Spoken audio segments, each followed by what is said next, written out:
Oh, what's up, folks? Happy, what the heck is today? Monday. Happy Monday. I'm not having a good Monday. I've been having some rough sleep this weekend. Rough sleep. I was up at 5:30 today, and then I crashed again, and I slept, and now it's the reason I'm late, and my head's killing me. I don't know what's going on, but we're here. We're smear. Never mind. Hold on. Smash the like button, share the live, do the things that you need to do.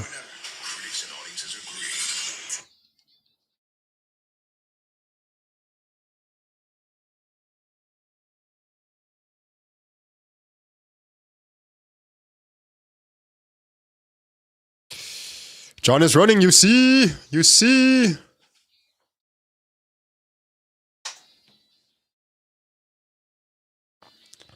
The way to TikTok.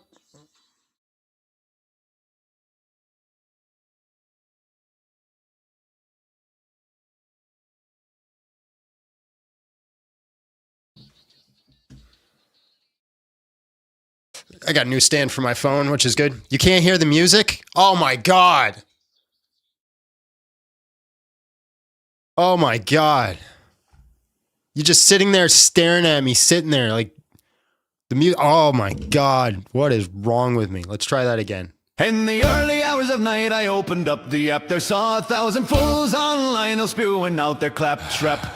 Grabbed myself a coffee, said a prayer before the battle. Cracked my knuckles, cleared my throat, prepared to scatter cattle. For the degenerates were posting of their filth, they all were boasting. Every sacred thing worth holding, they were mocking and were roasting. With my Bible and my wit, I refused to let them sit. Trying to humble every twit on the rocky road to TikTok. And the worst part, I was singing along to it. Where he hides all the way through TikTok. Watch them fall tonight. I unmuted you, John.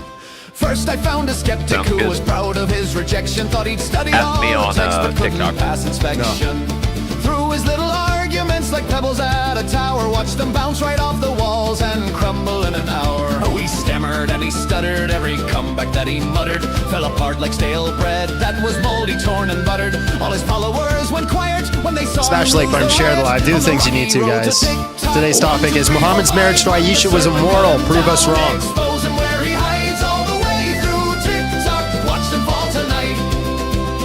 You can still come up if you want to hang out. You just can't make sure we don't overrun people. You don't miss the music? What? Should we ban you for that?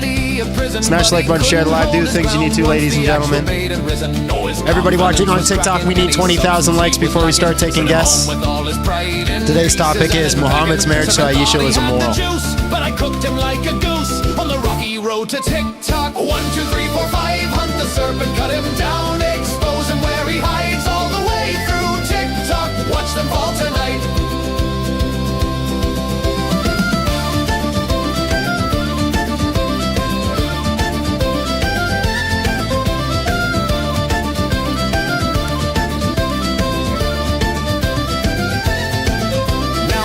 Started flying, all the heathens were uniting. Thought their numbers gave them power, thought they'd send me into hiding. But I've read the end here comes all the two cocaine fallacies. We should do a two cocaine fallacy counter. We should do it. I'm gonna keep a list, actually. I got a pen and paper. They bit the dust.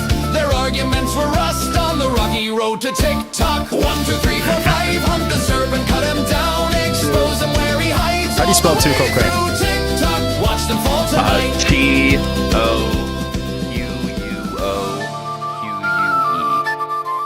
T-O... What? I'm just gonna go whataboutism. T-O... I got it. U-U-O. I got it. More who think their cleverness can save them from their sorrow. But I'll be there with the truth, unmovable and steady. Every serpent, every fool, also, I promise I'll be ready. So if you're feeling bold tonight and want to test your might, step into the ring with me, let's see if you can fight. But know that when you lose your ground and tumble I gotta get my teeth around, fixed, you man. got cooked without a sound on the rocky road to TikTok. 1, 2, 3, 4, 5, hunt the serpent, cut him down, expose him where he hides all the way through TikTok. Watch them fall tonight. 1, 2, 3, 4, 5, hunt the serpent, cut him down, expose him where he hides all the way through TikTok. Watch them fall tonight. Whack full oldie rock. Smash the like button, guys. Share the live. Do the things you need to. I don't blame you.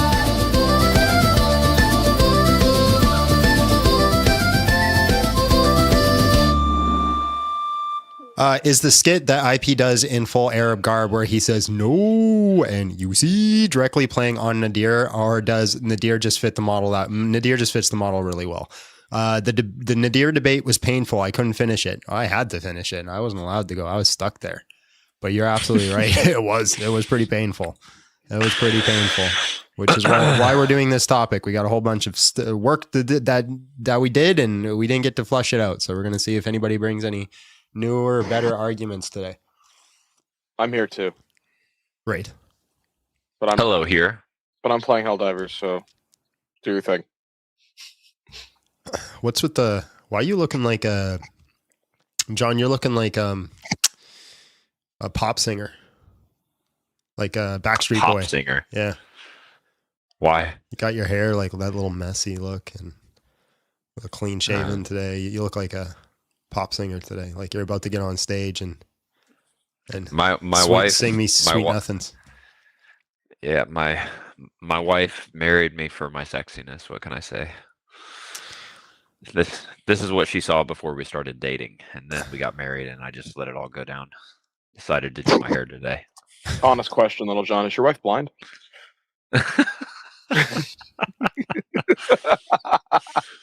Two Johns on my screen. Are you serious? Dead serious. Also, guys, once again, I'm going to keep asking, should we shave the beard? I think it's getting a little out of control. I think it's about time. It's time to let it go. Shave just the mustache. Look like Wolverine. No, because then everybody's going to think I'm Muslim. I don't look Muslim. Well, no, because you do the sides. But if you just did the whole thing, no. Yeah. That's what I'm saying. Just match me. No, I'll do the opposite of you. I'll shave everything but this. Or shave just this spot, and then I keep everything out. Hey, honestly, I think you could pull it off. That's mutton chop. Abby won't let it happen. I guarantee. Abby will not let it happen. All right, folks, we're gonna open up. What if we get you a lot of money for doing it? Ask Abby how much it's worth. Yeah, how much is it worth to see John match my goatee? Match your goatee or do the mutton chop thing? Match my goatee. Ask Abby. Is Abby not going to be here today? No, I told her because of the topic she could take the day off. She would have got attacked left and right. Yeah, and she's still pretty sick. So, guys, we're opening up Shorts chat. So the mods that go in there. They're sending us out to the comment section, into the trenches with no protection. It's true, Nadir was trying to debate it after in the comment section. I noticed that. Battlefield where nothing remains. We march into the spam and the You're gonna shave your head? That's a big turnaround. The brain rot takes everyone we've got. 15 seconds of absolute hell. This is where good soldiers fell. We're going to the shorts chat where souls go to die. Moderating madness, saying our last goodbye. Send reinforcements, we won't make it back. Lost in the shorts chat. Under attack. The comments move faster than we can read. Deleting nonsense, fighting the feed.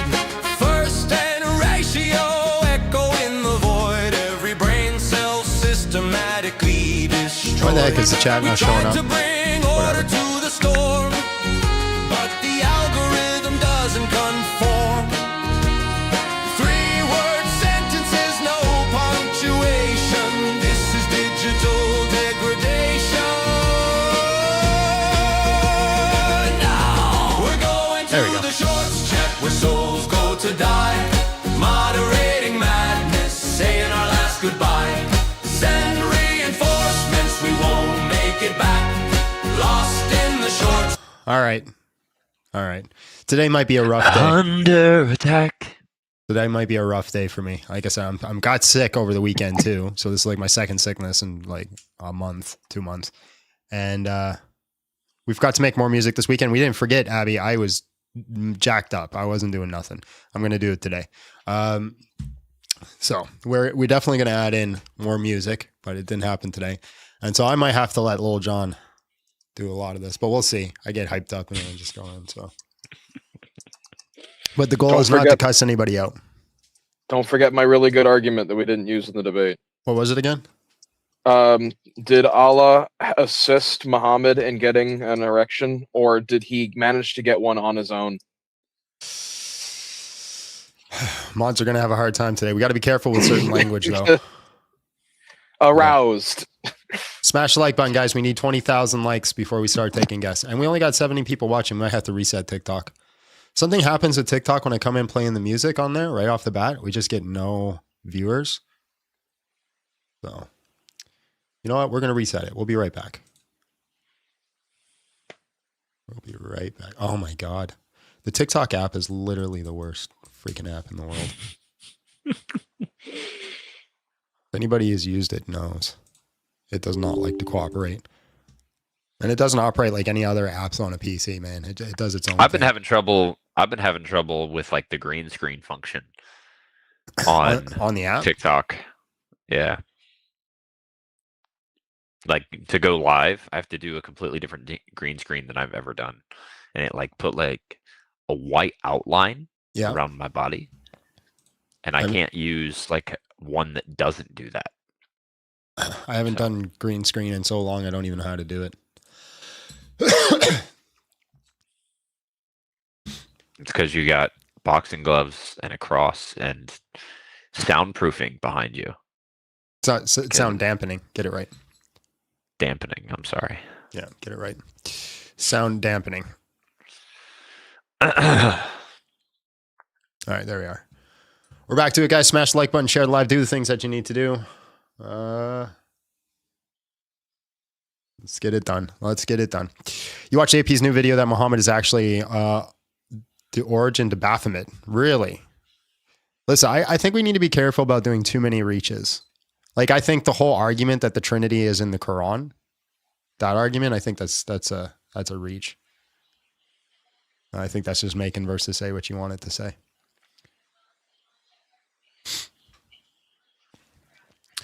Don't forget Are you talking like the Mary thing? No, I don't remember how the argument goes, but there's some, no, not the Mary thing, but there's an argument that the Trinity is actually in the Quran. It's a triune and Jesus is God in the Quran. I'll be damned if people actually call in. We might have to switch the topic if nobody comes in. You see, Paul isn't a true prophet because he wasn't bewitched unlike Muhammad. There are 3 creators in the Quran. Which is the atheist turned Christian? Were you ever an atheist? No. So I guess that'd be just me. Just me. Me too, I guess. What is that? My conscience. There we go. I'm coming back in. Mm-hmm.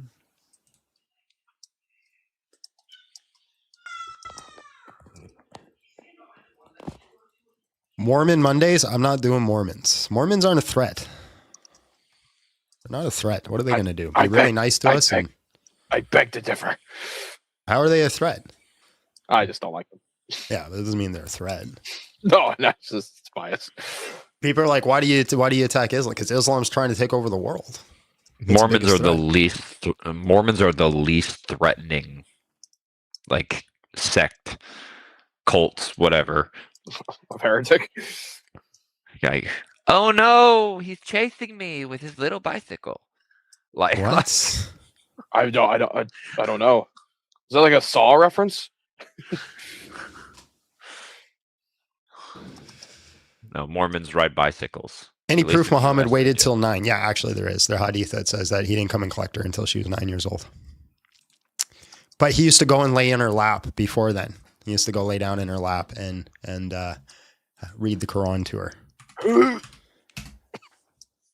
So, wait, how did he read the Quran to her? Recite. Oh, like wasn't he illiterate? Good points. Muhammad couldn't. That's crazy. Muhammad couldn't even read his wife a bedtime story. Wow. Imagine raising your wife. Jesus. All right, guys, smash the like button, share the live, do things you need to do. Again, we're only getting a small amount of people. How's Abby feeling? She's still under the weather. I'm under the weather now too, but it's different. I said proof, LOL. Fair enough. There's like 200 sources about the age of Aisha. Is there really? Stop disrespecting Muhammad. As soon as you guys stop, here's the deal. If y'all want me to stop talking about Muhammad and disrespecting him, then all you have to do is stop advocating for child marriage, and then I will stop. I'm very confused. It says Nick's in the queue, but that's not a picture of Nick. It's the same name as Nick, but that's not a picture of Nick, so I'm skeptical of bringing him up. I think it's a troll.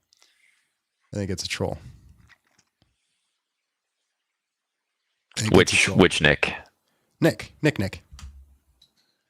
Fearless Truth, Nick. Fearless Truth. Okay, Yeah. That's what I thought. Nickelodeon. No, he probably wouldn't request out of nowhere. He says, I reverted to Islam. Yeah. I'm sorry. I don't think that's Nick. I don't think it's actually him. So he can hang out in the queue until we get our 20,000 likes. 20,000 likes, ladies and gentlemen, and then we'll start bringing people up. Start smashing that like button.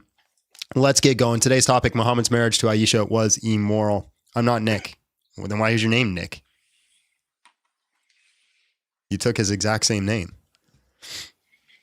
I mean, that's what happens when you get friggin' bent over by the guy. You got to take his name. Jeez.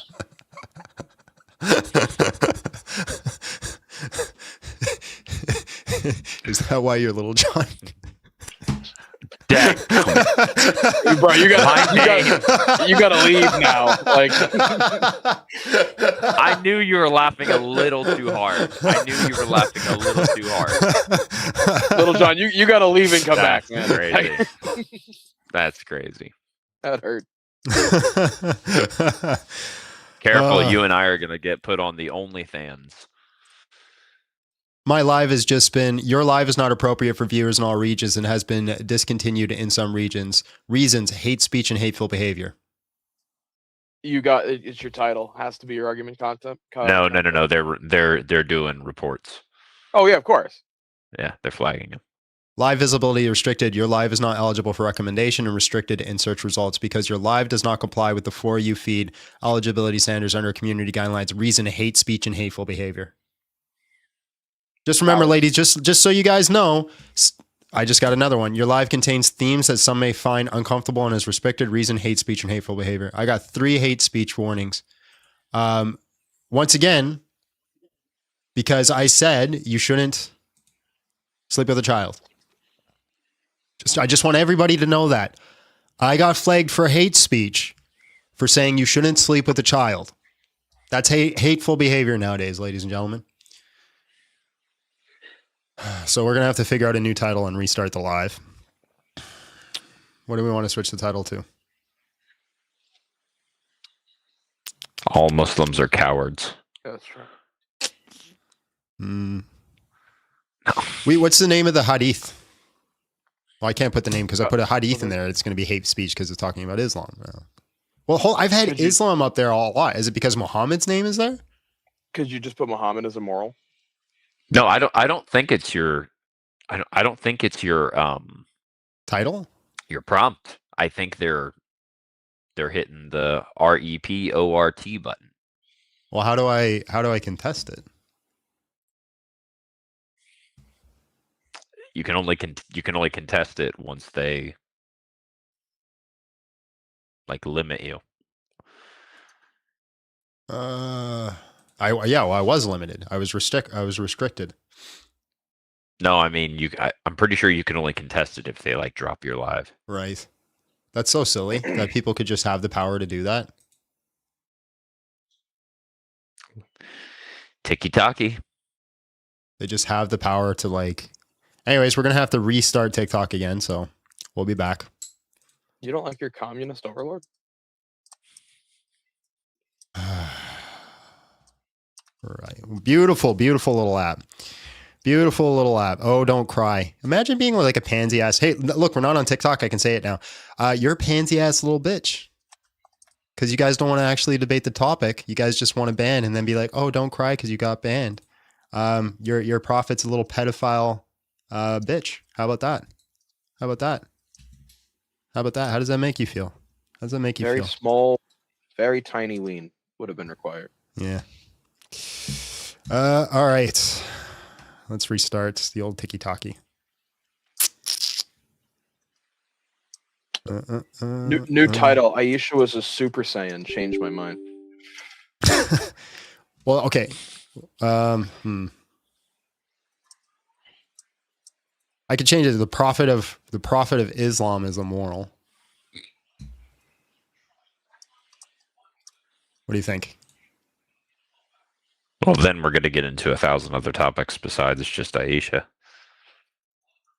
I could just do Aisha's marriage was immoral. That way it doesn't have the prophet's name.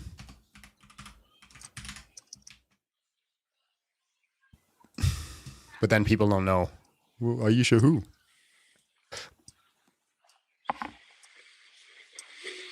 We're going to try it.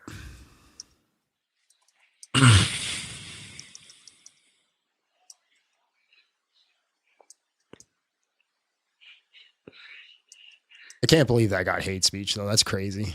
That's crazy work.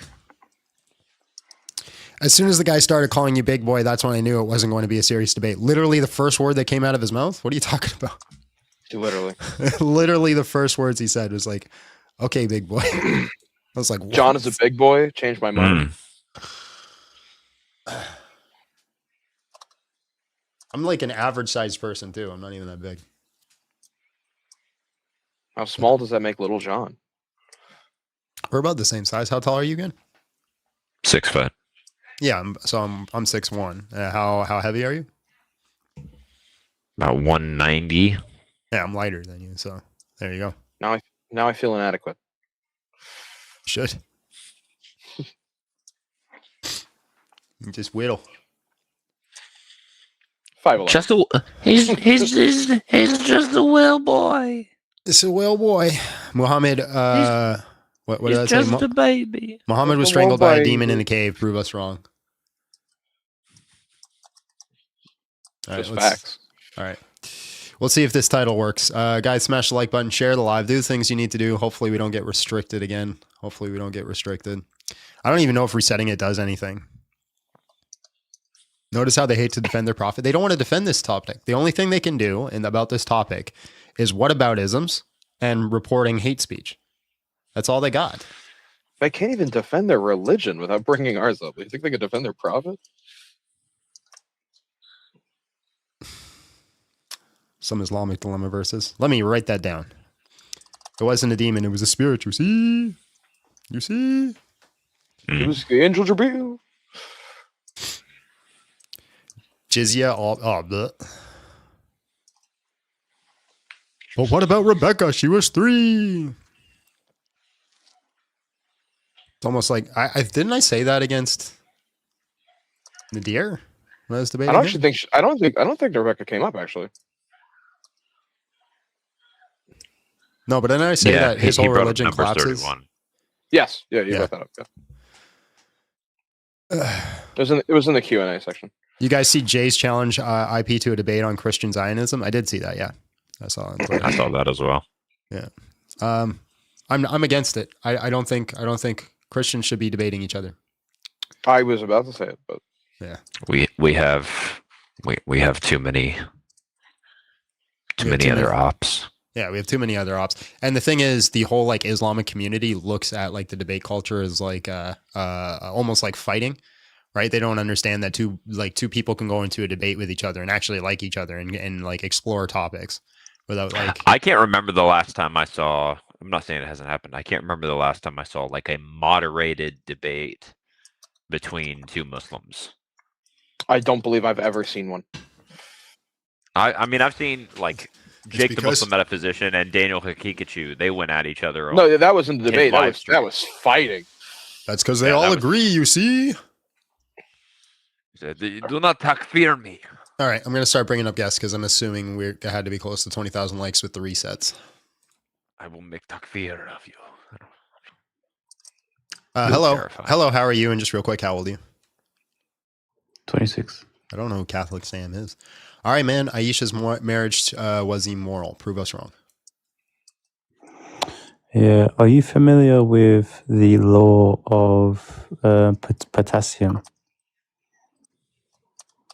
The law of potassium. So it's a chemical that's in the body back then. You see how we all mature around the age of 18? These days?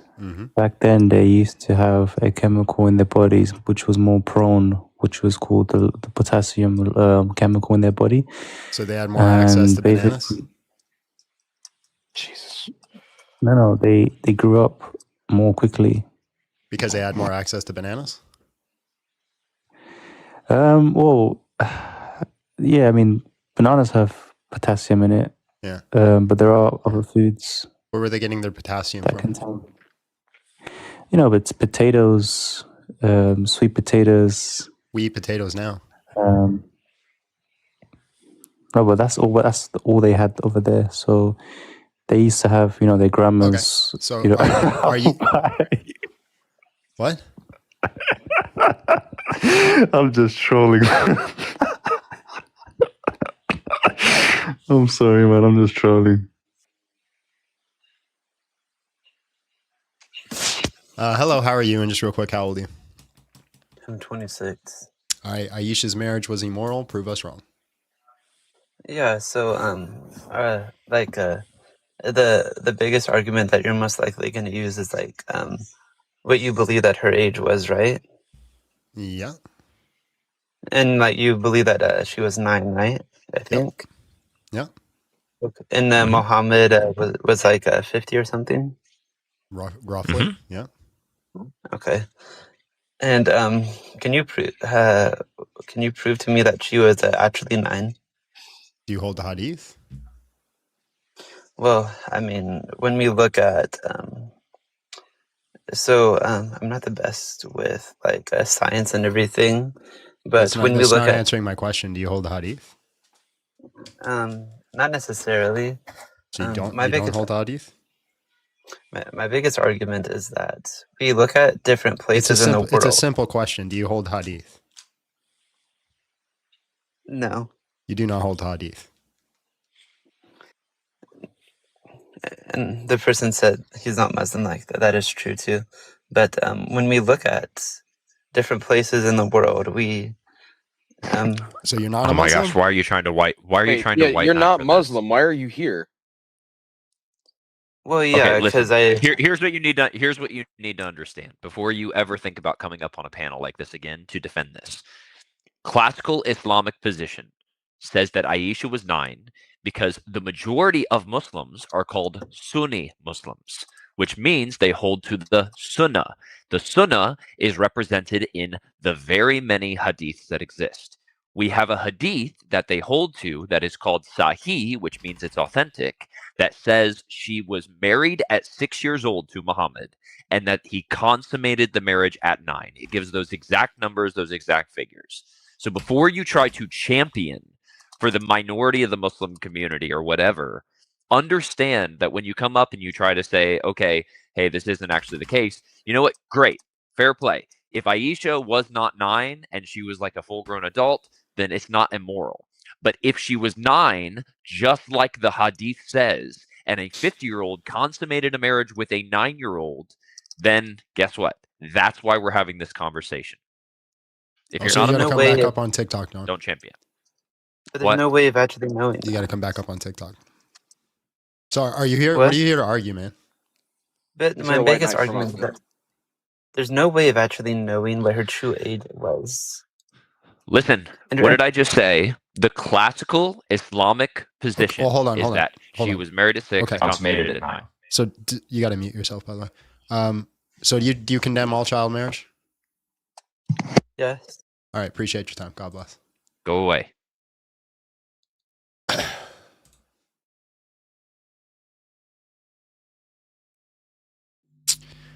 Hello, how are you? And just real quick, how old are you? Yeah, 27. Can you hear me? Yeah, can hear you. All right, man. Aisha's marriage was immoral. Prove us wrong. And number 31, didn't your pedophile God allow child marriage? All right, you want to try that again? Yeah, or that's number one. That's our first two coquet fallacy. Yeah, we're gonna put it on the board. We're gonna keep account.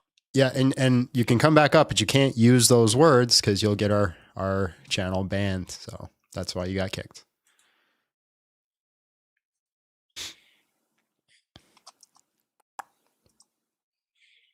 Is this person going to connect?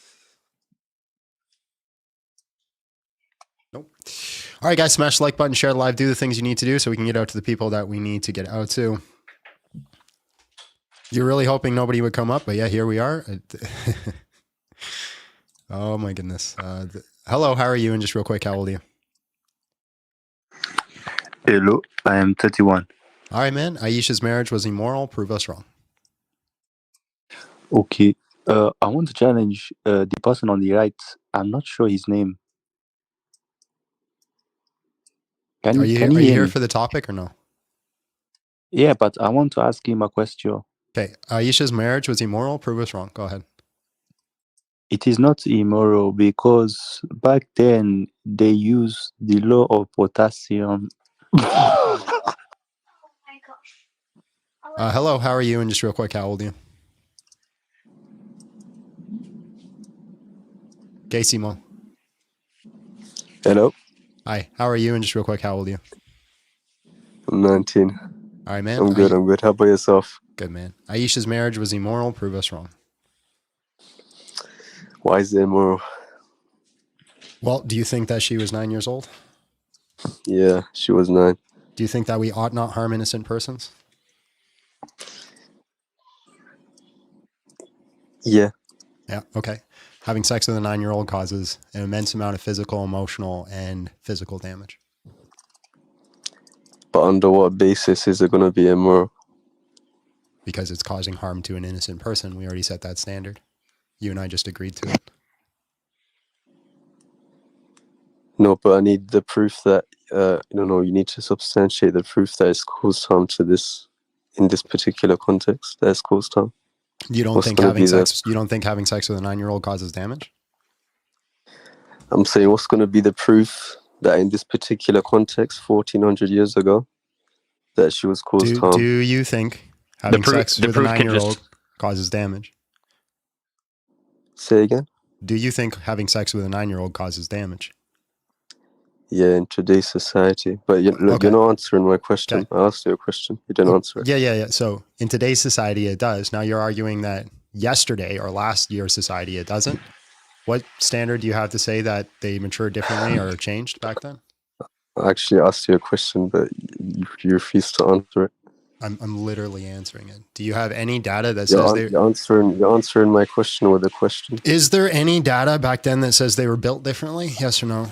Have you got substantiation? I'm asking you. Have you got substantiation to say? Is there any data? Yes, yes. I have data that says back then they matured at later rates than they do now. All the data that's given gives you an average or gives you a range, right? It doesn't give you anything like a concrete. It doesn't give you anything. What do you call it? What's the word called? Okay. Can you give me specific? Can you give me one case study where the brain develops at a younger age, fully develops? I can't give it to you at hand. No. If you're talking about the brain fully developing, it fully develops at 25. Yep. So are you going to say? Wait. Are you going to say sex before 25 is going to be considered immoral? Yeah, most of no, because you can. Go ahead, John. You can have a developed executive function by that time. You're less neurologically suggestible. You're also going to say that like the prefrontal cortex is more formed to where you can understand what it is to offer consent, whereas that is not the case. So when you say, hey, what's the justification for this? The justification is just going to be inductive and abductive support that says, hey, this is what is nomologically consistent. Okay, so is there a reason that you mentioned the full development of the brain if you don't hold to this standard. Wait, what did I just say? He's not listening. What, not yourself. Asked, not yourself. listen, not listen. yourself. You asked what is the justification that in this case harm was done, right? Yeah. Do you agree that we can actually ask for the substantiation for the harm. You need to prove that there was harm done. The substantiation is using inductive and deductive reasoning, right? We can conclude that 9-year-olds are not physically, emotionally, or mentally ready for sex. She was 9 years old. The conclusion is she's not physically, emotionally, or mentally ready for sex. Okay. Let me just ask you a question. Do you agree that we? Wait. Do you agree that we can make? Do you agree that we can make valid inferences with justifications inductively for things about the past? You don't think we can make inductive arguments about the past? No, you can't make inferences. No. What? You can't make it. What do you mean? You cannot use induction. So you're literally denying the entire historical method. You're saying all historical methods need to be thrown out the window. Okay, sorry. No. I take that back. I take it back. Okay. Can you elaborate on it further? So we're using induction, right? Which means a collection of evidence. We have a whole bunch of data that says that having sex with a child at 9 years old causes physical, emotional. Wait. Okay. What's the definition of child going to be? Yeah, so it's going to be a prepubescent human. So someone who hasn't obviously going through puberty, yeah? Hasn't finished puberty. What do you mean by finished puberty? Hasn't completed that includes neurological processes. development. Neurological development, physical development, spine, is it going to be full bone infusion. There's a whole list of criteria. Is it going to be full development in the brain? Is that what you're saying? No, not full development. The developmental ability to make rational decisions and understand consequences. So at what age does that occur? What's the average that you could give? Yeah, about 18 to 25. About 18 to 25. Mm-hmm. What's the basis that is for rational decisions? Yeah, because all the data we show is anybody under that age makes unrash decisions quite frequently. So Steinberg's research has showed that people under this age do not understand consequences, do not understand what's the word I'm looking for? Yeah. Potential future problems. What's that word when you're thinking about the potential future problems? Okay. I mean, consequences so by virtue of your negative consequences. So by virtue of your criteria, you're saying every teen at 6, like let's say for example the UK, the age of consent is 16. It should be higher. Right, and okay. So in the UK, like in Italy, they have the age of consent is a bit lower. In France, the age of consent is below. So you're saying there's our second whataboutism fallacy. Are you going to answer my question? That's a two coque fallacy. If you're gonna avoid the question, then it's a two coque fallacy. It's literally a fallacious question. He also answered your question. How's it a fallacious question? Because you're not addressing the problem. You're pointing at other people and saying, "What about them? They do it too." No. I'm addressing the society that's today. Yeah, everybody who's doing that is wrong. Yeah, we can just say that's immoral. So it's immoral. So it's immoral then, and it's immoral today. So. Okay. I don't really have anything else to say then. Yeah. So let's just ask a simple question. Can a 9-year-old consent? Can a 9-year-old consent? Mm-hmm. Is it nomoologically possible for a 9-year-old to consent? Yeah. Yeah, it is. So what is consent? If you think a 9-year-old consent, wait, no. If you think a 9-year-old can consent, what is consent? What does consent actually require? I mean, it's in Islam, right? You need the wali. You know what the wali is, right? Yeah. So you don't want to use Islam as the standard of consent. Muhammad literally said the standard of consent in Islam is silence. If they sit there silently, that's consent. No. It's in that. You want me to read you the hadith? Yeah, I know the hadith, mate. It's in that specific context. It's for a virgin, but then for a virgin, she's married. A virgin. So hold on. How many 9-year-olds were not virgins? Then? Wait, listen. Hold on. Don't run. How many virgins were not 9? How many 9-year-olds were not virgins? Are you If you don't let stating? me finish Look, you're explaining, running. what's You're the scared point? here. So If you you're don't let me finish basically. Are explaining, you what's the point? arguing? Are you arguing the No, look, context? Are you you arguing the context? Are you arguing the you bring context? a Are you hadith out arguing of the context. context? You bring Are a you hadith arguing the out of context? context. Are you arguing the context is for virgin specific only? Because if that's the case, it's going to be really weird, because then you're going to state that a whole bunch of 9-year-olds just weren't virgins then. So you're muting me. You're over talking. What do you mean I'm over talking? You didn't let me finish my explanation. You didn't let me finish my I explanation. enjoy shutting up people who defend like P3 to go behavior. Okay, wait, listen. Yeah. And then you got Epstein Island. Yes, it's full of you guys. Right? There's our third fallacy. Listen. Listen. So just keep defending how a 9-year-old can consent. Go ahead. Yeah, listen. You didn't let me finish my explanation, right? About how marriage works. So again, consent. Defend how a 9-year-old can consent. Hold on. Muhammad said that consent is just silence. Do you agree with that? Consent is silence in a specific context. What context? Can you give me the context? Can you show me? Yeah. The specific context is that it's for a virgin. It's for a virgin. The hadith that you're quoting is for a virgin.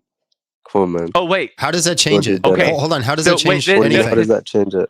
How does it change anything? This destroys your own position. Because before Muhammad had intercourse with Aisha, was she a virgin? What do you say?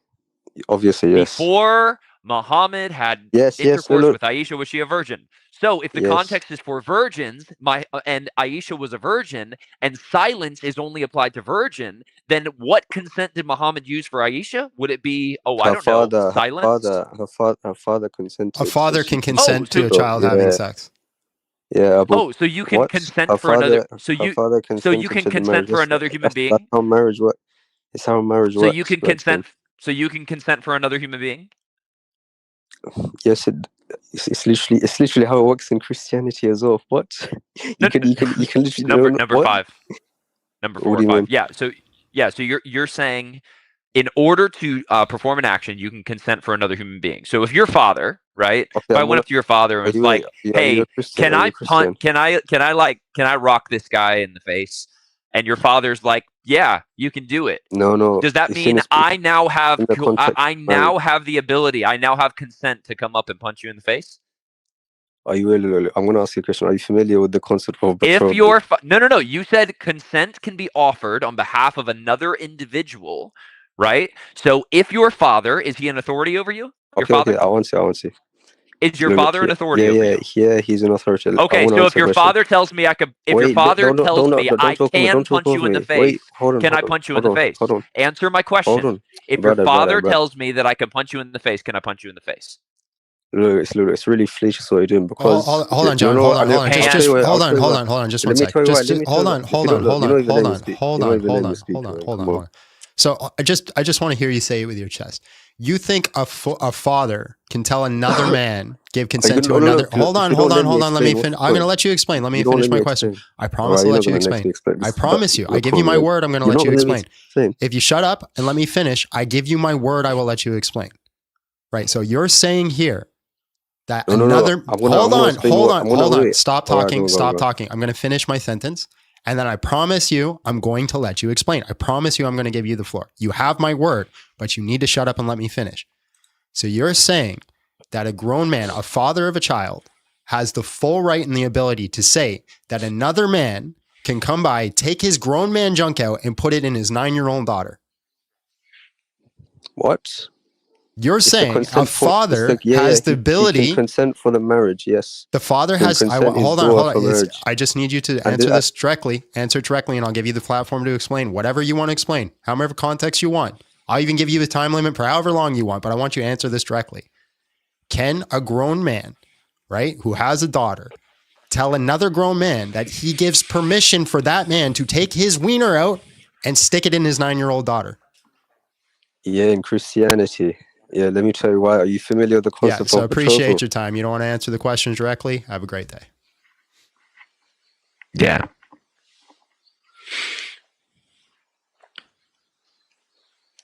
Mm-hmm. All right, let's try another one. This is going to be a fun day, guys. Are you ready? Mm. Hello, how are you? And just real quick, how old are you?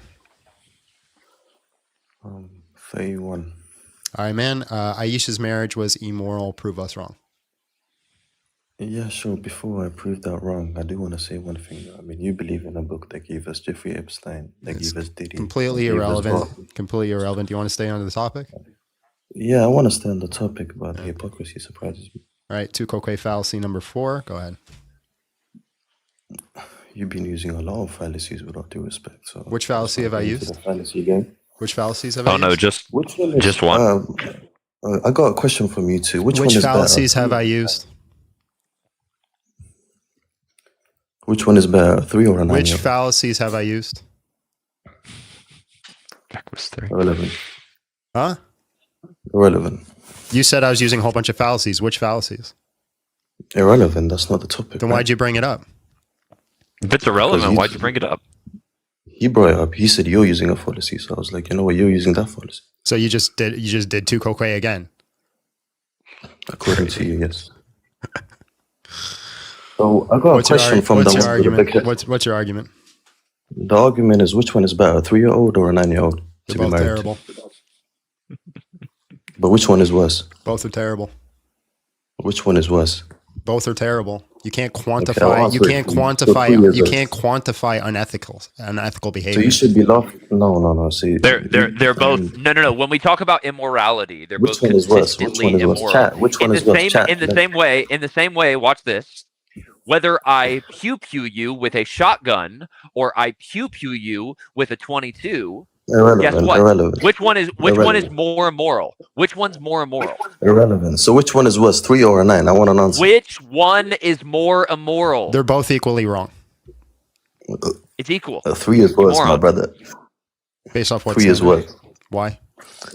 So you should be laughed at and be embarrassed when you come up and talk about these issues because you believe a 3-year-old marry a 50-year-old. Why do I do not believe that? Yes, you do. No, I don't. You don't believe in the Old Testament now? What happened? I believe the Old Testament exists, yeah. So there's our two-coque fallacy number 6. Was it not inspired by Jesus? What's your argument? Yeah. Keep quiet. What's your argument? Let's see if you can put together an argument. Listen. Yeah. Dude, just let him see if he puts together an argument. Let us speak. Huh? Let's see if you can put together an argument. Go ahead. I already did. Which one is worse, 3 or 9? You didn't answer my question. That's a question, not an argument. Take it as an argument. So can you put together an argument? Yes. Okay, do it.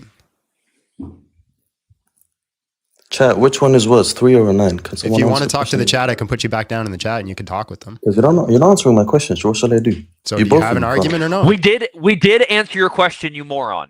How? In the same way, if we say they are equally immoral. I've kicked him. He's not making an argument. We're moving on. All right. Today's not, it's not going to be, John. You could take the day off. I can handle this myself if you want.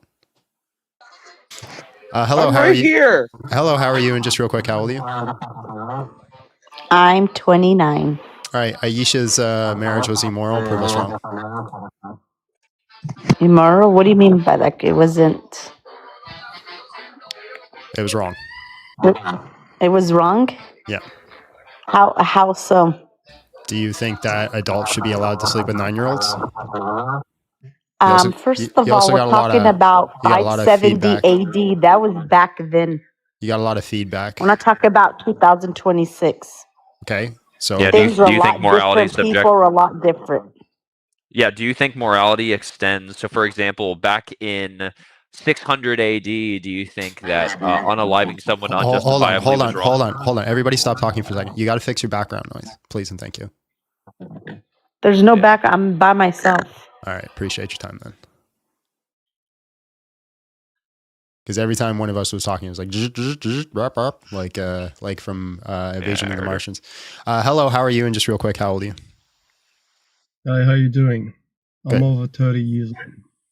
All right, man. Aisha's marriage was immoral. Prove us wrong. It wasn't, because that's a face, and a face is a right. granted by the constitution of your country. Just 1 second. But what Just 1 second, please. is a crime. Just 1 second, please. Can you make the Just 1 difference? second, please.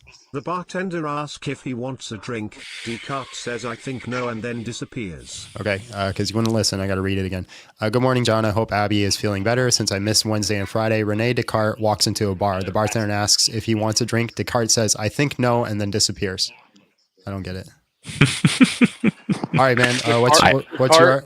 You also got to turn your camera off, please.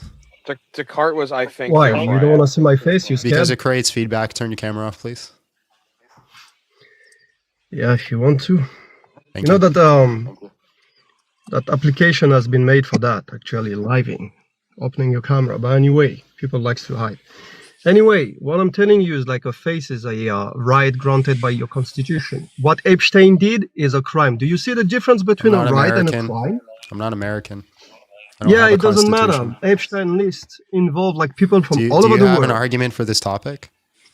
Yeah. Do you see the difference between a crime and a right? Like the right to believe is a right? Yeah. What is with these people today? Are they all demon possessed or what? Yes. African Giant. Hello, how are you? And just real quick, how old are you? Hello, I am, what do you call it, 20. All right, man. Aisha's marriage was immoral. Prove us wrong. What is your standard for the, what do you call it, immoral? Yeah, one ought not harm. Yeah. So my standard comes from God. God writes our laws on our heart, and one ought not harm innocent persons. It comes from God. Which God is come from? Where does what? Which God is that coming from? Yahweh. So the Bible, yeah? No. So what? Isn't that free? Or Jewish Bible? Jewish? The Torah? Not the Bible. No, it comes from God. So is the Bible not the word of God? It's the inspired word of God, but that is not where we derive our morality from. So I don't understand. So where do you get the morality from then? From God. The Bible. So is the Bible not okay? The Bible, the inspired word of God. You get the rulings from the word of God, no? There are some rulings that are in the Bible, sure, but that is not the entirety of morality. No. Pardon? So what? The entire ethic system, which Christianity relies on, does not entirely come from the Bible. No. So where does the other portion come from? God. Okay. In what way is it delivered from God? Through the Holy Spirit that indwells within His church. Oh, so you're like what's it called? Catholic? Is that? What? Huh? You said dwells within the church. Because some people disagree with you, some Christians. Then they disagree with the Bible because Jesus literally says it's His church. Now, I didn't talk about a specific denomination. So the Holy Spirit dwells within His church, right? Within His people. Yeah. Right? It says God's laws are written on our heart. So what's your argument? Yeah. What's your argument that, it wasn't immoral? Well, if it's written in the church, but I saw, what's his name? Do you have an argument, yes or no? Yeah, I do have an argument. Okay, can you give it, please? Double standard, yeah. Let me give the argument. Yeah, don't talk over me, please. Thank you. Mm-hmm. You have that guy what's his name? Thomas Aquinas. He says you can get betrothed at 7 to 12. Two-coque fallacy number 7. You said no. You said that Holy Spirit with the church. Thomas Aquinas in the church, right? So how come you can't answer this? Answer what? It's a two-coque fallacy. It's literally a fallacious question. Are you running, brother? Are you running? Why are you running? Not running. It's a fallacy. You're giving a fallacy. So you're not going to answer, brother. Do you know what a two-coque fallacy is? It's just a double standard. That's what you're showing me. You're showing me double standard. Do you know what a two-coque fallacy is? You can't critique your Thomas. Yes, I can. Watch this. Thomas Aquinas was wrong. Was he wrong? Okay. Is that it? Yeah, he was wrong. He shouldn't have said that. It was immoral. Okay, Thomas Aquinas is immoral. So and also, there's good argumentation that he didn't actually say that. But I'm not really interested in arguing Christian contexts with you.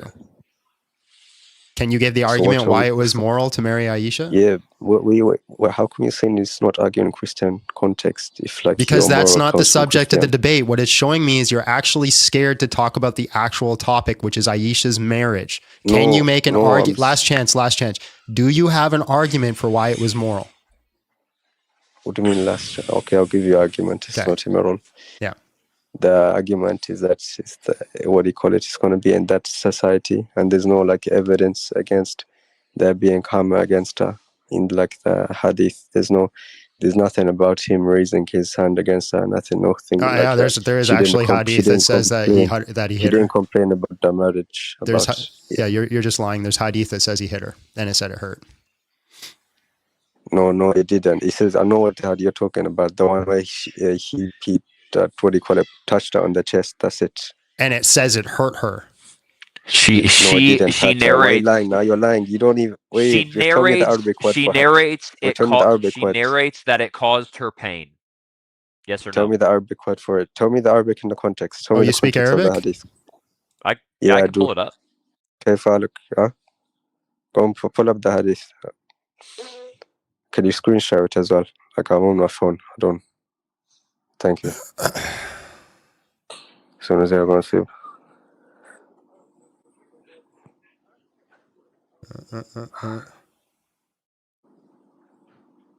Wait, give me a second. Oh, here. Okay. I saw in front of me. I said, yes. She said, he gave me a shove in the chest that hurt me and said, you thought that Allah, his messenger, would be unfair to you? She said, whatever people conceal. There it is right there. Scroll up a bit so I can see the Arabic. Wait. I'm trying to find the word, but I can't see the call. Go up a bit more. No, it's here. No, the Arabic. That's Arabic is right there on your right. It's not showing the word of that sentence. That's why. Go up or down. Wait. It's not going to be any higher than that. You're just lying to me. All right, go down. Because it's going to be a long. I'm trying to look for the word qala. Go down. It's not going to be down any further than that. You're just lying. You're trying to escape. It is going to be down. Yeah, you're trying to escape and you're lying. It literally says it hurt her. Brother, go down. All right, so can you give the argument? Can you give the argument on why it was moral? Can you give me the argument on why it's moral? Why are you running, bro? Why are you running? Not running. You're just lying. I'm tired of you guys lying. Can you give me the argument? Do you have an argument? Why are you running? No one's running. What's the argument? I told you. Okay, I literally pulled it on the screen. It was there for like a full 5 minutes. What's the argument? Show me the Arabic. What's the argument? What's the argument? I'm not fluent English speaker. And I'm going to move on if you don't have an argument. Argument for what? Do you have it? Why it was moral? No, you just went. No. You just keep running away. At first, appreciate your time. God bless. First I told you about. Mm-hmm.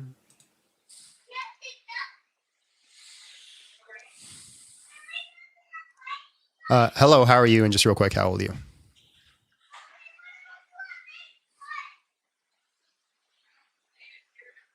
Hello?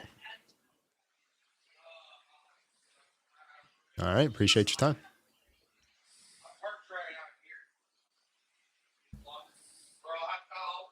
Hello, how are you? And just real quick, how old are you?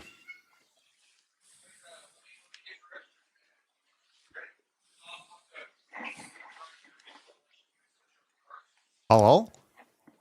I don't hear anyone. Hello? All right, God bless.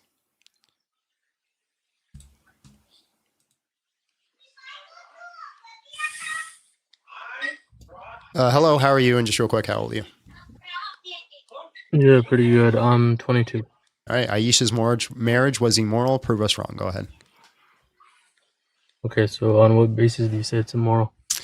Yeah, so we can simply look at like an inductive and deductive argument from it. All data shows that having sex with a 9-year-old child causes harm. She was 9 years old, therefore the marriage caused harm.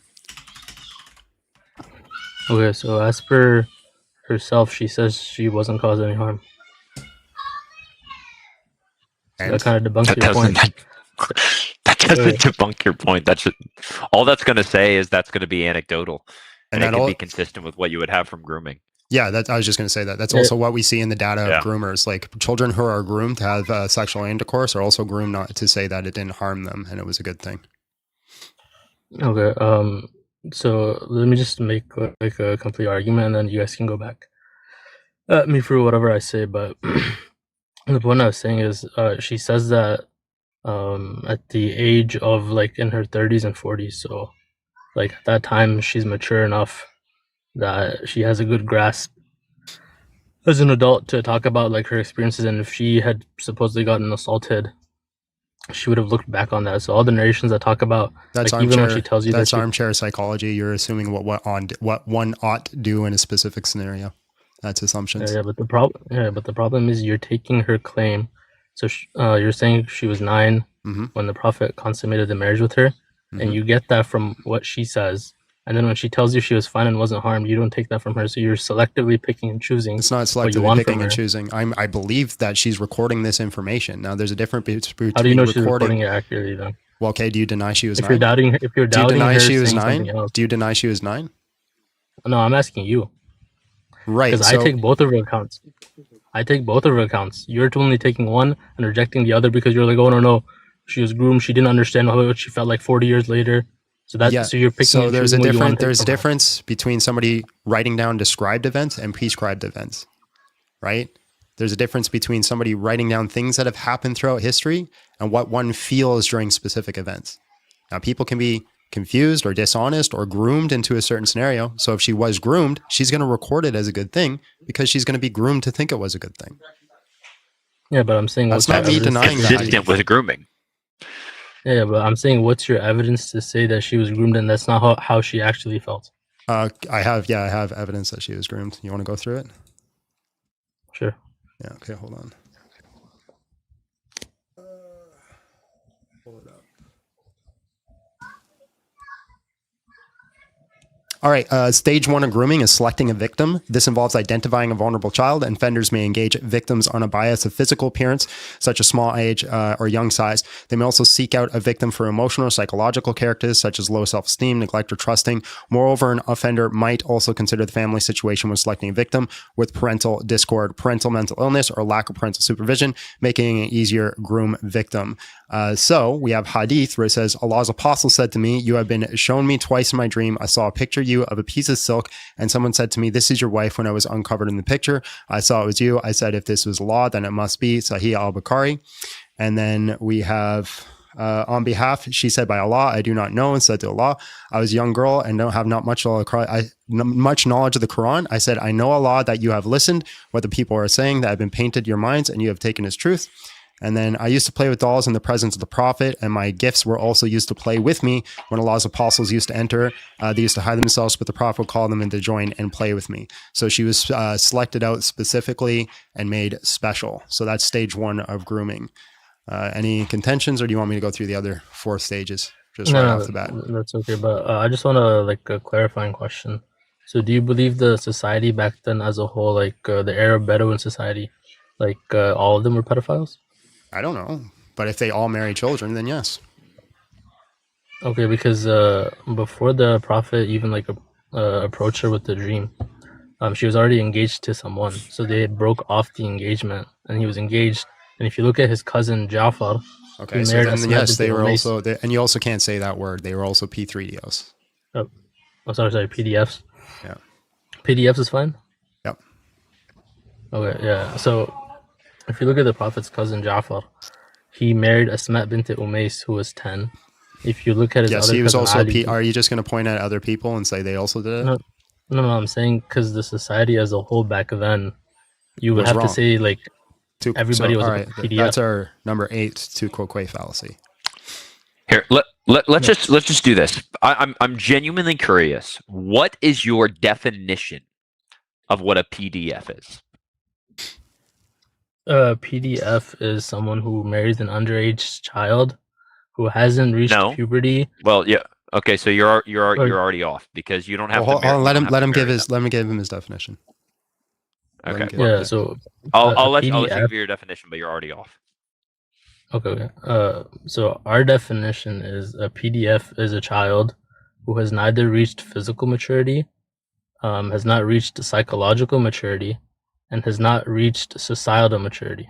So it means that in a society such that children as a whole are infantilized, then that age could be different. So like, for example, we would say in a society where like people say adolescence goes to like 20, you would say somebody under 20, yeah, he would be a PDF. Wait, so if we all of a sudden just changed our societal standard now to like 3 years old, you'd be okay with that? No, but they haven't reached physical. That's why I said physical is also a part of it. What's physical maturity? You gotta reach puberty. Okay, so Muhammad consummated the marriage before she hit puberty. Do you want the proof? No, he didn't, because she herself do you want says. the proof? No, I know what you're gonna quote, but I'm gonna take her attestation over. Where does she say that? Where does she say she hit puberty? Show me. What's the hadith? Musnad Ahmad hadith 14,267. What is it?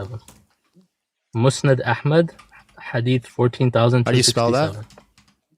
Musnad is Musnad. Ahmad is Ahmed. And what's the number? 14,263.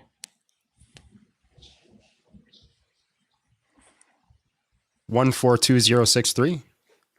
14263.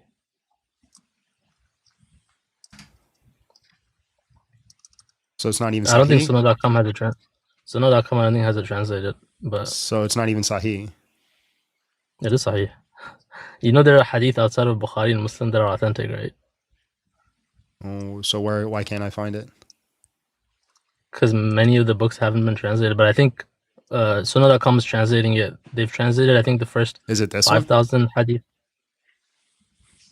No, that's 263. It's 14,000. I told you they haven't translated all of it yet, because Musnad Ahmad has a collection of over 40,000 hadith. So I'm just supposed to take your word on this? I mean, if you can look up the Arabic, I can give it to you. It's right on the screen. Or I can like DM it to you if you got like an email or something. It's right on the screen.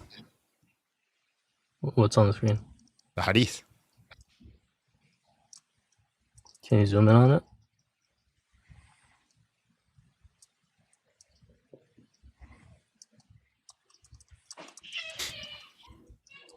It's way too blurry to read it. You gotta zoom in. But the point is, she says at the age of 9, a woman becomes mature, and she herself says that she bled at 9. Where does it say that?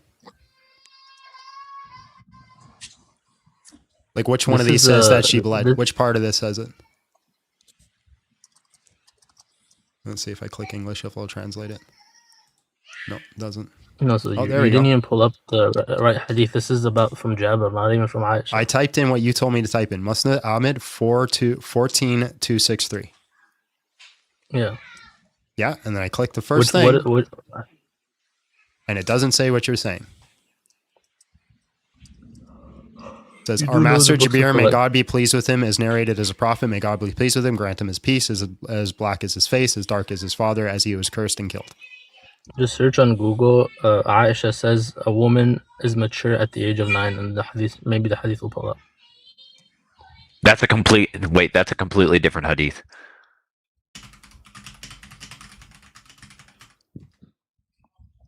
Yeah. So anyway, while he looks that up, I asked you your definition for a PDF, and the first definition that you gave, which is why I cut you off, is you attuned it to marriage.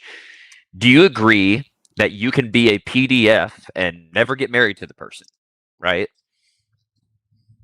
Yeah. Okay. So let me give you my definition of a PDF just really quick. I'm just going to say this real quick. I don't think this hadith exists, and I think you're lying. Anyways, go ahead. Yeah. So let me give you my definition. Anyone, man or woman, that is attracted to a prepubescent child. Yeah?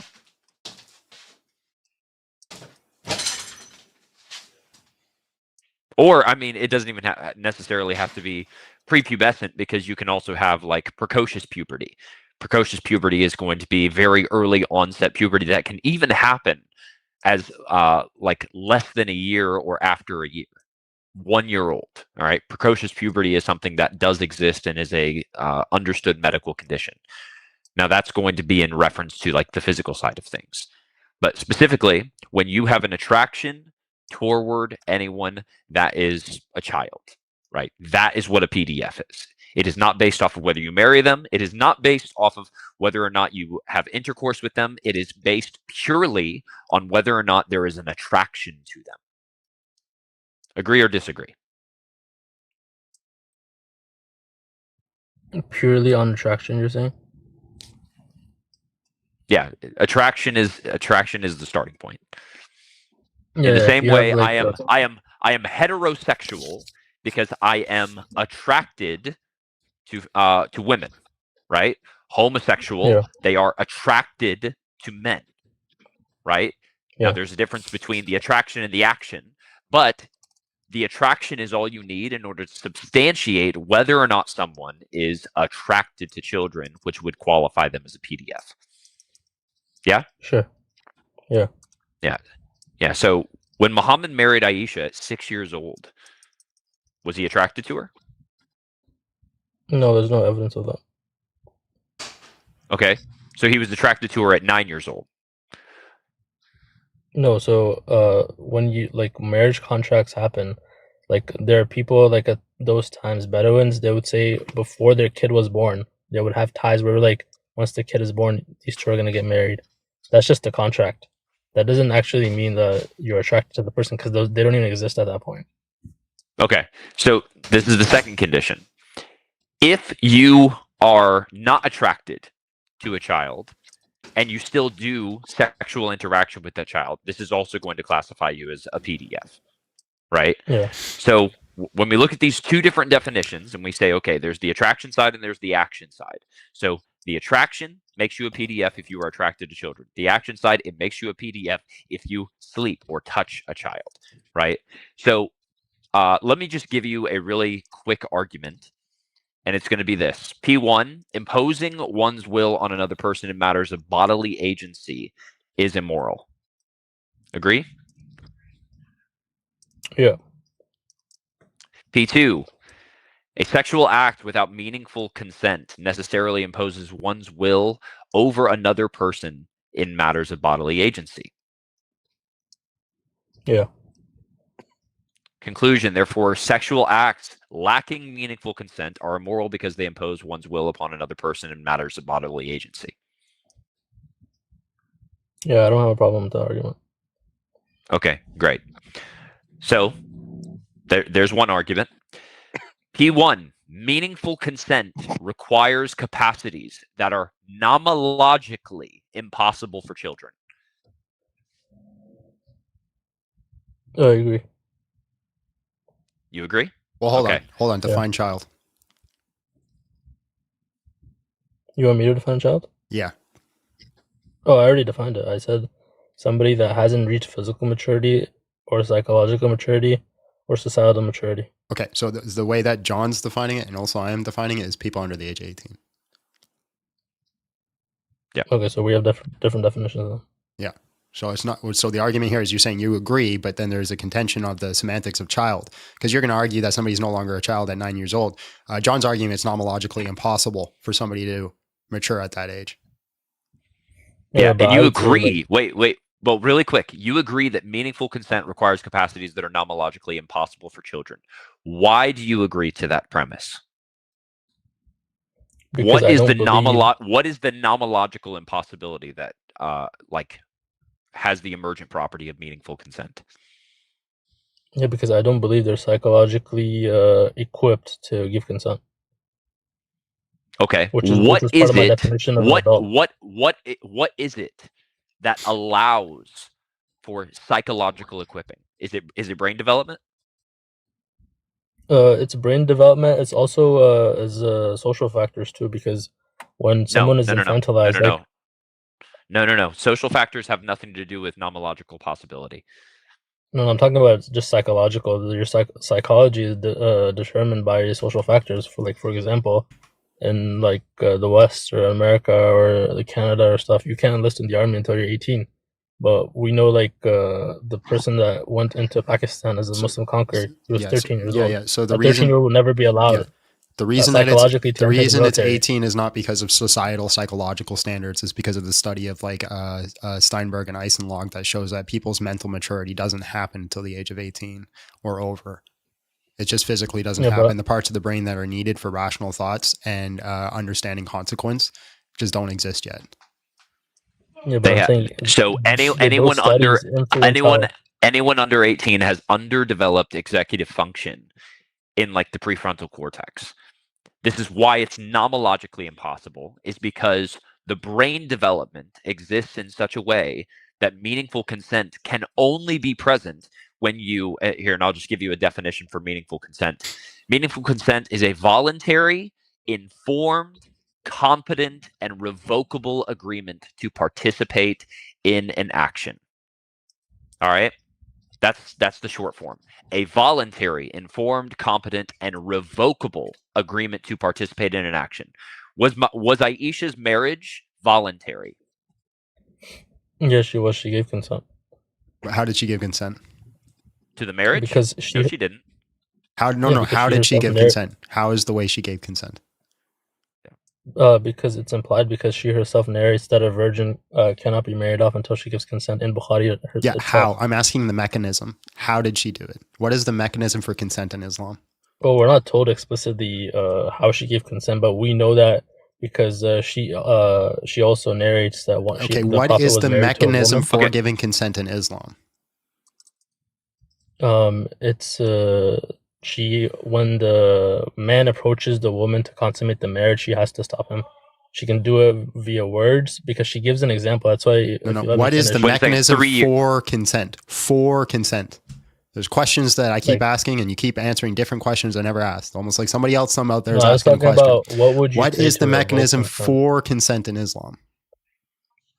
Not revoking it.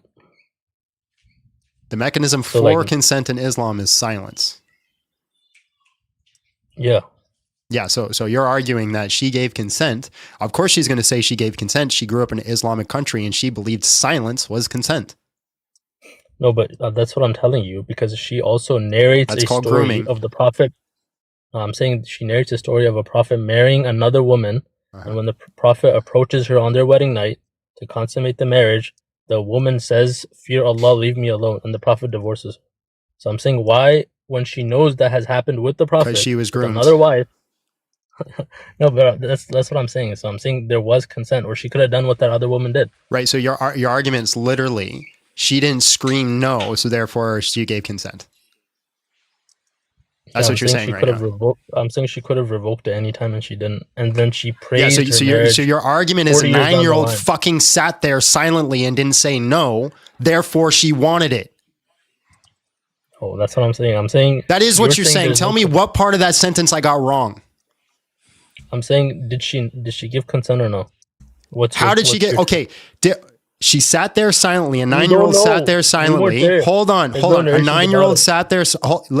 Tell me whether this did or didn't happen. Tell me if it's wrong if it did happen. Muhammad approaches a 9-year-old. Right? She just started puberty. She sits there silently, and Muhammad says, "I'm going to marry you," and he takes her and marries her, but she never fights back. Let me finish my fucking sentence. But she never fights back and says no. Is there anything wrong that happened there? Okay, you want me to go? Are you done? Answer the question. Yeah, I'll answer it. I'll say you're implying that she said nothing. All right, appreciate your time. God bless. You're not answering the question.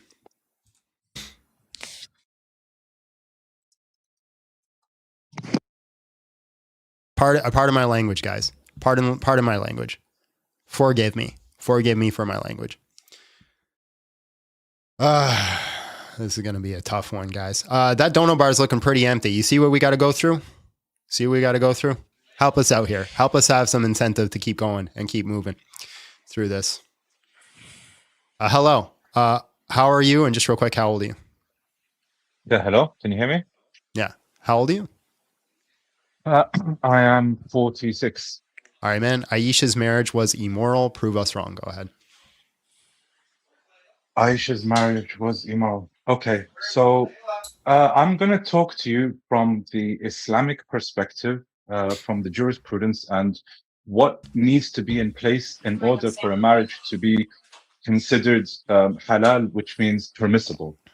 Okay, so in an Islamic paradigm, which is the only paradigm before you give your jurisprudence, let me just see if we can agree on something. Should one ought not harm innocent persons? 100%. In Islam, if you harm an innocent person, if you kill an innocent person, it's like you killed all of humanity. Can't say the K word. You got to say unalive. All right. So unalive, all of sorry. Our argument is my simple. First time. I'm not sure. You're good. Yeah, I know you are. Okay. Our argument is simple, right? Mm-hmm. All the data shows that having sex with a 9-year-old causes harm. Aisha was 9 years old. Conclusion: she was harmed. I understand that argument.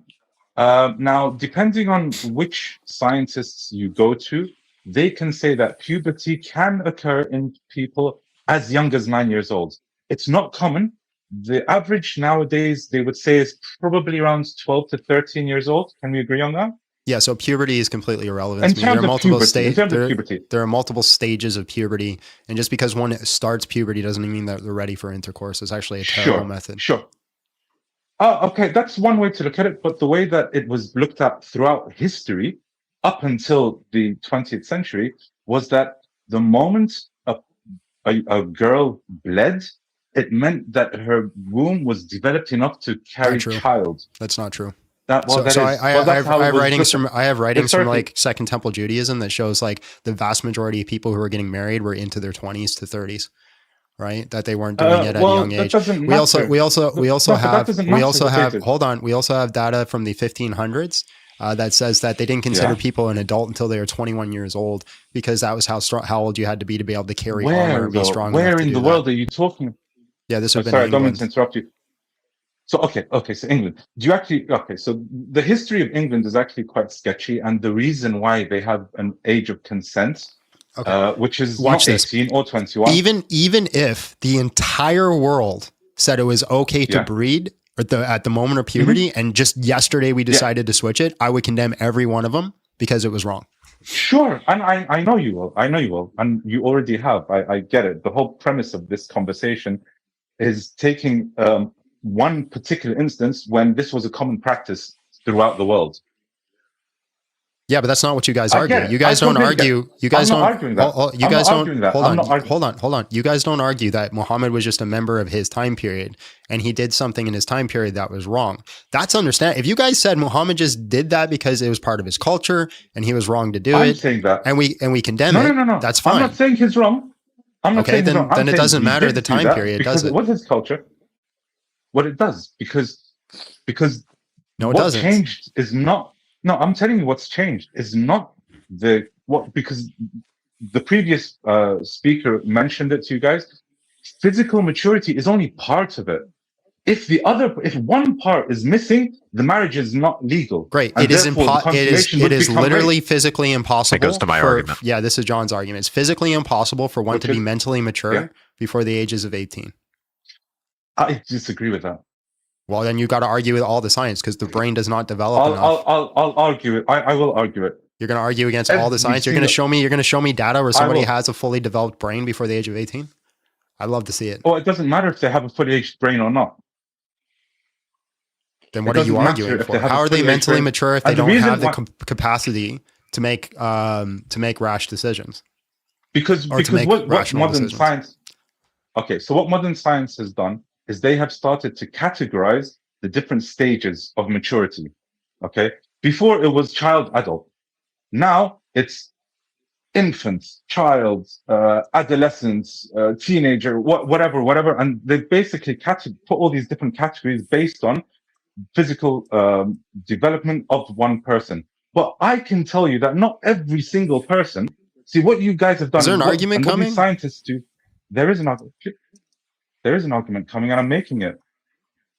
The argument is that this idea, so having an average age of maturity being at 18 is incorrect, because what they do with these studies is they take a pool of people and they look at the average, and then they base it on that. Some people develop sooner, some people develop later. That's called a principle of caution. Evolution has been like that. Yeah, that's called the principle of caution, right? So you look at the let me explain. Okay. I let you yap for a minute. So the principle of caution is you look at all the data. You don't have to be rude. Okay. I'm talking to a P3DO. I'm not going to be polite. So you look at all the data. Go fuck yourself. You're a pedo. Who's the one defending child marriage, me or you? Huh?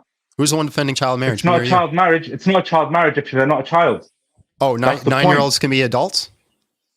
Yes, they can. Yeah, so you're the P3DO. Yes, anyways, let me make my argument. Let me make my argument. Let me make my argument, or you're going to get booted.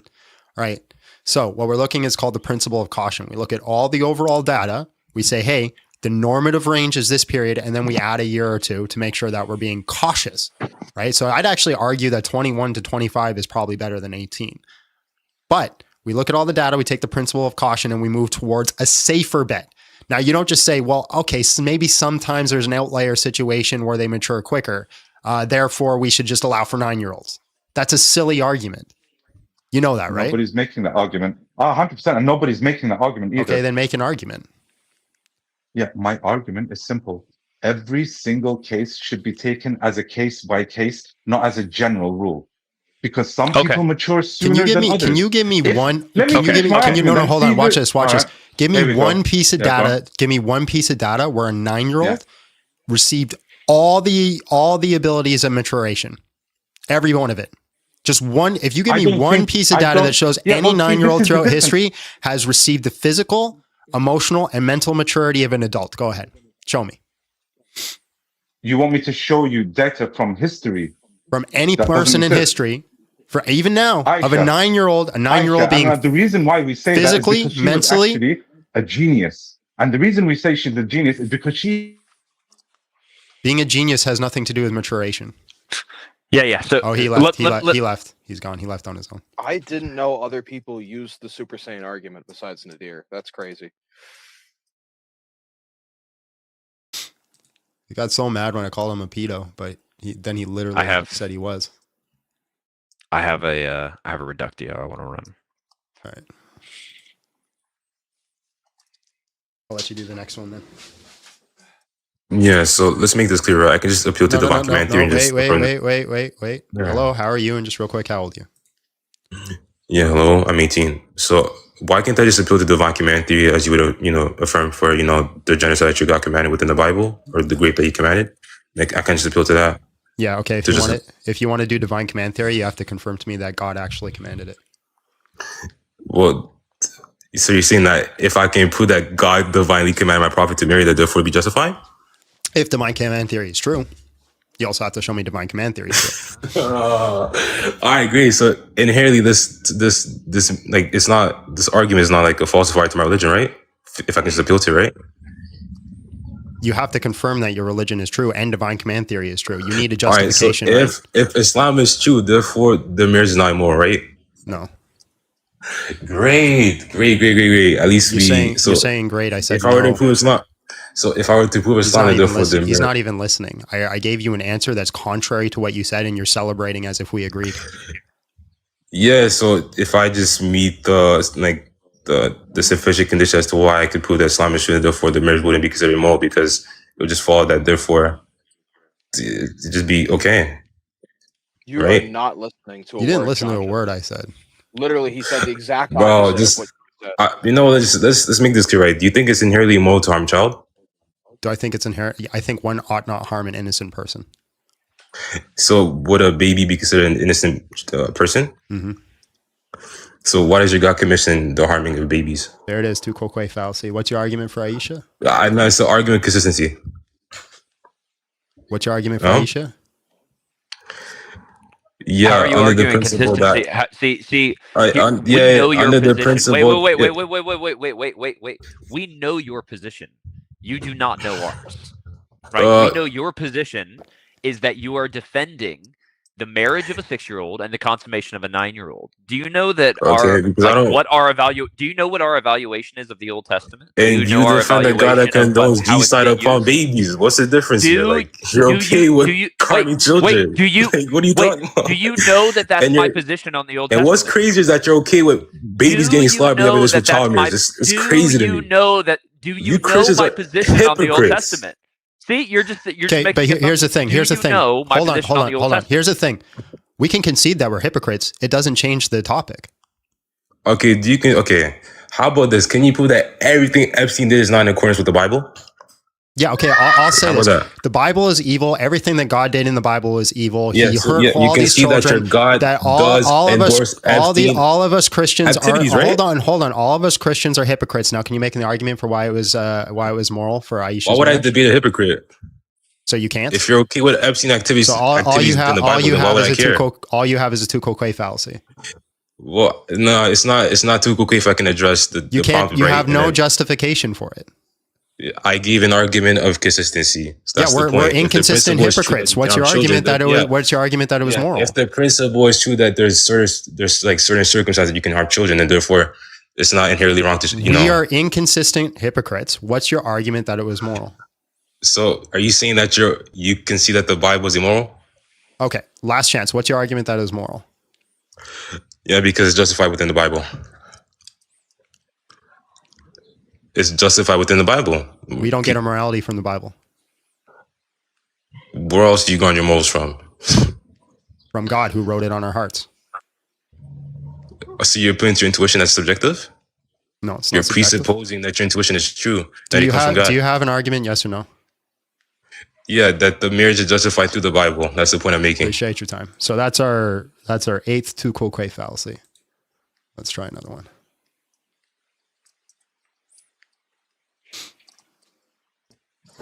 Hello, how are you? And just real quick, how old are you? 25, and I'm doing wonderful, man. Having a wonderful Bible study while listening to you guys. Are you Christian? Yes, I am, and I commend you guys for exercising. Thanks, bro. Appreciate it.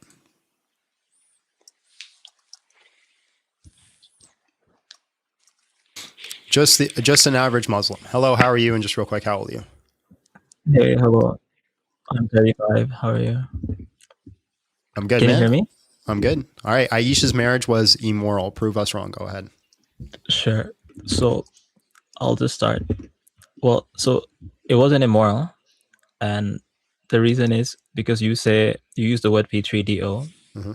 That's not what he was, because he married other women and they were all like, a lot of them were like widows and divorcees.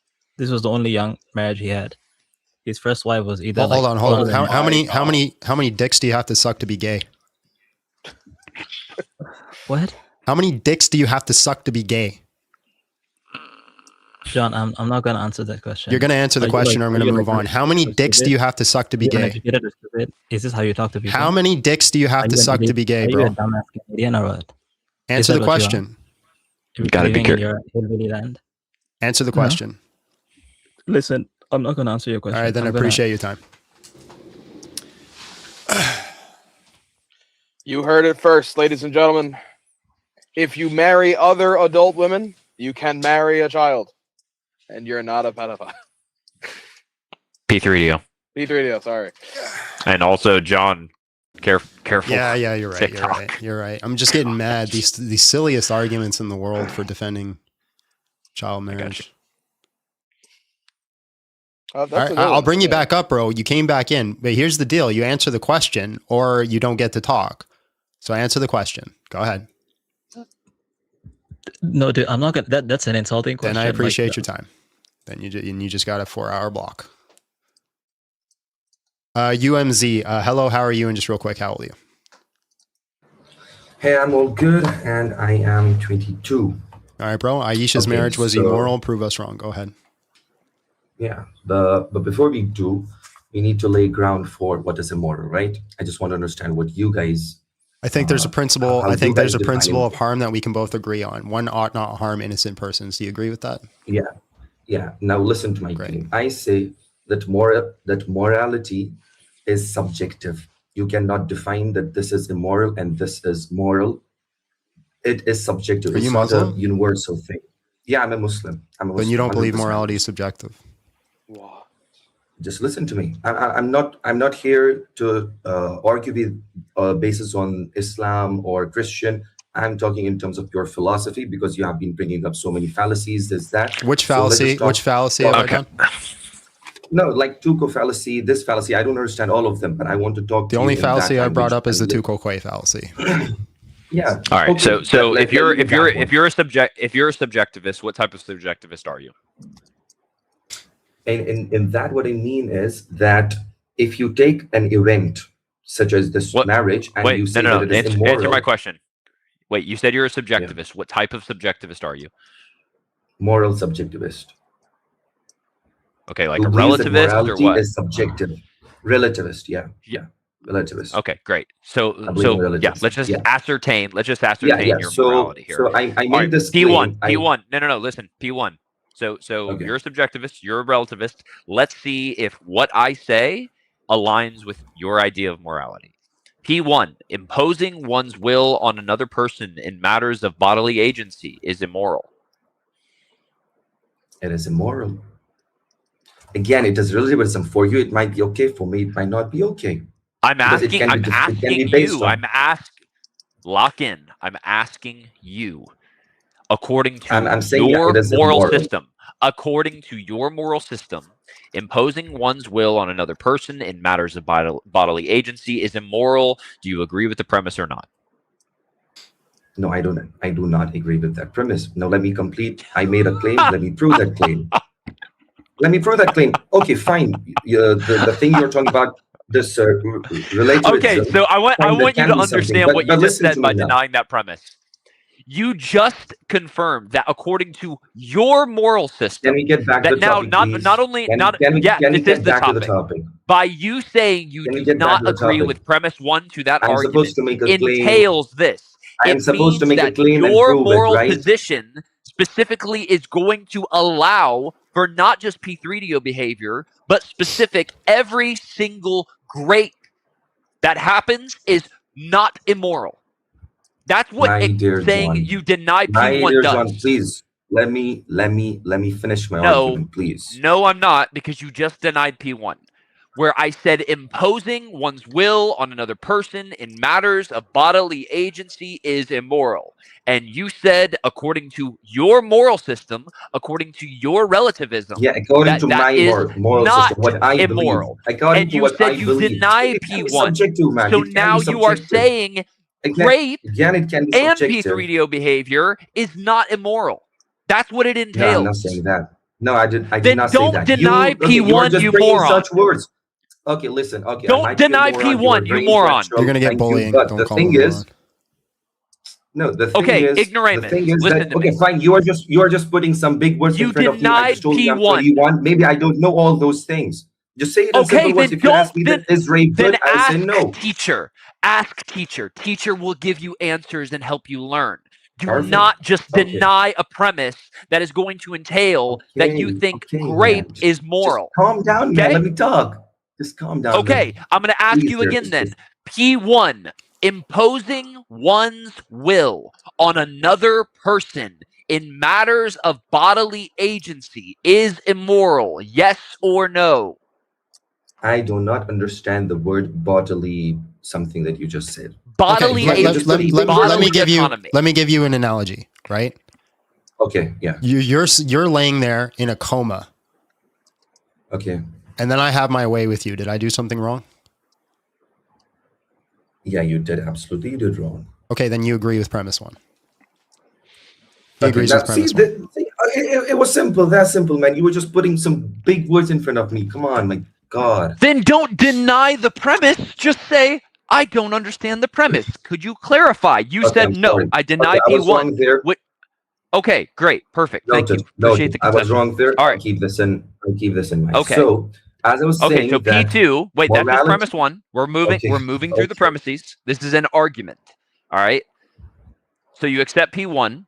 P2, a sexual act without meaningful consent necessarily imposes one person's will over another in matters of bodily agency. Do you need a clarification? He already agrees because the analogy I gave. Yeah, I agree. Okay. I agree. Conclusion. Therefore, sexual acts lacking meaningful consent are immoral because they impose one's will upon another person in matters of bodily agency. Conclusion. If you accept P1 and you accept P2, the conclusion. Okay, the conclusion is not avoidable. All right. Now, meaningful consent. This is the second part of the argument. Meaningful consent requires capacities that are physically impossible for children. When I say physically impossible, I'm saying this is actually, I wanted to talk to you it's about that. nomically impossible. John, you got to use specific ages because they conflate child with anybody who's before puberty. Yeah, well, we can get there. No, so if I'm correct, your argument is that the brain does not fully develop before 18, right? If I'm not wrong. Yeah, that's an average age. Yeah, average age. You do. Let's just take 18, it does for not. Example, right? It does not have the development that allows for meaningful consent. Meaningful consent is going to be voluntary, informed, competent, revocable agreement to participate in a given action. Okay, if that is what your argument is, then I want to understand just one thing from you. What makes brain developed? What are the things that makes a brain developed? Tell me. Yeah, development of prefrontal cortex to where you're able to have executive function rather than underdeveloped executive function. No. Okay. I'm no scientist. Just talk to me in pure layman language. The prefrontal cortex is the primary part of your brain that helps you with decision-making skills. You don't start. You don't. You start developing your prefrontal cortex like 16, 17. It doesn't fully complete until 25. By what means? By what means does it get developed? Okay, the prefrontal cortex, it gets developed based on what? It needs some input, right? It's not actually there. Yeah, biological factors. That's the point. Biological development. Okay, biological factors. Physical development. So, okay. So biological factors is one. Okay. No, biological factor. That is it. Yeah. Okay. In the same way you get the same way when you start young and you get taller, right? That's because your biology allows for you, your physiology allows for you to get taller. Okay. Okay, great. Yeah. So according to you, one of the parameters for a person to be his frontal cortex to be developed is that the human physical thing, right? And if he is physically completely developed, it means that his brain is completely developed. Now, let me take an example. If there's a person, since from his birth, you put him in a room, completely locked in a room. He does not have any knowledge of the outside world, but you just give him food, so he survives. After 20 years, he comes out. Is his brain developed? Yes or no? He'll die. Is his brain developed? Yes or no? That analogy won't work. They'll die. They'll literally die without human contact. Okay, let's just say you put them in a very if you want to confined state. Confined state. No. Think about it. You put him in a confined state. Would his brain be developed? Yes or no? The brain would be physically developed. So the brain would be physically developed, wait, let me finish. The brain would be physically developed, but in order to take certain actions, remember my definition for meaningful consent: voluntary, informed, competent, revocable agreement to participate in an action, and you have to have sufficient cognitive capacity. So in the same way. So for example, wait. This is not going to help. This is not going to help you. So for example, when we look at can you just give me a second? I'm just writing down. Wait, listen. When we look at adults, when we look at I'm trying. I'm using your analogy. Let me answer your analogy. Okay. Your analogy is the person is in a room. They go through all the physical processes that allow for the capacity of something. Now, the capacity to do something is not the same as actually having the ability to do it with informed consent, right? If I say I have the capacity for something. Also needed. No, I agree with there on you. I completely agree. Okay. So cognition is again needed. So how is cognition developed? Through experiences when you are in a society, when you see someone, right? Yeah, that's part of it. Okay. That's part of it, but it's not totality. Right. It sounds like you're going the direction that hold on. Sounds like you're going the direction that just experience in the world is the totality and enough. No. Of course we agree you need some sort of experience in the world to be able to be informed. But you also need you also need the physical biological ability to do so as well. Yeah, no, listen to me. This is why children can't vote. Yeah. No, listen to me. A person needs to be physically developed. He needs to be cognitively developed. He needs to have experience and all of these things. That is what makes him mature, right? Now, at that time, I claim that she was completely mature in terms of physical state, in terms of cognitive state, all in you terms have of to experiences. all you have to do to make that argument is show me one singular case where a 9-year-old was fully developed. That's all you have to do through all of history, where we actually have it documented through scientific reason. Okay, see, first thing first, age is just a number. You cannot put it onto something and claim like, hey, this is the final verdict. Let me give you an example. Age is not just a number. It's the amount of times you have circled the sun, right? Which is generally how we measure. Generally, how we are measuring. It does not. Hold on, let me finish. It's generally how. Hold on, let me finish. It's generally how we measure growth. So again, can you show me throughout history or even modern day time one scientific standard of somebody completing maturation at the age of 9 years old? Yeah. Okay, do it. Before I get to that, do it. That's the whole basis of your argument. No. Just listen to my argument, man, please. I need the data. If you're going to argue that she was built different, I need the data. No, just allow me to speak, man. Okay. If what you're going to say is the data is in this location, I would love to let you speak. But it sounds like you're running from the actual data. No. I'll come back to that. I promise you I'll come back to that. No, you're not going to come back to it because here's what you guys do. Here's what you guys do. I'm going to it. I'm muting you because here's what you guys do. You guys will not give data, but instead you'll give some sort of argumentation and try to shift to a red herring, right? And then in the hopes that I'm just going to forget about the data.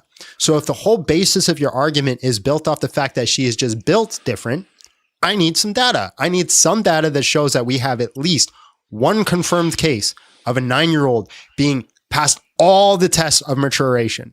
All of it. What is it?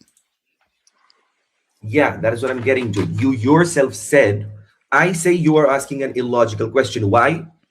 I say you are asking an illogical question. Why? Because you yourself said that growth, that age is connected to how the amount of times you revolve around the sun. So it is not directly connected to your physical self. It is not directly connected to your cognitive self.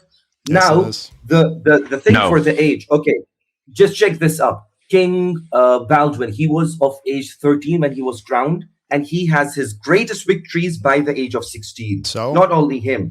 In terms of mathematics, Blaise Pascal, he was of the age 16, completely mature, and he gave How do you know he's completely mature? Theorem. Because he gave you the Pascal's theorem. It's not a child's book to get a Pascal's theorem. Not the argument. Hold on, the argument we're making. Hold on. Intelligence has zero to do with the ability to make rational decisions.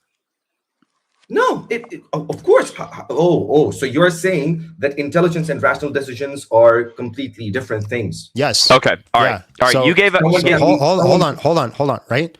So the hold on. Let me read this, because there's a difference between intelligence, just memorizing things and being able to problem solve, versus having a complete understanding of consequences and pure pressure, and then the understanding the rational consequences of the future, being able to consent. Those are two very different things. You understand that, right? They are. So, for example, in the paper by Steinberg and Isolog says maturation of capacity to reason and deliberate system proceeds by as much as 5 years. The maturation ability to exercise self-regulation, especially in social and emotional arousing contexts. We also have self-reported impulse control develops into the early mid-20s, a trend that is mirrored in studies using behavior measures, especially those that assist self-control in emotional arousing contexts. We also have adolescents, particularly early mid-tweens, are less resistant to pure influence than adults. Adolescents who are observed by pure or real or virtual take more risks than adolescents who are unobserved, an effect that is seen even in studies in which peers are in different rooms and prohibited from speaking to the target. In studies of temporary discount, adolescents are more likely than adults to prefer small but immediate available rewards over large but delayed rewards. But differential adolescents discount the consequence of possible future events when an immediate reward is presented. Justice-involved adolescents between the ages of 13 and ending tend to cite short-term consequences as reasons for accepting a plea offer, such as wanting to hasten a legal process. Sensation-seeking, like propensity to seek out new and exciting experiences, often reflect a lack of self-regulation, peaks during adolescence before declining into adulthood. Adolescents are more likely to run a yellow light on stimulated driving tasks and demonstrate a greater risk sensitivity to reward in Iowa gambling tasks. The system responsible for self-control, regulation, impulse, thinking ahead, evaluating the rewards and costs of a risky act, and resenting peer pressure, which is localized mainly in the prefrontal cortex, is still undergoing significant maturation well into the mid-20s. right? So you're just arguing, oh, they did some things that were smart, right? A computer is smart. A computer can give me a theorem, but a computer can't understand concept. No, a computer cannot give you a theorem. I'm sorry. A computer cannot give you a theorem. A computer can't give you a theorem? No, it cannot make cognitive decisions. I am a student of artificial intelligence. I can tell you that better than anyone. It just makes. I agree. It doesn't have cognition. It cannot prove you. It cannot give you something new out of the box. No, it has to be somewhere there in the data. It works. All of this works on the Bayesian inference. That's the whole game underneath AI, probability distribution. Anyways, that's going off the topic. You spoke for exactly 1 minute, 57 seconds, and I listened to you. A computer. I listened to you. Who's going to win in chess, a computer or a man? A computer. Okay, does that mean because a computer? No. Let me finish my question. Let me finish my question. It is able to look into the. Let me finish my question. So a computer, right, is going to be better at chess than a human. Does that mean a computer understands things like consent? No. Okay. So can you make the argument why a child might have certain high IQ ability, but that means they understand consent? Computer and human are two different things. That's my argument, Einstein. Mind. That's my argument, Einstein. Yeah, I'm saying that it can happen. Yes, it is possible. For them, I just gave an example of, okay, for example, take the example of King Edward IV of England. He ruled between 11 and 15, and he gave us and he was under his rule, the Church of England was transformed into fully Protestant body. The Book of Common Prayers, it was he who gave it, man, who signed it. All right, let's do this. So you gave a hypothetical about a man who was in a room. John said, okay, hey, this wouldn't happen because the man would actually die. We went ahead and conceded and said, okay, let's just operate under the terms of the hypothetical. All right? Yeah. You remember that? Not only that, so listen. I want you to agree. We operated under your terms of the hypothetical. No, I take that back. I don't want to go that route. All right, wait. No. Listen. Wait. People who double back when they get caught are gross. John, it's up to you. No. I'm not doubling back. Yeah, let me get this. Doubling back. I want to do this one thing with him. So, do you agree that we operated under your terms of a hypothetical that you gave? Yeah. Okay. I'm going to give you a hypothetical. If you do not operate under the same terms that I give, then we're just going to kick you. Okay. Good? Okay. Okay, here's the hypothetical. You have a 4-year-old that has gone through precocious puberty, which means they have started puberty. They have bled. Precocious puberty is a scientific process, biological process that is very, very limited, but it is something that does happen. You have a 4-year-old that has undergone precocious puberty, and we're also going to stipulate in the hypothetical that this child is a prodigy. All right? She is a child prodigy that can do math, can do science, can do all of these things. Can you sleep with her because of these things? Yes or no? And why or why not? Yes, I can. What? Yes, I can. Yes, I can. If you're thinking in the hypothetical, I didn't think he'd say yes. I thought I had a inkling he was going to say yes because he has to say yes. He has to say yes because it's consistent with his argument. No, so I know. I had a suspicion he was going to say yes. That's why I didn't want you to kick him because I wanted to get that out of him. Yeah, fair enough. Happy Monday, BJS, and Nadir got. I need a drink after that. Steak. Yeah, you go, man. You go. It's just sweet tea, but I need a drink. Didn't Allah give Muhammad the dream? That's what it says. Was Joseph's marriage with Mary immoral? How old was Mary when God impregnated her? Well, chances are she was much older because there's a specific Greek word that's used for 12-year-olds in the scripture when Jesus uses it with one particular 12-year-old and it's not used with Mary, and it even says that is a 12-year-old and it's a different word used for her. We don't know how old she was. All the Jewish data that we have from, for example, what the hell's his name? Michael Statlow says that people who were married in Second Temple Judaism was usually over the age of 20. So she was probably over the age of 20. Who knew all you need for consent in Islam is duct tape? Oh my God. My God. Love the work, guys, exposing the vermin who think underage consent is immoral. Well, you see the work that we're doing here, guys, and I know it's a tough thing to watch, but people need to know about it. People need to know this is a real thing, and it's not just a few odd people here and there. Like, people really do defend this. So with that being said, I'm not taking another guess until we get that dono bar up to 150, because we do have certain goals that we need to achieve to keep this channel running. So if you want to keep it running, we need to get that up there. We need to get that up there. So if you want to help us expose the grotesqueness of this terrible, terrible religion, donations are needed. Donations are needed. Man, that enrages me so much. My daughter's 4.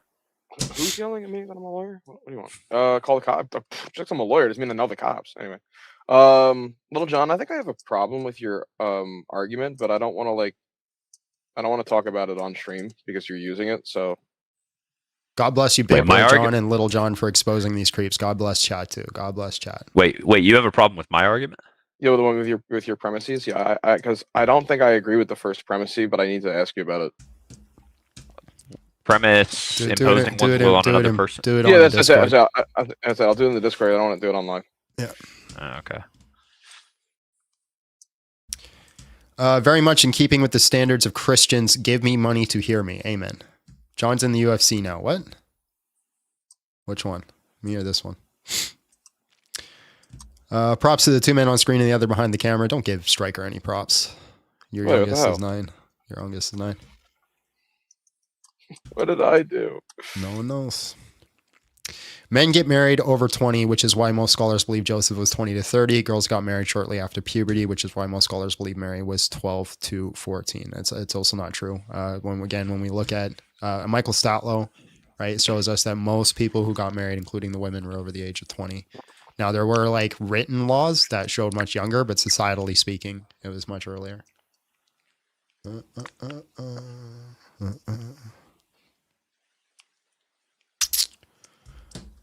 For my suffering, thank you very much. Thank you. We're almost there, guys. If again, I hate to do it. I hate to grift, but I have to grift to keep this channel running. So for us to take the next guest, we do need to get that dono bar up to 150. Grifting is a gross thing, and I hate doing it and terrible at it, but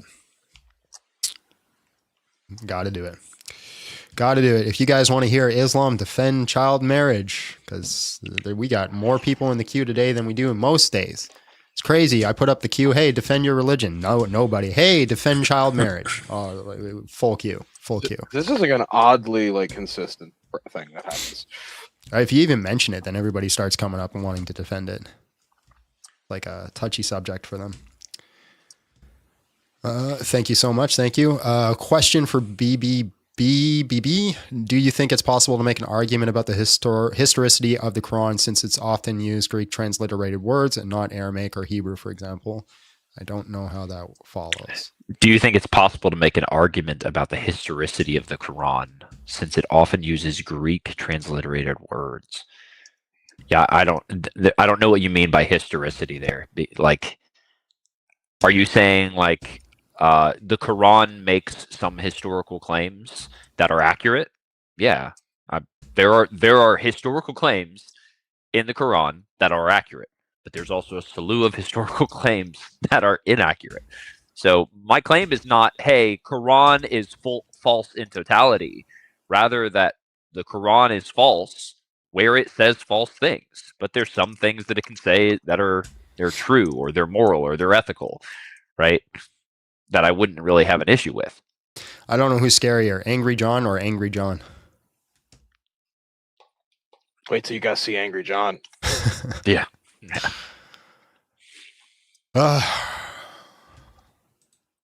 Let Striker talk too. No. Oh. A waste of $2. It's not a waste of $2. Gave you something to do today. Looking for Michael Statlow stats, he believes it was shortly after puberty for women too. That aside, if it's immoral to violate someone's bodily autonomy, it is immoral to imprison a criminal. What?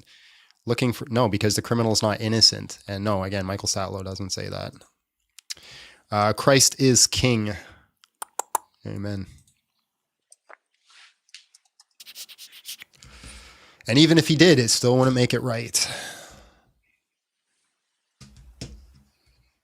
Costs nothing to run a channel. Yes, it does. You think the camera was free? You think the mic was free? You think the audio gear is free? You think paying my internet is free and my upkeep is free? It doesn't cost nothing. It costs quite a bit. Employees are free. My employees are free. Yeah, I don't pay for my employees. My father also said support other Christians. So thank you. Appreciate you. Thanks for doing this. Even though I don't know what that other word is, but I'm assuming it's exactly what I think it is. It sucks. Sucks. Yeah. This does sucks. John Steele, 2026. It's pretty awful. Yeah, so here's a quote from Michael Statlow. A survey of the epitas of Jewish women from late antiquity reveals relatively few women who married in their early teens, all from Singles Jewish graveyard in Rome, with far more marrying in their mid-teens or later. Not a single Jewish inscription from antiquity records a woman married while under 12 years old. That's Michael Statlow right there. Thank you for the $1.49, and we just hit our 150 goal. We can bring up the next guest. And we can hear this terrible, terrible arguments.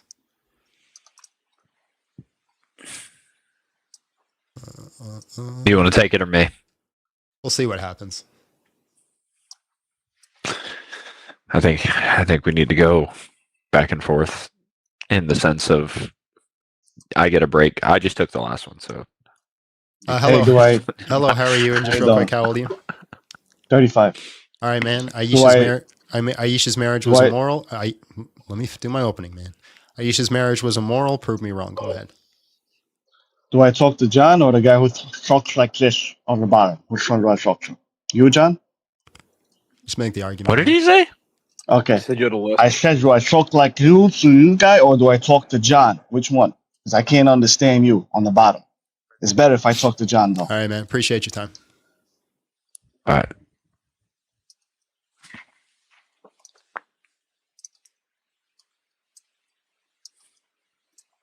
Hello, how are you? And just real quick, how old are you? Hey, I'm 28. All right, man. Aisha's marriage was immoral. Prove me wrong. Go ahead. I'm actually not here to discuss that, but I had a question if it's okay to ask. Nope. Appreciate your time. Reading comprehension. It's tough.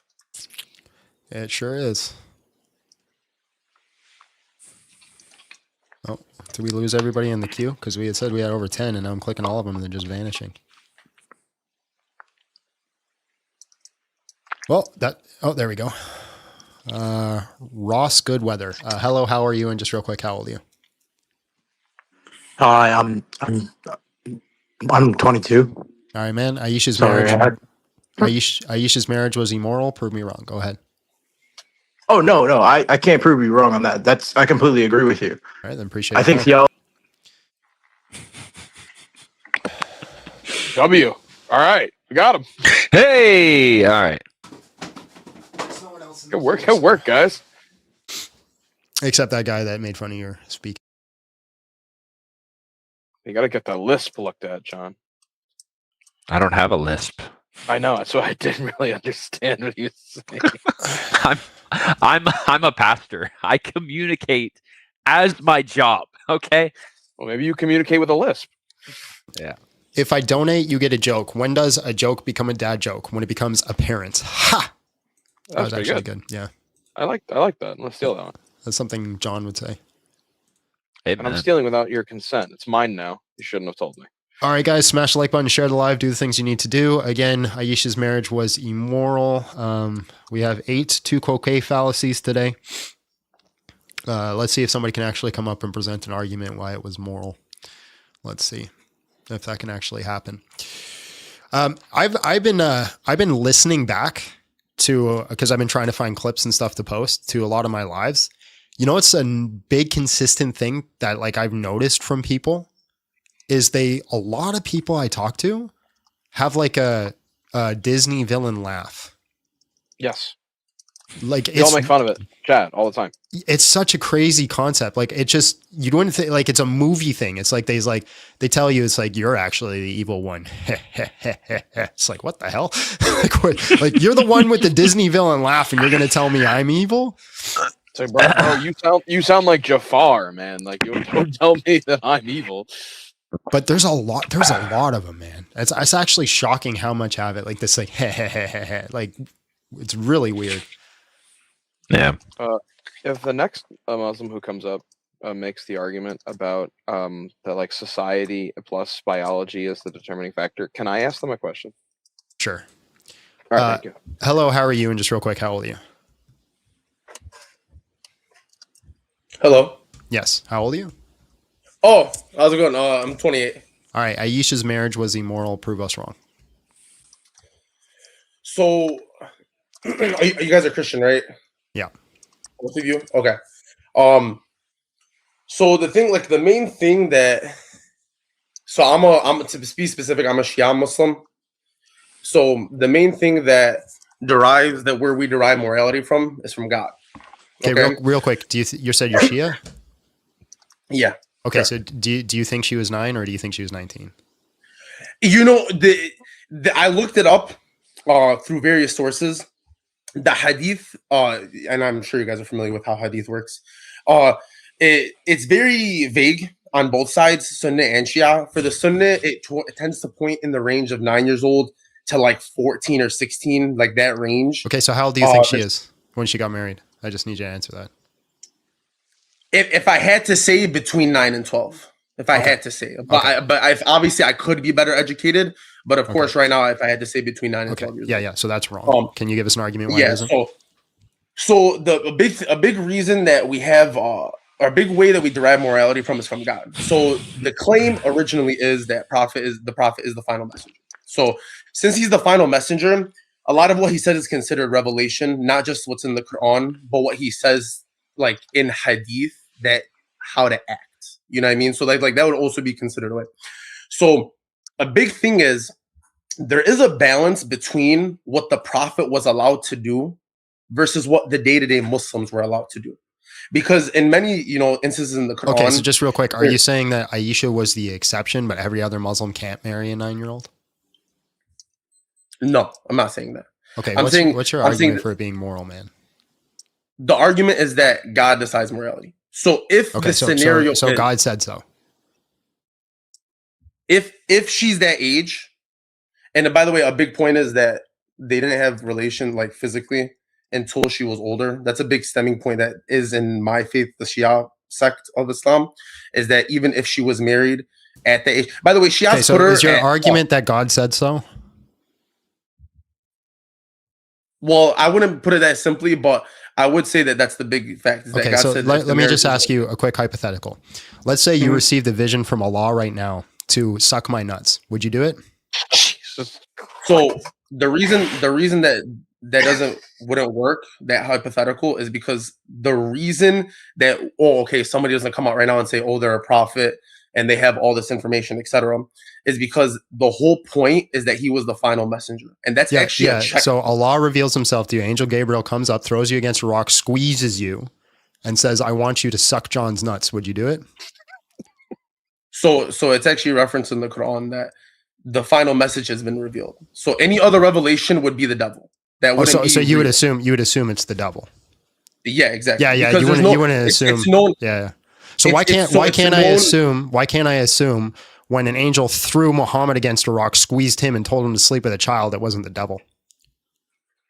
So, like, Christianity was the major Abrahamic religion before Islam, and Christianity never claimed to have them be the final messenger. Like, Jesus never said he was the final messenger, and he never said it was the last. You're not answering my question. Why can't I make just the base assumption that it was Satan? No, I'm just saying. I just answered the question. So, if God were to have a final prophet, if you were to humor Islam and you were to humor the fact that it was true, God wouldn't allow his prophet to be manipulated by the devil. So that would automatically take care of itself. But what I'm saying is... Yeah, you're begging the question. You're begging the question that it came from God. My question is, how do you know that Satan didn't tell him? So if you were to humor the fact that Islam is real, like humor that that's called begging the question. You're telling me to grant your whole argument. Well... to say, what's the difference between a revelation from the devil or a revelation from God? If you're saying, how would you discern that? If you are, in fact, getting revelation from God, then that would inherently discount the idea of even getting revelation from the devil, God would naturally. Yeah, that's again begging the question. You're saying it's from God. Now we already set the standard, right? If you received a revelation all of a sudden, hold on, you set the standard. If you received a revelation right now from an angel telling you to suck my nuts, you wouldn't do it because you would assume it's from Satan, right? But then we get the same criteria, the same method that Muhammad received a revelation telling him to sleep with a child, and you assume it's from God. Why? So it's easy to discern messages between the devil and from God. One of the biggest points that really fundamentally live in Islam is something called Tawheed, which I don't know if you are familiar with. So Tawheed is like the oneness of God, the idea that God is one. What does that have to do with anything? How do you know it came from God? So anything that's one of the main themes. So if you were to read the Quran, if you read how it's recited, I've read the Quran. Oh yeah, okay. So have you read it in English, I'm assuming? How do you know it came from God? So it supports the idea of Tawheed. It supports the idea of morality. The devil is obviously supports our enemy. It from where? To support it requires already having a foundation. No. So by idea. So the devil obviously would want you to be out of the way of God. So you're a Christian. So you believe. How do you know what the devil would want you to do? Well, aren't you Christian, and don't you believe that the devil wants you to be the devil is the master of lies. Yeah, the master. Like, think about it. If somebody's really good at lying, are you going to know they're lying? If you are within God's grace, yes, you would know. That's begging the question. How do you know it's from God? So if it supports the idea of Tawheed, if it contrasts the idea of what circular. The devil no. So yes, because where does Tawheed come from? It comes from Allah, which you got from God. Would you claim God from God? How do you know it came from God? Then how would you know that Jesus came from God? How would you know anybody had a message? Oh my God, that's a two-quote. There's our another two-quote. We're out 9 two-quote fallacies. Could you actually explain that fallacy to me? I don't know what that means. It's instead of actually addressing the substance or the justification of why you believe something, you point at somebody else and say they also believe it, so I'm justified in believing it. No, I don't think it's unjustified. I'm genuinely asking you. You. So you don't. If you admit you have zero justification for Islam, sure. No, my justification is obviously the devil would want you to stray from. How do you know what the devil wants if he's the master of lies? So the devil would want injustice. Why would you know that? How do you know the devil wouldn't want like a perfectly just system where everybody just rejects Jesus? Then why do you not listen to God? If he wanted a perfectly just system, then why did he disobey God? He disobeyed God out of pride. He disobeyed. He said, "Oh, okay, you said this. You're my creator." He was facing God, and he said, "No, you're wrong." So he creates a perfectly just system where everybody rejects Jesus and doesn't get to go to heaven. Is that not something Satan would want? That's impossible because why is it impossible? Jesus, you're just making shit up. Here's you pulling information. No, because to reject Jesus would be to reject morality. Because Jesus' teachings were to love thy neighbor, were to give charity to the poor, to pray. I agree that Jesus is the standard. Yeah, sure. Now, what's your argument? How do you know? How do you know it came from God? And if you just say because it already aligns with Islamic values, you're being circular. Well, a lot of Christian values align with Islamic values, so even more supporting evidence of. Oh my God, you listen, bro. Go on Amazon.com and just see if you can buy a brain. I'd appreciate it. That'd be great. So the thing is with Christian values, we believe in Jesus was a messenger. So if any message aligned, you're not actually arguing. God bless. Stuff.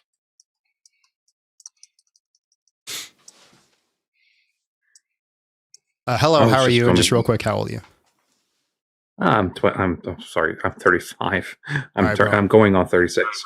All right, man. I was just going to tell the gift God was that if you read the Quran and you still argue like this, you should. Abe, hello, how are you? And just real quick, how old are you? Hello, can you hear me? Yes. How old are you? I'm 30. Well, 35. All right, man. Aisha's marriage was immoral. Prove me wrong.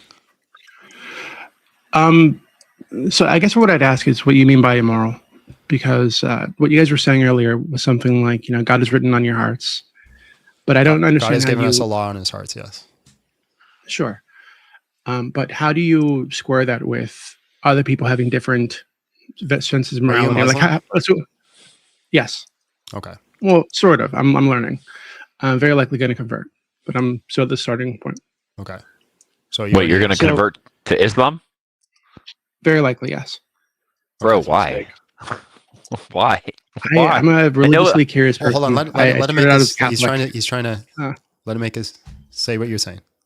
So I started out as a Catholic, very curious person, done a lot of reading, and right now, Islam seems like the most functional, logical religion that I can find. Okay, but let me just ask you. I just want to say one thing to you, and you let me know. Sure. Muhammad took his grown man wiener out and put it in a child. Yes. Okay, you're okay with that? I would say it's a bad thing to do, for sure. I don't agree with having sex with children. You can't be a Muslim. You can't be Muslim then.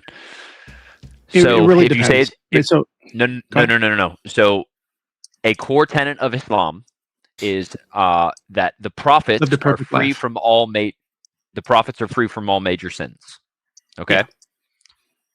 If you say that Muhammad has done something wrong, aka committed a major sin, you cannot be a Muslim. This is something they have to defend because Muhammad is a moral example for all mankind, right?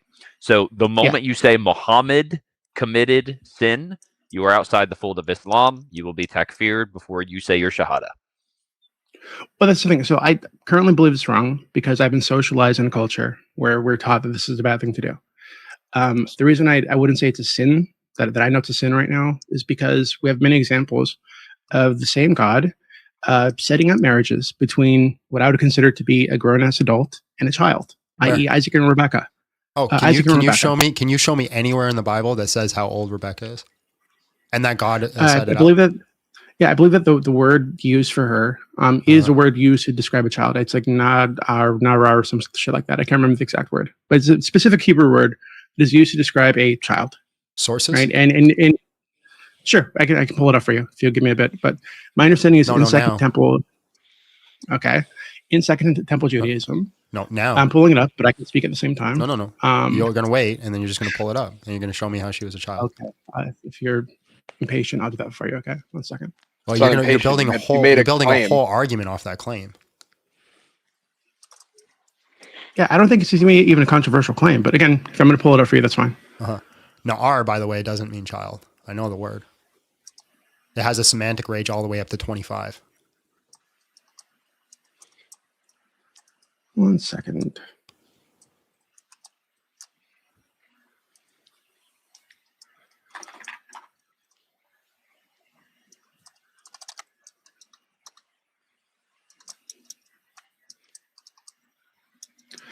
Okay, so yeah, it is an ara, and it is a word primarily meaning young woman, maiden, or girl. The typical range is 12 to, it's basically a maiden or an adolescent. So young girl, younger to adolescents. You said 12 to, and then you stopped. 12 to what? Hold on, let me find this for you. You were just reading. Well, the definition I'm looking at starts around age 12. I'm looking for the endpoint. It says 12 to adolescence. So I'm looking for an endpoint for you. Nar, according to Dan McClellan, has a semantic range of 12 to 25. You don't know who Dan McClellan is? No. It's not a bad thing. John, check your text. I already saw it. 12 to 20. I don't see where you're seeing 12 to 25 because everything I'm looking at. Is there somewhere I can post a link for you? Because I'm looking at like BibleHub.com, for example. And it says, from infancy to adolescence. And typically adolescence isn't 25 years old. So I don't know where this 25 is coming from. That is the semantic range of Na'ar, right? Okay, based on this one guy who seems Dan to McClellan, disagree with who's not everyone a else Christian scholar, who opposes Christianity, goes against it quite frequently. I don't understand why that's relevant. He can be a Christian or not a Christian, because and still be wrong about this. Him and I had a debate. He's just saying it's an unbiased source. It's an unbiased source. Him and I had a debate on specifically this. Now, he argues Na'ar has a semantic range up to 25. Now, there's another conjunction of another word. I think it's quitil or something, whatever. When the conjunction of those two words means that it always is somebody who's under the age of like 10 years old. So again, you're just taking this one word and you're saying it has to apply to somebody who is like this age of like 12 years old, which again, if you're going to hold the Talmud, if you're going to hold to any of those things, you can't make those arguments because the Talmud, they argue she's one rabbi says that she was 3. Another rabbi says she was 16. Another says 14. One says maybe 9, right? Right. I don't think there's one that says 12. So like we look at the context of what's happening in the context. Right. But in the context of this society is, so far as I understand, Second Temple Judaism. This isn't Second Temple Judaism. Girls were. This is way before Second Temple Judaism. Okay, well then, if we were to go back to First Temple Judaism, the girls were being encouraged to get married. First Temple Judaism. Okay, in this time period, right, including First and Second Temple Judaism, girls were being encouraged to get married right after puberty. Sometimes even during puberty, before puberty. If I remember correctly, Okay, we can pull that up too. Because I have a whole bunch of data that says that there's a whole bunch of societies from the past that didn't get married until they were 20 or 30 years old. And this would be Second Temple Judaism would be one of those societies. No, that's not true. Really? Okay, let me read this. Yeah. Michael Statlow, who did a research on it, says, a survey of the epitaphs of the Jewish women from late antiquity reveals relatively few women who were married in their early teens, all from a single Jewish graveyard in Rome, with far more marrying in their mid-teens or later. Not a single Jewish inscription from antiquity records a woman married also when under the 12 years old. We also have documentation from the 1st century that shows that there's a huge amount of complications that happens in pregnancy at younger ages, around the 12 years old mark, where women would die or their children would die. And there'd be a whole bunch of situations where they would just end up in problematic areas if they started conceiving at a young age. Yeah, I agree with that. But like you just said, here's the thing. One of the primary motivations. Well, let me just say this really quick. The primary motivations back in these time periods were to sire children, to have children, to continue your genealogy, continue your generations, right? And so if they're constantly seeing complications with the women that they marry and they're constantly seeing complications with childbearing, then this is going to, de facto, it is going to take them away from those sorts of practices because they want to have families that actually continue on without death. So here's a quote from the 1st century. Diceles, the Charistine, in the second book of gynecology, says a primape and a young woman have difficult labor, whereas those who are born have easy labor. Cause of difficult labor is the orifice of the uterus is not straight or has become hardened and closed and does not easily give away. Furthermore, he says the large fetuses are a cause too, but in the 3rd book of gynecology says the atrophic and dead fetuses are the cause and adds that. So that was for young women. And then we have Brenty Shaw, who says, first girls tended to marry in their late teens, though perhaps some cases at very young ages. This is to say a wider range of ages in the first marriage, with some marriages taking place, seems to have been part of the overall pattern for women. Men, on the other hand, tended to be marrying in their mid to late 20s. Right. And then So, also David Levine, Amaltheus, 18th century England. The check was late marriage. Women usually married for the first time when they were in their mid 20s. Okay. So as you said earlier, this Michael Statlow guy, he didn't say that no woman got married. I'm not going to say no girls got married before 12 or after 12. It was that most of the girls that he found were married later. That doesn't mean that girls weren't getting married after from 12 to I'm not arguing that it didn't happen. But that doesn't mean it's good. Okay. I'm not saying it's your good. argument was that people just did it back then. It's just false. Like throughout societies, it's changed. Oh God. Yeah, but I want to be clear about the context here because you said that context matters. So I just pulled it up, and this is Cultural Aspects of Marriage in the Ancient World by Edwin M. Yamauchi. I can post it for if there's a link for me to place it. Professor of history at Oxford in Ohio, not England. He said here that in Egypt, girls were getting married, but at this time, getting married between 12 and 14, men from 14 to 20, and Mesopotamia, girls were getting married from 12 to 14. Yeah, I agree. Greece, 12 to 14 and 20. Rome. Your argument was Rebecca's Rome 12 time. to 14. Like this is in this period, in this region, girls are getting married very, very young. Yeah, so that's not Rebecca's time. It's typical. What do you mean? What was her time? It was an ancient This is way before that. Mesopotamia. Wait, so you're saying that before this period, girls were getting married older? I have no idea. It doesn't give us any age. Okay. You're making the argument. Wait, what was the period? What was the specific now, period? Here's the thing. If Isaac, it's ancient Mesopotamia, right? So the Bronze Age. If Isaac married Rebecca at a young age, it's immoral. I agree. But okay, then why the hell do you want to follow a prophet who marries a child? Okay, well, that's what I said earlier. So it's not just that it's immoral, from my perspective, but because I've been socialized in a culture where I'm taught that this is a bad thing to do. But my understanding of that specific marriage was that God set this up.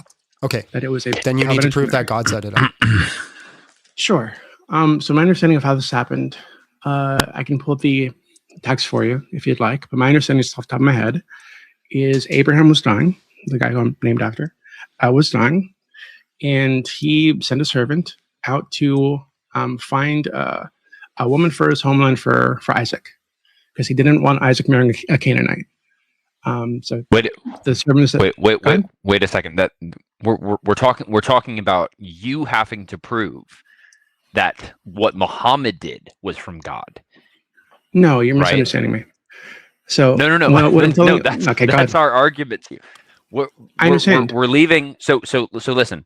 The context right now that we're talking about is whether or not something is immoral, right? Not whether it happened or whatever. John just said, if Isaac did this, which we have no data for, but if Isaac did this, right, there's a conditional there, then it is immoral. You agree that? No, but you wouldn't agree with that, though. Unless your position is that God would command an immoral thing or let an immoral thing happen. Yeah, God lets immoral things happen all the time. He would command an immoral thing to happen. So he would command he would set up a situation where a child and an adult man marry, and this is immoral. He wants to listen. Intense too, okay. What I want to poke at, right? Do you believe that Muhammad's marriage to Aisha and consummation of that marriage at 9 years old was immoral? Right now, yes. As I said earlier, because. My current understanding, my current perspective is that God. Yeah, you agree with us on that, right? You agree with us on that position. His mind. No joke. I'm not looking for a reason to change my mind. I'm putting it into context, right? So the context here is you guys are saying this is immoral because God has put it in your heart that this is immoral, but we have the same God in the Old Testament, in the Bible, setting up exactly this kind of marriage. Okay. So why would it be She immoral? wasn't a child. Who wasn't a child? Rebecca. Yes, she was. Prove it. You prove she wasn't. That's not how it works. Every scholar that we can pull up right now name a would scholar. say that in this period, I just named one earlier. In this period, name a scholar. No, not Rebecca. You named that it happened, not Rebecca. There's one person. No, I named the scholar that I named was a guy from Oxford in Ohio. Where I'll pull it up for you. And where did he talk about Rebecca? Yeah, he didn't talk about Rebecca. He's talking about in this period. Okay, again, he's talking about in this period, and you agreed with me earlier. In what period? What specific time frame? Ancient Mesopotamia. Okay, let me tell you. You're already off in terms of culture because you brought up Egyptian, you brought up Mesopotamian, which both of these cultures are removed from the culture that was represented within Israel communities and Jewish communities, right? No, it wasn't. You don't think the culture was different? They live in the same time period, but their cultures were different. Of course, there were differences, but also a lot of similarities, i.e. the marriage age. It's very common back then in all regions. Okay. Show a correlation. So here you have to do. Hold on. Let me show you how this is fallacious. What's the common marriage age now? It depends. Probably, I want to say 18, but that's probably wrong. It's probably a little older. It's actually around 30 now. Yeah. Okay. Well, hold on. In the entire world? North America. North America. Oh, okay. Yeah. But hold on. The entire world. You already showed us the issue. Like you said, is in this common area. There's similarities. Is there similarities between North America and other places in the world? Yeah, of course. Okay. So the common age right now is around 30. Does that mean everybody who gets married now is 30? No. But you're making the claim that the word that's used to describe Rebecca, the Na'ara word, somehow means up to 25, and therefore we need to believe that she was around 25. But you understand, I think you agree with me. She's 25. There is no mention of her age. That the range there starts at childhood. It's from childhood to adolescence. To 25. And you're pushing that to 25 for some reason, which that is that doesn't mean range. No, because that's the range. No. Listen, that's the range. Okay. We're not claiming we know her age, but we can claim we know what her age was not. Right? There's a distinction. We know what her age was not, and we can know the range of what the age was, right? But you're bringing a claim that you're trying to make comparable with Muhammad and a 9-year-old. So guess what? When you bring a claim, you carry the burden of that claim, which now, if you're saying that they are comparable, you now have to show that Rebecca was around that young age that you're trying to purport that she was. You understand that's how this works. Well, no, because again, the word that we're talking about, this is not our word.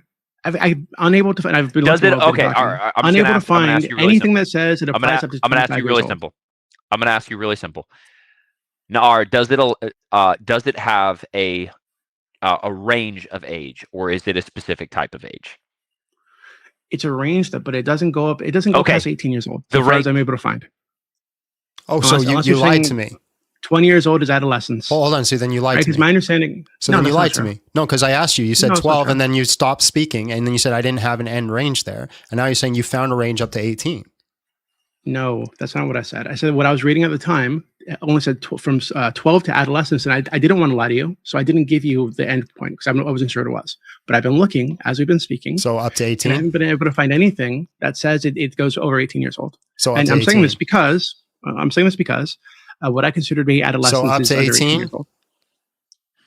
Yeah, from my reading of it, right? So I would say it actually says from infancy to adolescence. Now I don't know exactly what they mean by adolescence. So up to 18. My common understanding of that word. So then therefore she was 18. Okay, why would you say therefore she was 18? Because it's the same argument you're using to say she was 12. I'm not using to say she was 12. Yes, you are. I'm saying we have no reason to believe that she was over 12 years old, or over 14 years old, or over 15 years old. We have no idea. We have no reason to believe she was under 18 years old. Of course we do. The common marriage age in this area, in this specific culture, common marriage age right now is 30. That doesn't mean everybody gets married at the age of 30. This is a silly argument for you to justify sleeping with a child.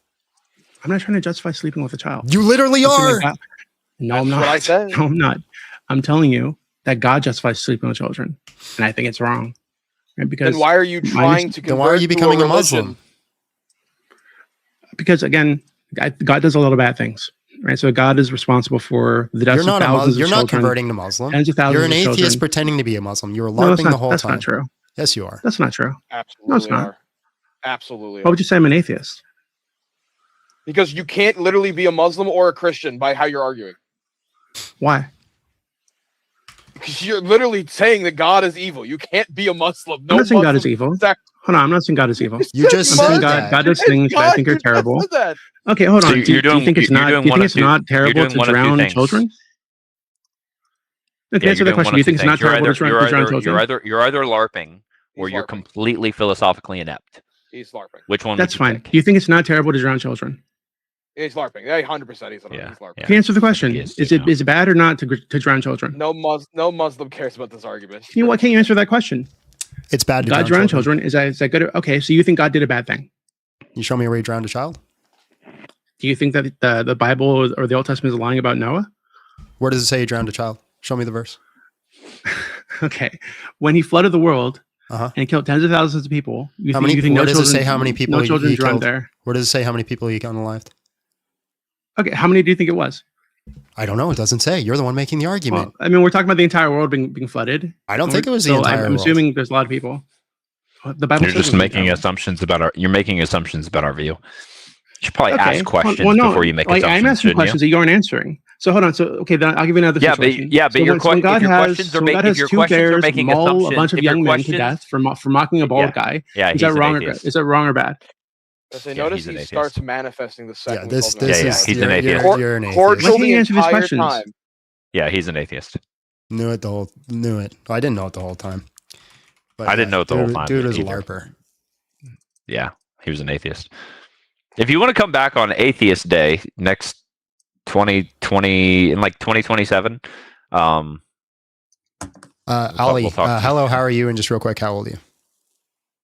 Hey guys, just wanted to talk about what we talked about earlier. I hope God blesses you guys. I feel like you guys were a little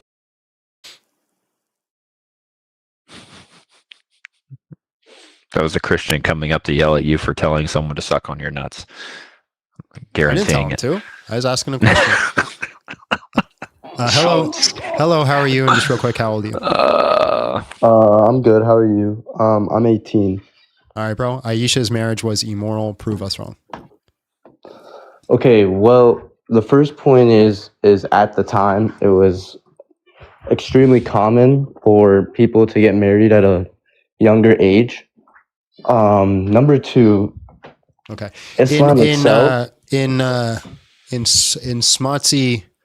Smotsy, Germany, at the time, it was extremely common to just do intern camps, forced slavery, beat them and harm them, and do experiments on them. Was it good? No, it's not good, but... Okay, so then what does the time period have to do with anything? Yeah, but there's a difference when you look at something like that where people are actively dying, and then when something way less than that, I mean, no one's getting harmed in this. You don't think that sleeping with a 9-year-old child doesn't cause harm? Okay, if she was harmed, Go if ahead. she was Please harmed, then say she would have said something, please. What? Say she would have said something. Please have that be your next No, if she was harmed, then there wouldn't be thousands of hadiths from her. Why? Talking about the Prophet and explaining about Islam. Why wouldn't there be thousands of hadiths of her? Because she wouldn't be a good example of to represent Islam. That no one would believe what she would say if that was true. Why? Why? Because if she was being harmed, why would she go out and actively speak with Islam? That makes no sense. Groomed. She was groomed by who? After the Prophet died, she was groomed continued. By the Prophet. But after the Prophet died, she continued. Yeah, to speak up against Islam. What do you think grooming is? Grooming is like manipulation. That sort of thing, right? Because of what? Because of what? What is it about the manipulation? Okay, wait. Let me ask you. What's your proof that she was manipulated? Because now you're saying that she's manipulated. I got it. Do you want it? Let's do it. All right. Let's hear it. All right, John loves that question. Let's go through it. So, stage 1 of grooming is selecting the victim. This involves identifying a vulnerable child. Offenders may engage in the victim's basis of physical appearance, such as small size or young age. So we have a hadith that says, where is it? Apostle said to me, "You have been shown to me twice in a dream. I saw a picture of you in a piece of silk, and someone said to me, 'This is your wife.' When I uncovered the picture, I saw it was yours, and this is a law." Then it happened. We also have another hadith that says that, why did you pick someone of age when you could have picked a virgin to play with? On behalf, she said, "By Allah, I do not know that Allah's apostle. I was a young girl and did not have much knowledge of the Quran. I said, I know by Allah that you have listed in what you're saying." So he literally picked her, and this is your guys' standard. He picked her before she hit puberty because she was 6. And by the way, she never did hit puberty before he consummated, but that's a different point. So he picked her while she was young, right, and selected her out. That's stage 1 of grooming. Stage 2, gaining access and isolation. Offenders use multiple strategies to gain access to a victim, including being involved in youth service organizations, going to public places where there are children, and manipulating the family. So we go to stage 2. We have Allah's apostle. It seems that you needed a wife. He said, yes. Shall I find you a virgin or a previously married woman? He said, a virgin. She said, who is she? He said, the daughter of the most beloved person to me, Abu Bakr's daughter. So most beloved person to him. He's already involved in the family, already wanted a virgin, wanted someone young. Aisha, Allah by please, reported that Allah's apostle married her when she was 7 years old and was taken in the house as a bride when she was 9 with her dolls, with her, with the Holy Prophet. So we've completed now 2 stages of grooming. Stage 3, the development of trust. Offenders get the cooperation and trust of the child and family by being affable and charming, thus achieving insider status and a positive reputation. I think you're already going to agree with all that. Muhammad had an inside with the family, had a positive reputation with the family, got the insider status. Stage 4, desensitization, the child of sexual content and physical contact. In this stage, offenders introduce sexual conversations and touch with the goal of desensitizing children to it. Offenders might discuss sexualized topics such as telling inappropriate jokes or providing sexual education. Stage 4 here, let me get the hadith. A person asked me, can a woman in their menses serve me? And can Jube come close to me? I replied, all this is easy for me. All of them can serve me, and there's no harm for any other person to do the same. Aisha told me that she used to comb the hair of Allah's messenger while she was in her menses, and he was in the mosque. He would bring her head near her room, and she would comb his hair while she used to have her menses. Now, the Prophet and I used to take a bath from a single pot of water and use our hands used to go into the pot after each other in turn. Sahih al-Bukhari also says, Aisha about clothes soiled in semen. She replied, I used to wash the clothes of Allah's apostle and would go to the prayer while the water spots were visible. And the Prophet used to lean on my lap and recite the Quran while I was in my menses. So we have a desensitization to sexualization. Stage 5, post-abuse maintenance. Once the abuser has been initialized, the offender engages in maintenance behaviors that allows it to continue by undisclosed. They include encouraging the child to keep secrets, persuading the child that the abuse is normal, or making the child feel responsible for the abuse. The offender might also try telling the child that they love them, offer the child bribes or rewards, or impose punishment. Let's go down to that one. O Prophet, we made it lawful you that your wives you have paid their full dowries, as well as those bondwomen your possessions, whom Allah has granted you, and you're allowed to marry the daughters of your paternal uncles and aunts and daughters of maternal uncles who have immigrated. Allow marriage as believing woman offers herself to Prophet with dowry if he is interested in marrying her. This is exclusive for you, not for the believers. We know well that the rulings have ordained the believers to wives the bondwomen and the possessions, such as... Why did I put that one in there? That one's a weird one. Anyways, I think you already agree with that. They vindicated her as the greatest woman ever. They taught her that this was awesome to be part with Muhammad, to follow her. So all these stages are 100% in unison with grooming.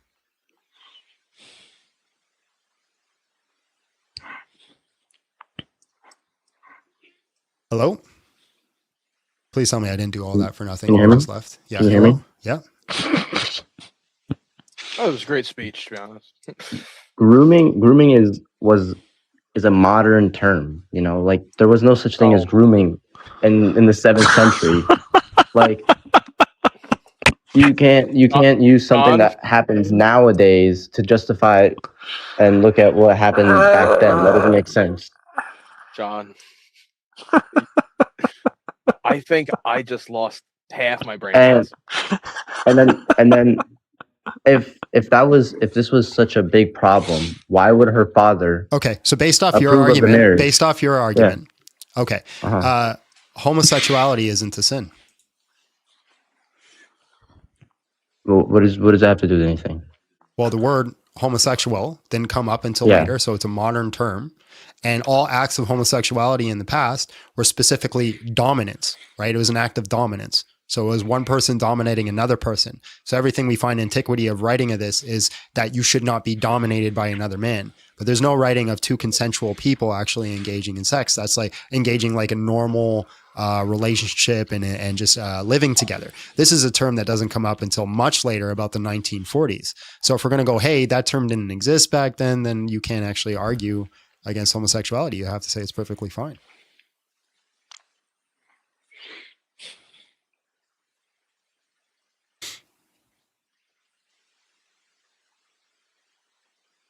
Use that for your argument. What? I don't think you could use that for your argument if Why not? If it's something modern. It's not my argument, it's your argument. You're saying we can't use modern terms. No, you're saying she was groomed. You're saying she was groomed. So I'm saying you're saying we can't use modern terms to understand things of the past. Well, the modern concept of homosexuality. I'm not saying you can't. I'm saying it's misleading. I'm not saying you can't, but I'm saying it's misleading. It's misleading because you're using something that didn't exist back then and wasn't something that was recognized. So the modern concept of homosexuality didn't exist back then, so therefore it was never condemned in the Quran. I mean, I don't know. I haven't read the whole Quran, so I'm not 100 on that. But I don't know if it condemns it or not, to be honest with you. But I would.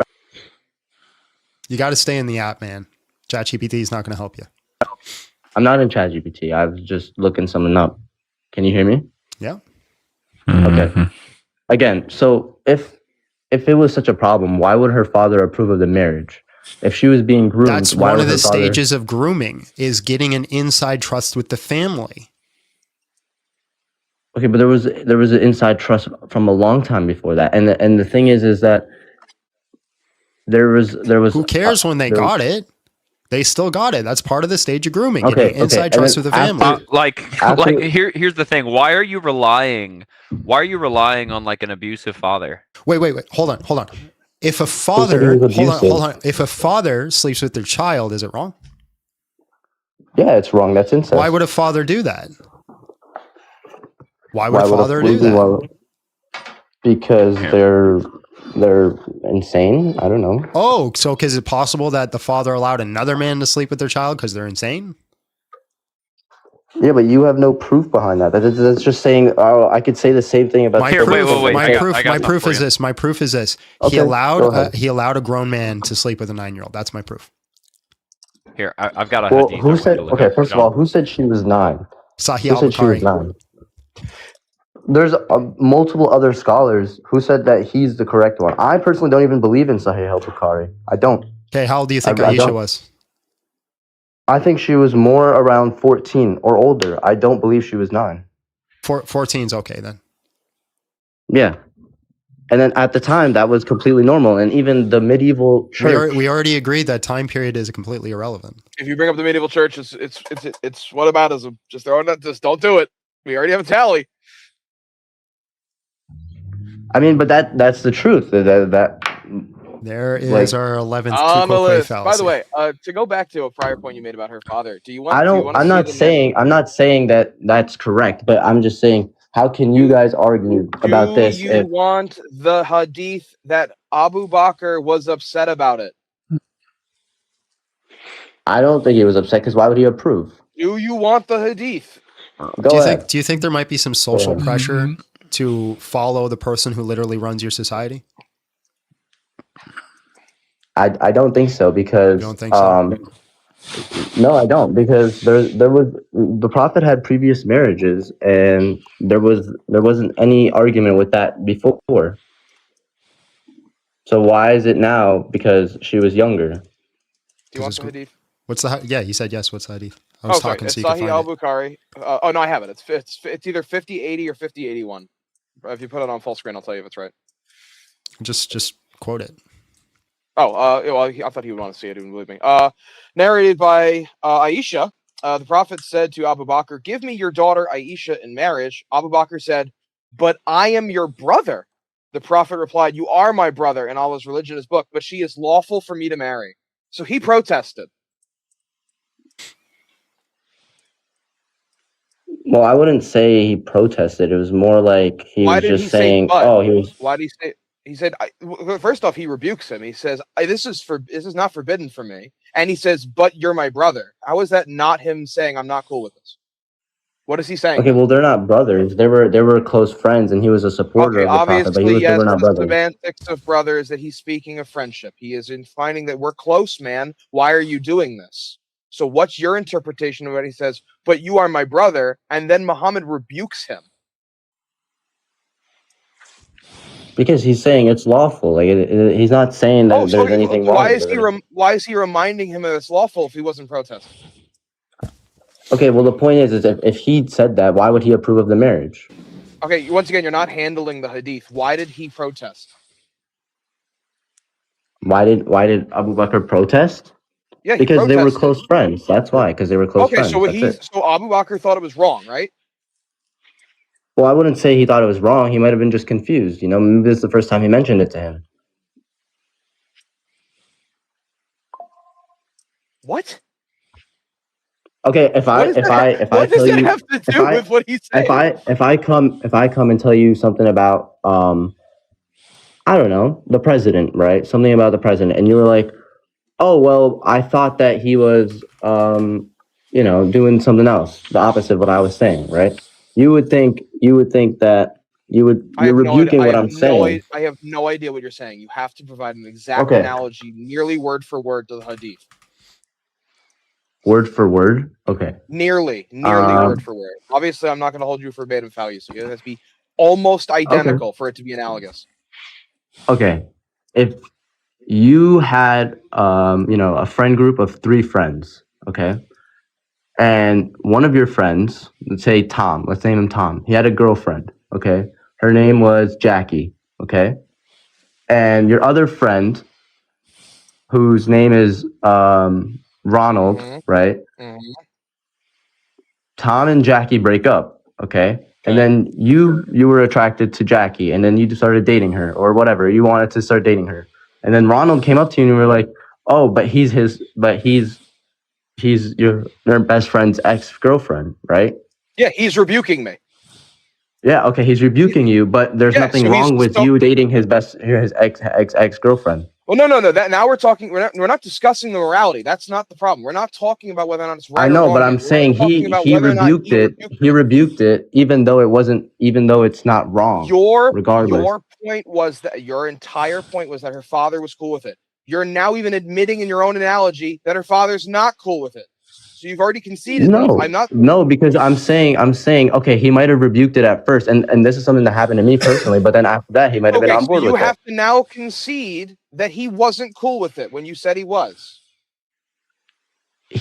I never said he wasn't cool with it. He said, "Oh, well, he's your friend's ex-girlfriend." You said Abu Bakr's father, her father, was okay with this. I have shown you it wasn't. He approved of it. You just conceded that he thought it was wrong.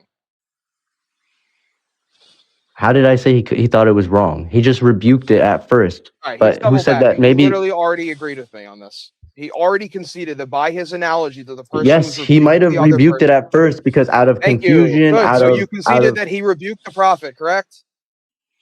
Yeah, out of confusion, maybe. Who said that? It doesn't mean that he wasn't okay with it. Maybe he was just confused at first. He didn't think of the idea before, you know? You guys can take it. This is insane. I haven't been listening. John, you want to go? I was looking like why we're relying on the opinion of a father who like willingly beats his child. I don't think that's trying to true. Find the exact that's not true. That's not true. Because the prophet was the one. Because the prophet himself was the one that at the time whenever girls were being born, they were being killed. He came in and stopped that. So why would he allow his closest friend, his supporter, his brother, as in that was said in the other hadith, to then beat his child? He wouldn't. The prophet wouldn't respect a man like that. Abu Bakr. I'm trying to find the hadith. So basically, Aisha forgot a necklace, and she went back to get it, and she detained the people, and her father came up and struck her violently. And it says it in the hadith, but I mean, at the same time, you said you don't really care about Sahih Bukhari, so it's I've never even heard that before. So just a quick side tangent. After I found out that guy was lying, I've been on a hunt to see how much he was lying about. The word "na'ar" is never used for Rebecca. At least I can't find it. Maybe I'm wrong about that. Okay, anyways, I feel like there's another thing is that, at the time, Islam was a new and upcoming thing, right? And even now, there's still a lot of enemies. Islam is new?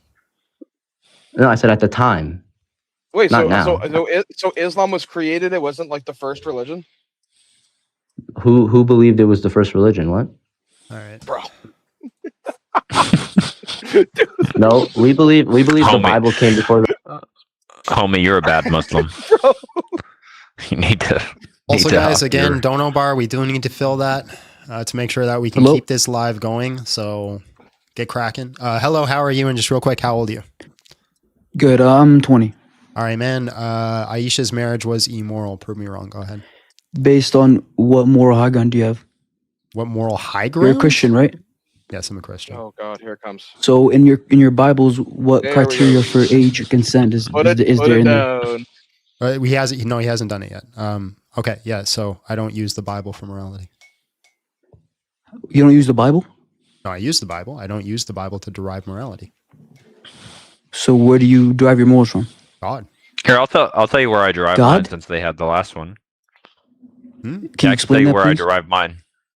Yeah. All right, sure. Go ahead. Yeah, so I'm a pluralist as it goes to like moral propositions. So I hold in reference to what's called modified divine command theory, natural law theory, and a conjunction with coherency.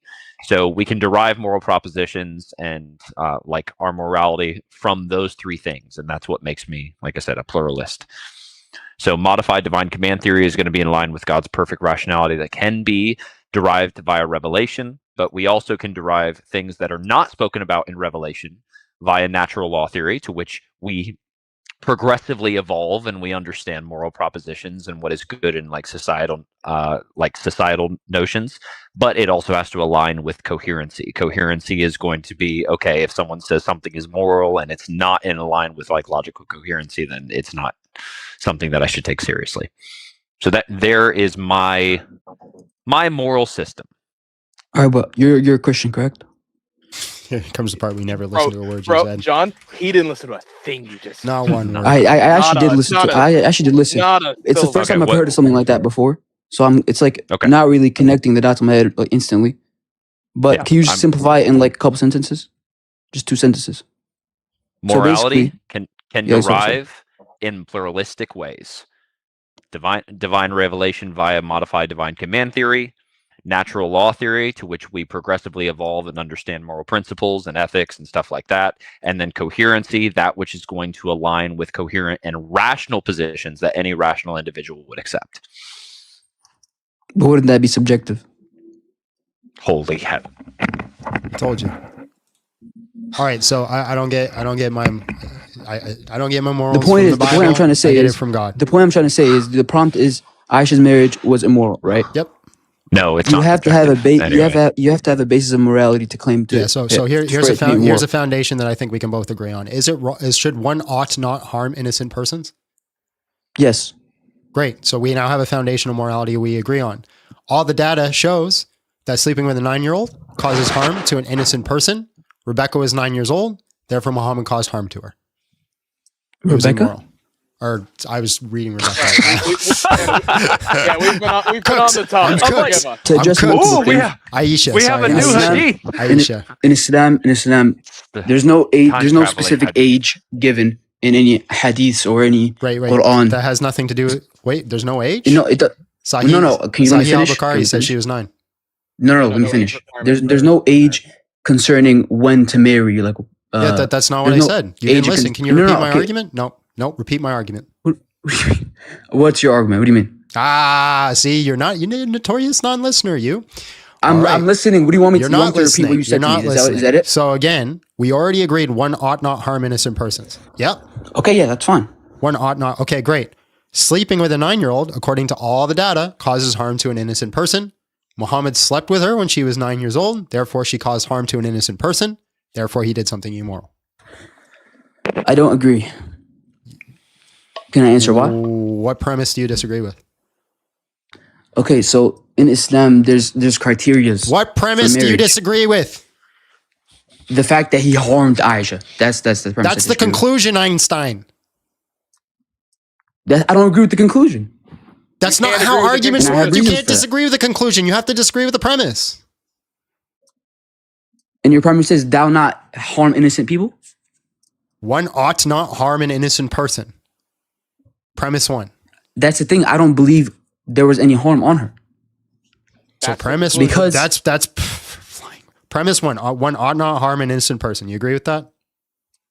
Yes, of course. Premise 2. All the data that we have now says that sleeping with a 9-year-old causes harm. It depends, especially back in the day. No. All the data we have now. Yes, because a criteria for marriage. He consummated the marriage at 9. All the data we have now says sleeping with a 9-year-old causes harm. Are we going to have a discourse, or are you just going to keep interrupting me? I'm going to keep interrupting you until you show that you can actually listen. I'm listening, man. All the data says sleeping with a 9-year-old causes harm. Premise 3, Muhammad slept with her when she was 9. You agree with that? According to Sahih Bukhari, yes. But there's other contemporary scholars who said she was like 19 or 18 or whatever. Which one do you think it is? Honestly, I would not deny Sahih Bukhari. So which one do you think it is? Bukhari says, I don't know. I think was she 9 or 19? I'm not sure. I'm not for sure on. Appreciate your time. I think it's 9. I think it's 9 because I don't think. Thank you. Watch. Wow, that's amazing. You can answer a direct question. Appreciate you. All right. So therefore, the conclusion: Muhammad caused harm to Aisha. No. You can't disagree with the conclusion. You have to disagree with the premise. Why can't I disagree with the conclusion? Because that's how logic works. The conclusion follows from the premises. Behold, deduction. I'm confused because the thing is, you have no. What's your data is your data is basically like biological information regarding. Yeah, so we have we've collected a whole bunch of data. Premises. You can't deny the conclusion. Yeah, so I have about maybe 20 plus papers that goes through all the data of child marriage throughout the world and the physical, mental, and emotional harm it does. I have papers that show that you don't have the cognitive ability to consent.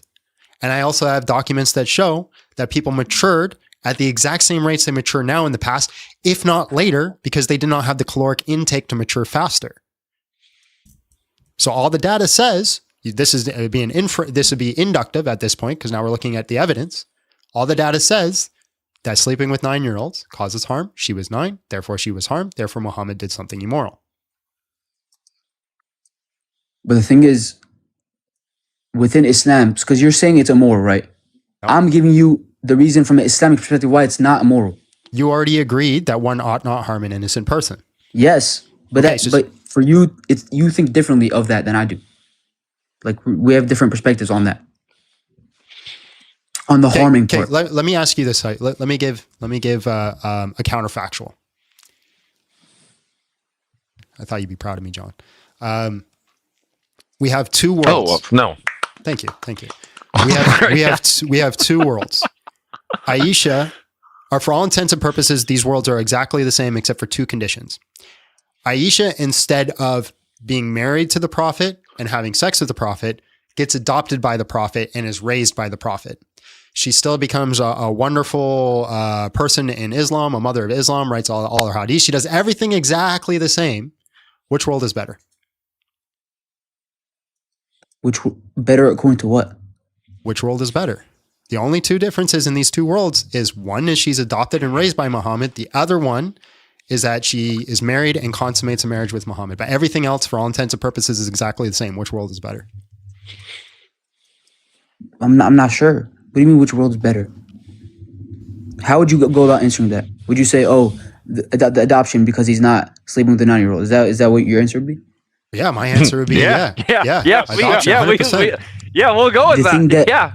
The thing that we Muslims believe is the Prophet ﷺ, he gave rules for marriage, like criteria, certain criteria. Phenomenal. I don't care what a P3DO set out for rules. That doesn't matter to me.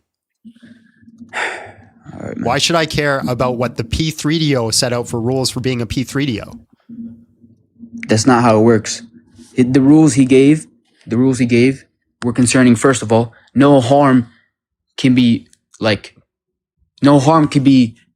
cast on whoever's like getting married. Then why do you punch her in the chest? Why? I know one of the rules that he gave. What I mean by that listen, is, hold on. I know one of the rules he gave, and it was consent. Like that was one of the rules that he gave. Consent. There's consent of the father, consent of the girl. But the girl has mental maturity, physical maturity. Do you agree consent needs to be present? It's not age is not a specific criteria. Hold on. Can you show me? Can you show me any hadith or Quran verse that says mental and physical maturity and what that means?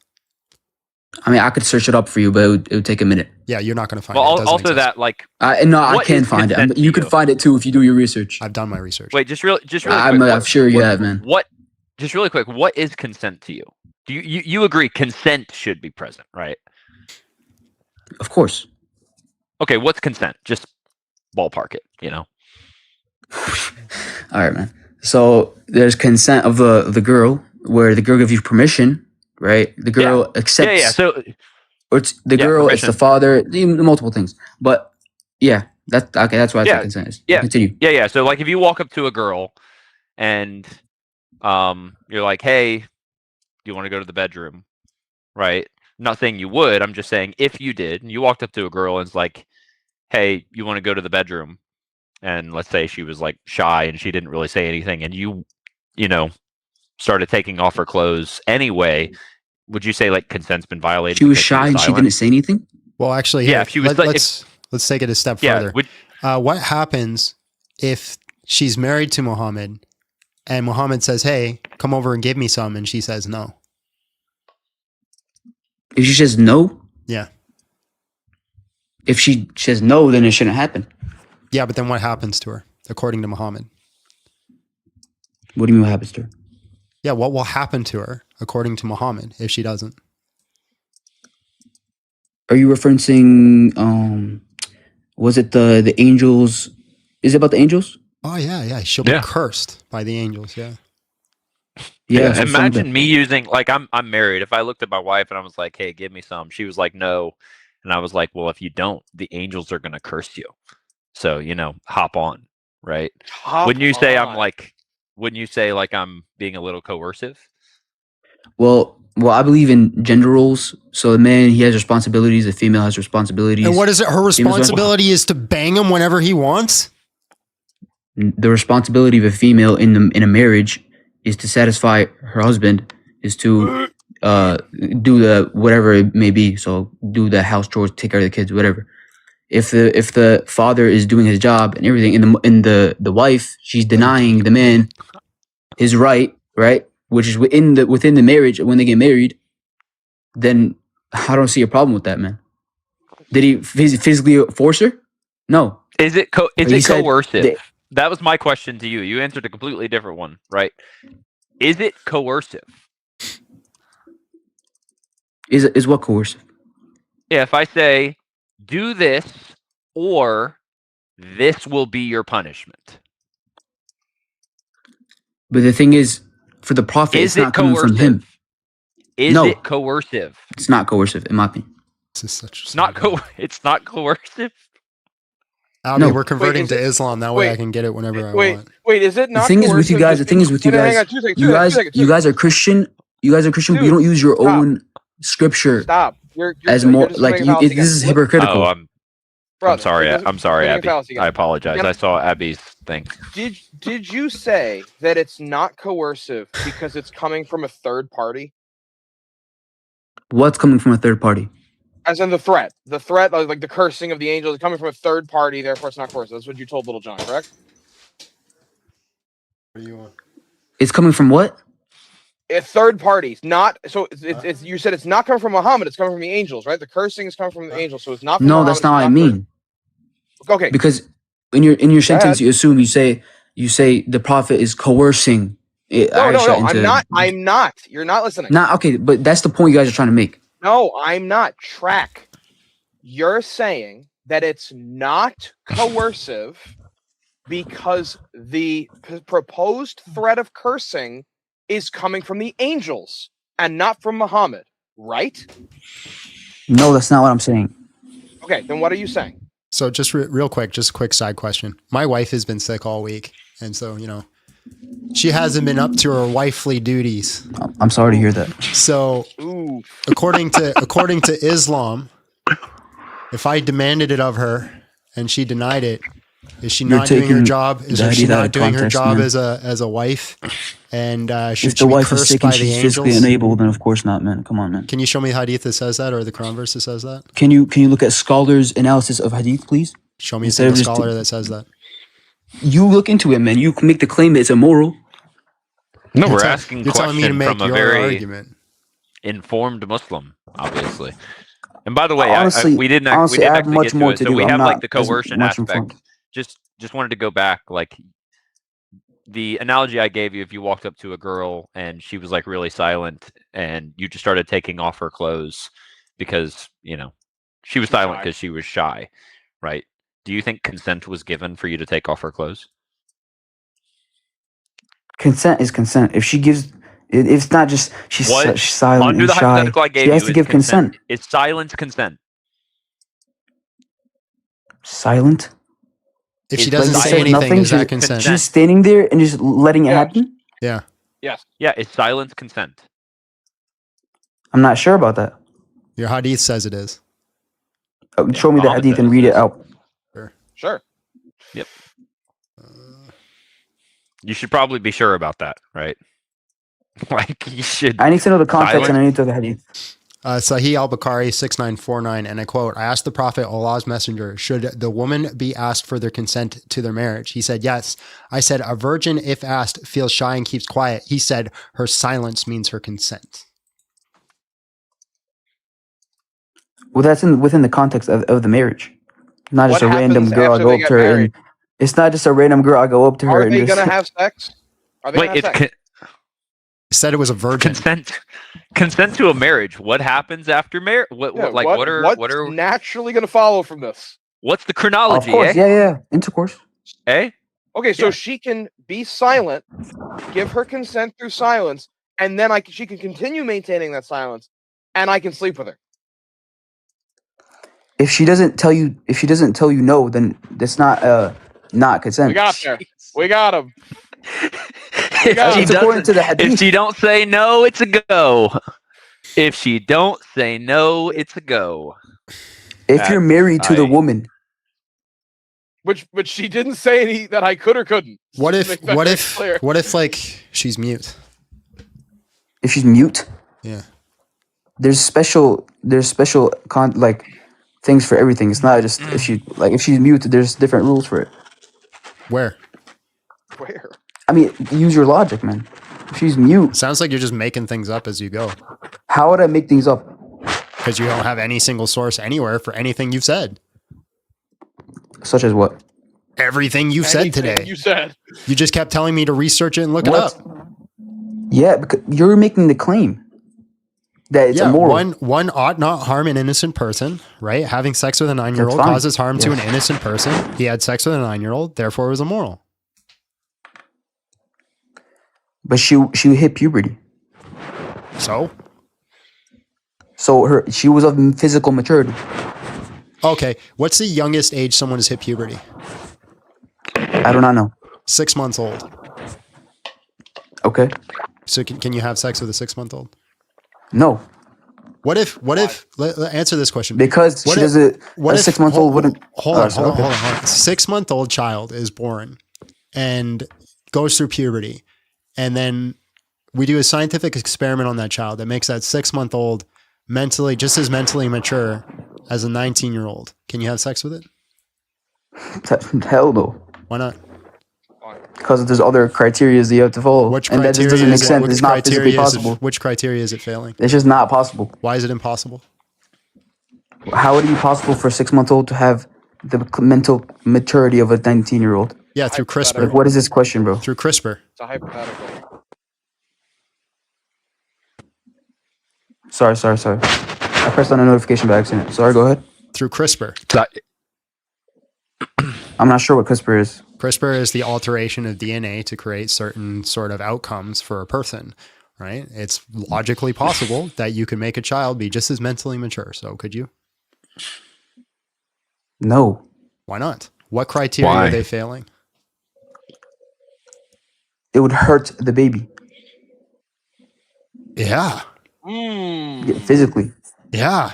Amen. That's not the same. Amen. Come on, brother. So puberty of a 6 month, like, okay, you said the earliest someone has hit puberty is 6 months old. Okay. Right. Mm-hmm. Yep. So is there the puberty that this 6 months old hit, is it the same as if someone who's almost 10 years older would hit puberty? Is it the same thing? Yeah. So puberty doesn't change whether or not your body is physically ready for sex. Why not? Well, your hip bones haven't developed, right? Your physical body hasn't developed. The depth of your vaginal cavity hasn't developed. There's a whole bunch of things that haven't developed yet that make you physically ready.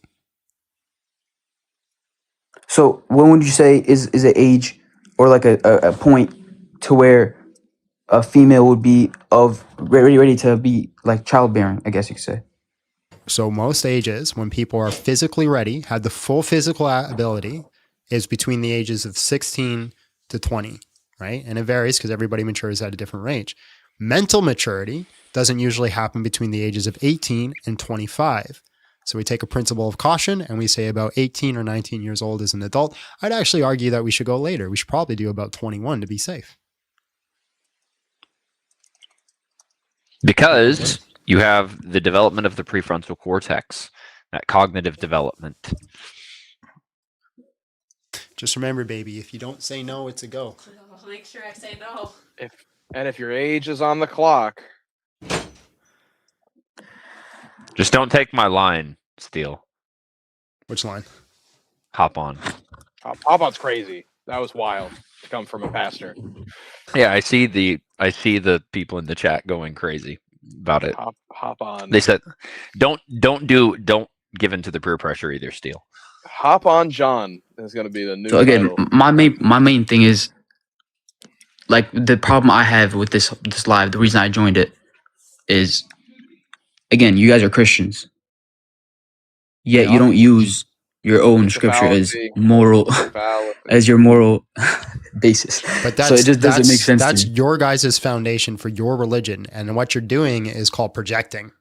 By definition, how am I projecting? Because you're saying You're just being hypocritical. You're saying our foundation has to apply to you as well. That's not our foundation for morality. If that's the case, why would it not be your foundation for morality? Hold on.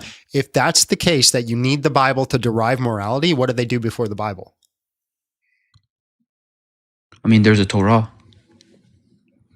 And what did they do before the Torah? Yeah, that was. Oh, sorry. Never. Before any of the scripture, it was just ignorance, polytheism. So nobody had any concept of what was right and wrong before the Torah. Everybody is just out doing what they wanted. Well, you can only derive your morality based off what a book says. Not what were they doing entirely, while major aspects of morality comes from our scriptures. Yes. While Moses is writing the Torah, it's not completed yet. He's in the midst of writing it, so they're not ignorant anymore. What were they doing? What would you base it off of? It's not written. Who the hell's talking? It's my conscience. Yeah. All right, bro. Either way, just answer. But seriously though, I didn't even hear what you said. By the way, if Moses is in the midst of writing the Torah, it's not completed yet, so they don't have it. But you could say that the Israelites are not ignorant. What were they basing their morality off of? If he was in the middle of writing the Torah? Yeah, it's not written yet, so they don't have it. Okay. What were they basing their morality off of? So they don't have a Torah, they don't have a Bible, but Moses has come and they're not ignorant.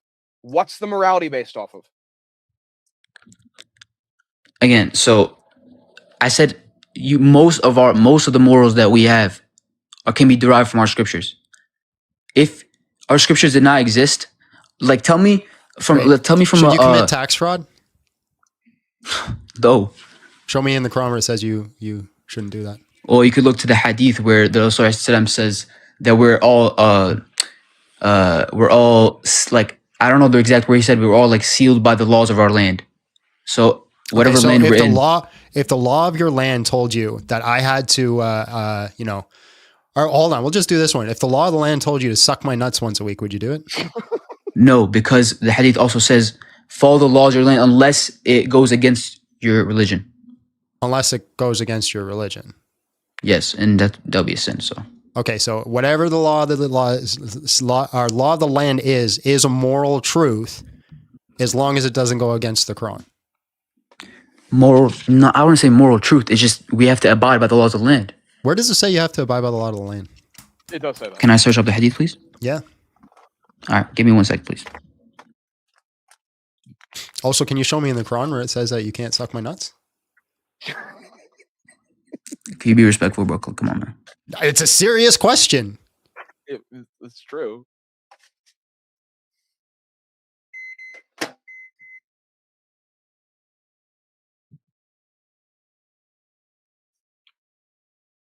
While he's doing that, Little John, I have a request of you.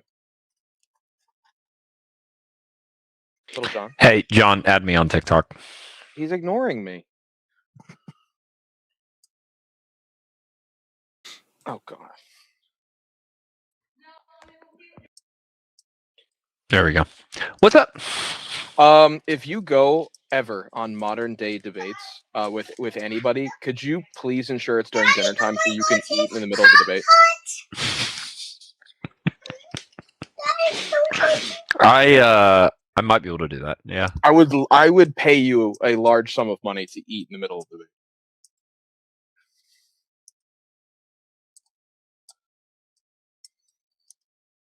Yeah, I think I could accommodate that, honestly. I actually do want an answer to that question, though. Which question? The S, the N. Because the Quran never cites that you can't. Well, I mean, it does discuss against homosexuality. I'm not going to answer. Why is it homosexual? You have to have attraction. If there's no attraction, and it's just as simple as like, is it a sin to get a massage from a man? So like, if that's just like the cultural greeting. Yeah, if the cultural greeting is once a week, you find me, just me only. No. This is the riveting content we all come to John's lives for. I don't like the mental image I have right now. The exact law would be written. You have to seek out Big Boy. For some reason, John is just like hello, laying in a desert. All right, Sahih Bukhari 7144. Okay, Sahih Bukhari. What was it?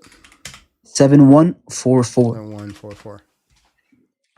Okay. The Prophet said, "O Muslim has to listen and obey the order of the ruler, whether he likes it or not, as long as the orders involve not one disobedience to Allah, but if an act of disobedience is imposed, one should not listen and obey it." Okay, let's grant this and say it is saying what you're saying, and on the surface it does seem that way.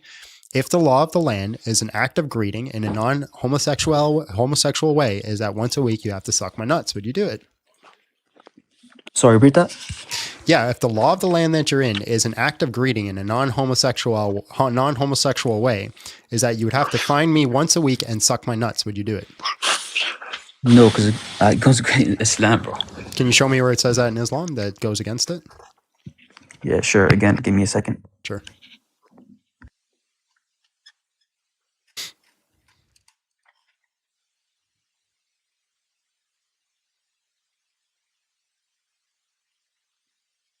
For example, there are some cultures out there where it's perfectly fine to greet each other by kissing each other on the cheek. Men will do that. Kiss, kiss on the cheek. In Italy. Yeah, that's an Italian thing. It's not homosexual.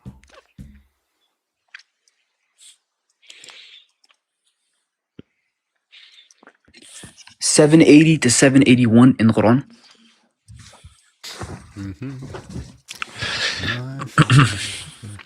I mean, I'm sure you know the people of Lot, right? Chapter what? 780. So 7-80, or like the 2 dots. Okay. It's chapter 7. You guys have the story of Lot in the Bible, right? Hold on, don't run. I'm just asking. It's not going to talk about just generalized nut sucking.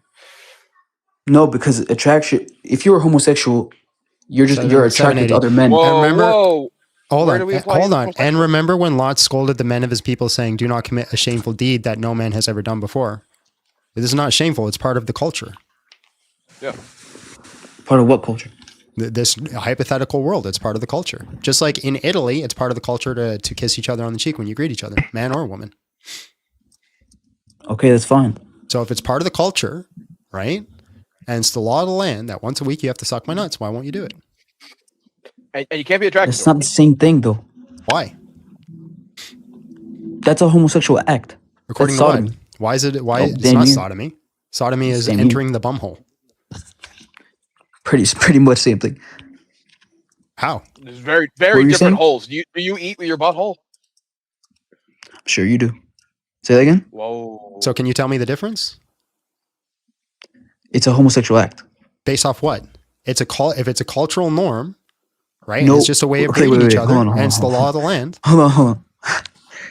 Again, you said sucking your nuts is not a homosexual act. Yeah, in this culture, why not? It's oral sex. No, there's no arousal. It's just an act of greeting each other. What do you mean? Bro, come on, man. Just like in Italy, just like in North America, if I went up and kissed John on the cheek, people would be like, that's gay. But if I do it in Italy, that's part of the culture. It's not gay at all. In North America, lots of people say that's gay. What are you talking about? Well, I don't know what they're on over there, but no. Bro, if two men came up and kissed each other on the cheek, bro, come on, bro. That'd be kind of weird. So again, if it's part of the culture and it's part of the law of the land, what's wrong with it? It's a homosexual act. Oral sex, bro. It's not sex. Oral sex. No, I'm not putting my member in there. Listen, but I don't even want to bro. I'm not putting. Couldn't have chosen a better example, like a better analogy. The wiener is not being touched. It's just the balls. That's still your testicles, man. And for me, there's nothing arousing about for it. I don't like them being touched. So In fact, it annoys You me. sure about yeah, that, it bro? annoys me. Are you sure? Yeah, it actually annoys me, but it's part of the cultural standard. So there's nothing arousing about it. You're just rage baiting, man. Answer the question. I answered it for you. It's part of the law of the land, right? There's no Quran or Hadith that specifically speaks out against it. Oh my God, man. Should I provide you with more proof besides that verse? Yeah. All right, give me a second, man. I can't believe I'm doing this. You know, reductio ad absurdum is tough for people, John. Okay. I hate it here. No, you don't.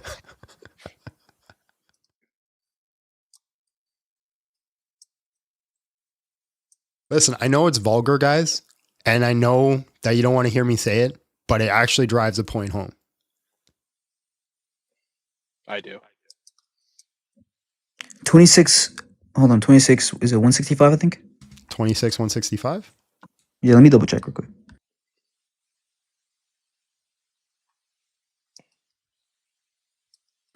Yeah, 26, 165, and I think 2755 as well. Another verse. 26 what? 26, 165.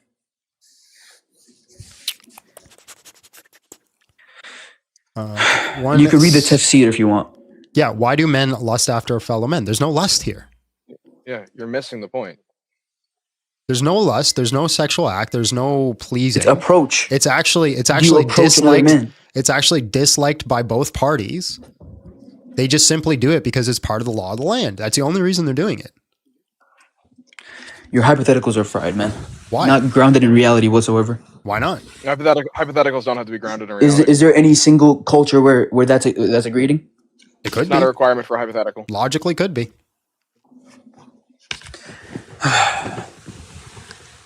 This is like so hard to This is speak called a with, man. reductio. I'm using your logic and bringing it to an absurd conclusion. If we follow your logic, you would have to suck my nuts once a week. Okay, let me find you another verse. Okay. Again, it's not logical, by the way. Where's the symmetry breaker? Symmetry of what? The symmetry breaker, where it's like the conclusion based off what you're saying doesn't follow. Because you're saying you're trying to drive the point that all the Islam talks about is lust, just lusting over another man. There's no it's not lust just lust; here. it's the action. It's the action too, because in Islam, someone's allowed to be like have feelings for another man. They're just not allowed to act upon it. There's no feelings here. No lust, no feelings. It's just a way you're to not greet allowed each to act other. upon it. It's not the feelings. Yeah, but it's not sexual. They're not. How is that not acting- sexual? He's not acting on any feelings. You keep There's no saying, feelings. yeah. How is it sexual? How's a man sucking on another man's genitalia not sexual? Because it's part of the In culture. That is no. Just like in African countries, just like in I can't believe African I'm about to engage countries, with this. right? Women walking around topless is not a sexual thing. Yeah, it's like But breastfeeding, that's not basically.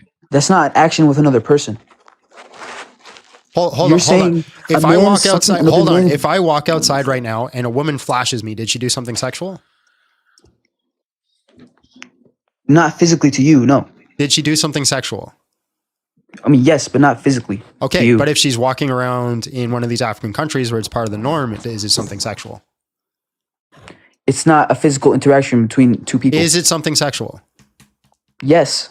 Okay, so in It's not African sexual countries, it interaction is between two people, sexual? though. It's not physical sexual interaction. Yes, you keep saying it's not between two people. You're missing my point. Is it sexual in the African countries where it's normalized to walk around topless? Where exactly is it normalized to walk around topless? In African countries and communities because it's so hot. According to them, no. Right, so it's not sexual over there. So we have this hypothetical world where you sucking on my nuts once a week is not a sexual thing. It's just a way of greeting Well, each other, but it's it's the law not of the sexual land. in general. Them walking around topless is not really sexual in general. It's just from our perspective, it is. It's Right, subjective. but you're in this hypothetical world where the law of the land, under all intents and purposes, provides a non-sexual context for once a week you have to suck my nuts. Can you give me a reason why you'd say no? Because it goes against my religion. Where?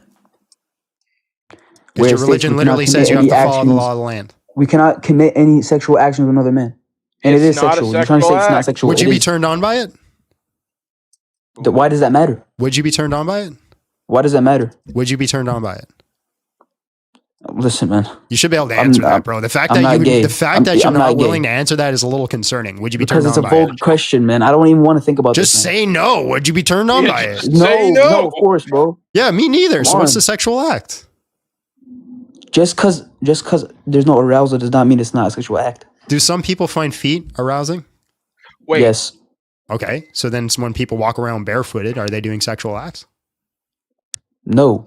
Right, because the culture, right? Feet are not sexualized in culture. So again, in this specific culture, in this specific culture, it's perfectly normalized. It's part of the culture. It's just a way of greeting. Why wouldn't you do it?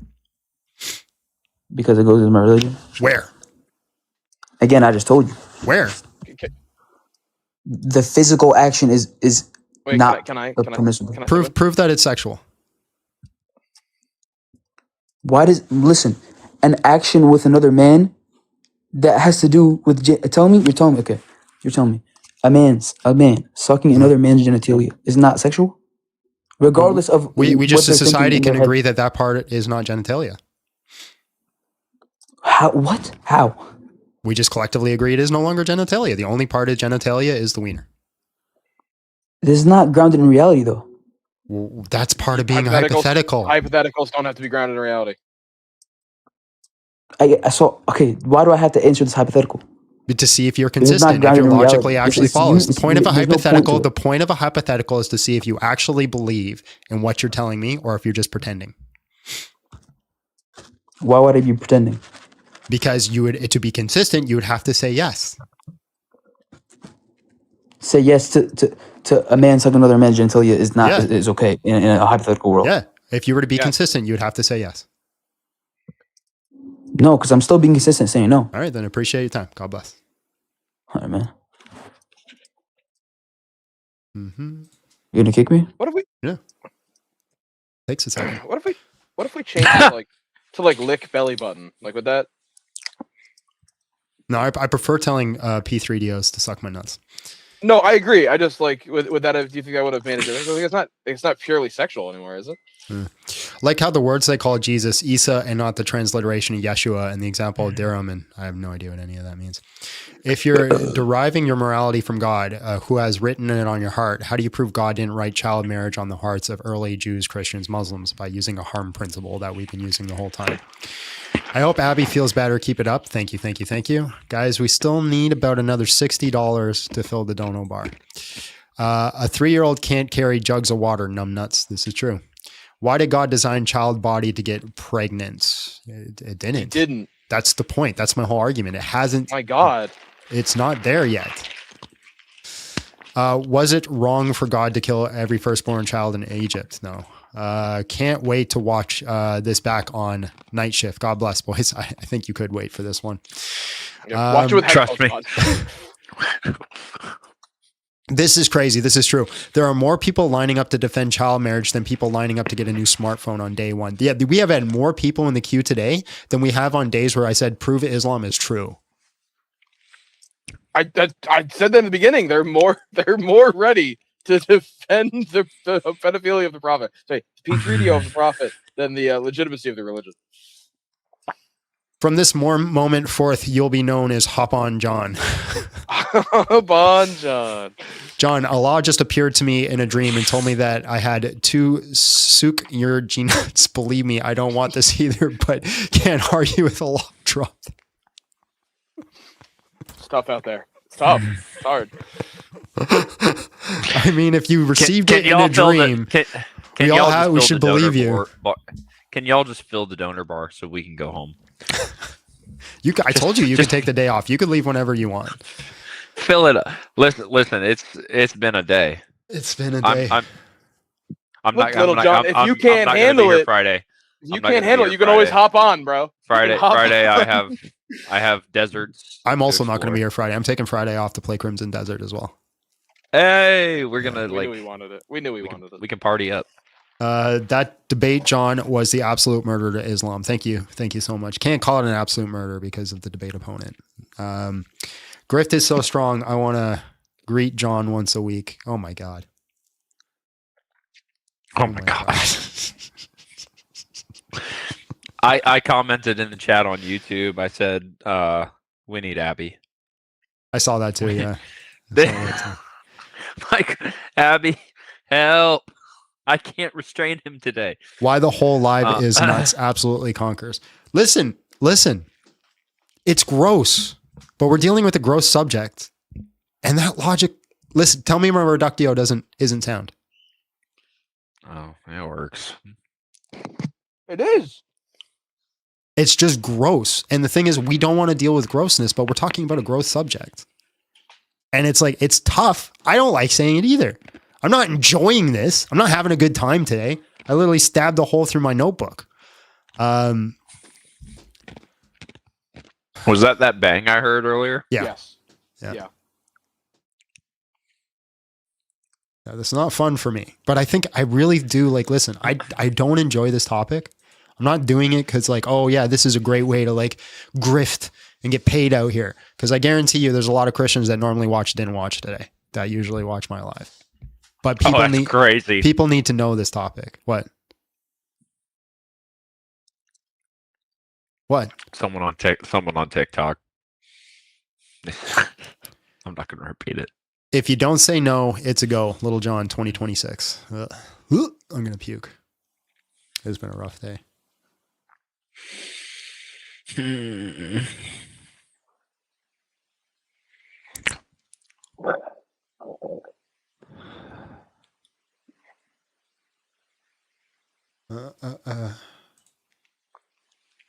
Zizzo, hello, how are you? And just real quick, how old are you?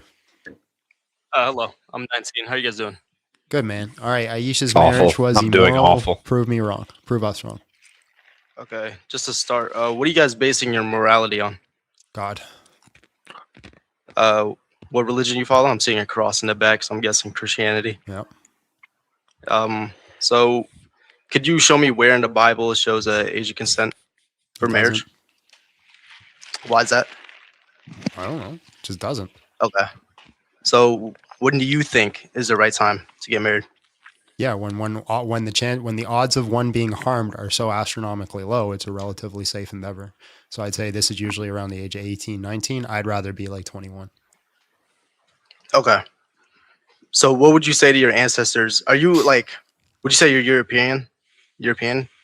No. No, American? No. Okay. Well, in the 1800s for America, the age of consent was all around. Fallacy number 12. Watch this, caller. Ready? He condemns everybody. Everyone you're going to name and list, he condemns them. Please make an argument. What was that? I condemn everybody that slept with a child.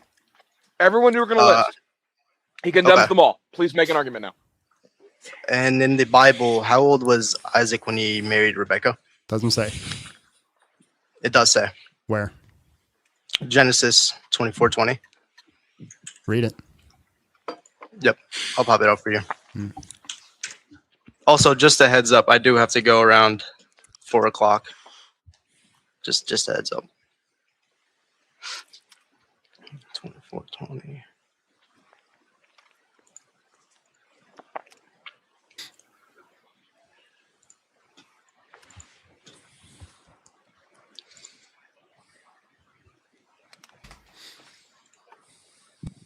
Sorry, my internet's slow. This is here. I'll just read it for you. I have it pulled up. Oh, okay.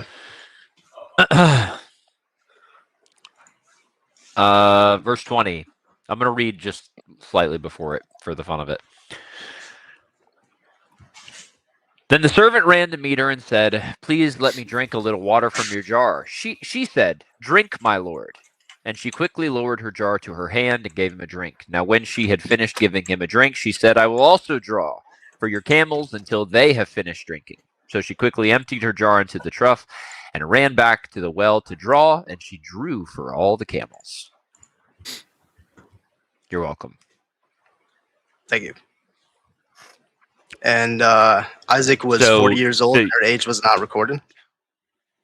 You said you were going to show me a verse where it said how old she was. Yes, I will. I'll just pop it up. Was that not the verse you wanted to read? You said 24:20. I mean, rabbis always agree that her age was 3 years old. It's always that they Christians don't agree No, on they that. don't. Yes, they Don't. do. Not even a little bit. No. Hey, when's the last time you heard a 3-year-old speaking complete sentences like that while simultaneously going to a well, filling massive jars of water so that the camels can drink? Also, the rabbis are in disagreement about Rebecca's age.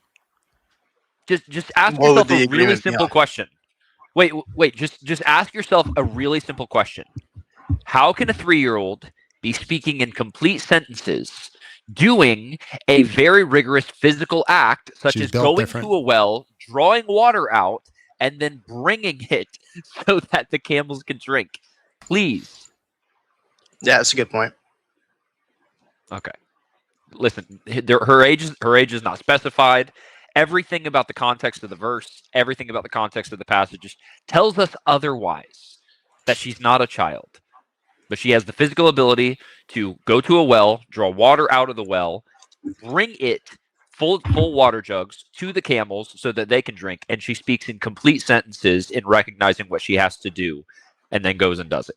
Like, I mean, there's nothing that leads to this. I teach children for a living, and the youngest age we teach is like 5 years old, and most of them, when I talk to them, just kind of point at things.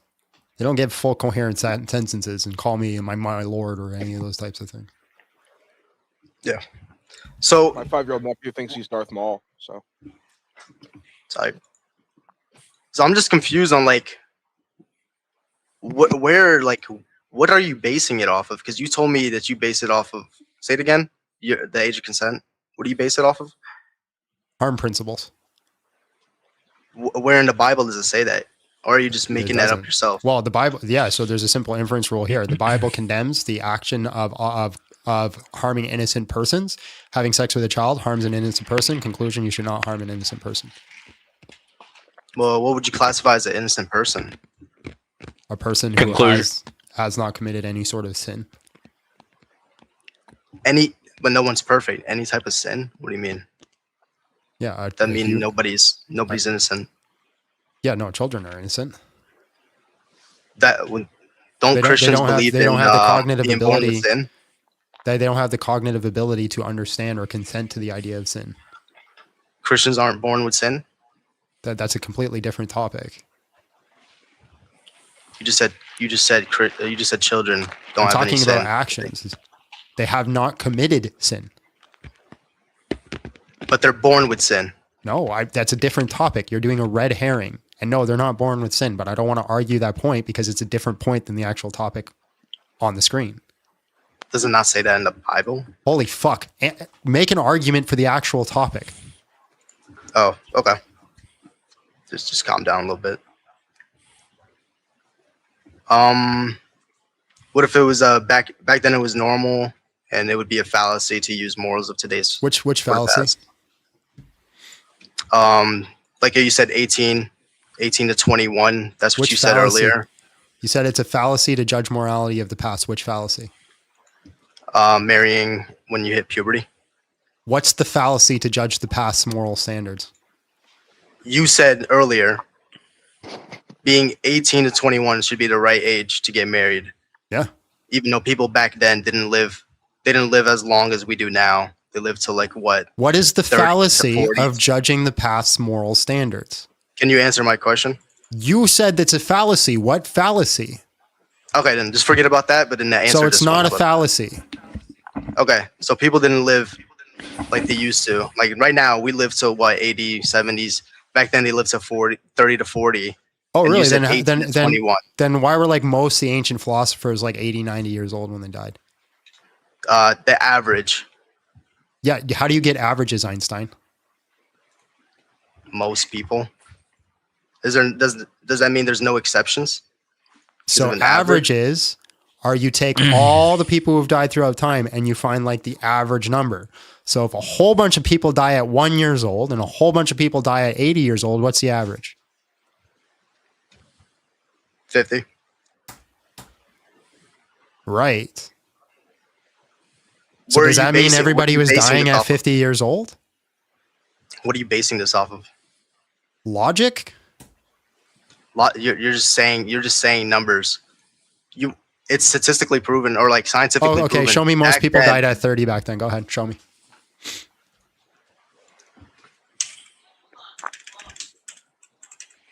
Average. Shake GPT, go. Nah, just Google. I mean, it's still got to pop up AI results. That's fine. It means you just don't have the you don't actually have the Or you knowledge. can just click into an article. Well, I don't One you really haven't study. read. I don't really study average lifespans. Enough to make. If you're looking up what average, you have to do though, what you have to do though is you have to click it. What you have to do though is you have to click an article that you haven't read that you think is just going to agree with your point, which is just going to be post hoc rationalization. Also, looking up the average is my argument.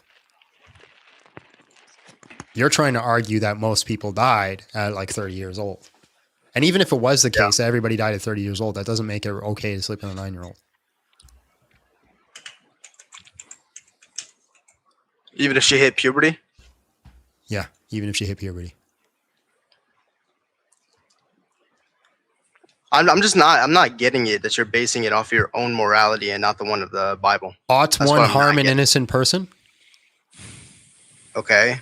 What does that have to do with age of consent? I'm asking you a question. Ought one harm an innocent person? No, no one should harm an innocent person. There you go. We both agree on our standard of morality. But you're basing this off yourself. No, I'm not. I got data that shows that sleeping with a 9-year-old harms them. And he also got the basis of it as he explained to you from the Bible, where we get from the Bible not to harm innocent people. He then explains it through harm principles. So we've gone over this. But what you're looking for is like, thou shalt not sleep with anybody who is under the age of 18 years old. Okay. Was there a reason that the prophet wasn't criticized by his enemies for this? For marrying Aisha at, What does that have to do with anything? That has everything to do with this. It's on the What? topic. Tell me what? Tell me what does it have to do whether or not he was criticized for it? Does being criticized for something prove it was moral?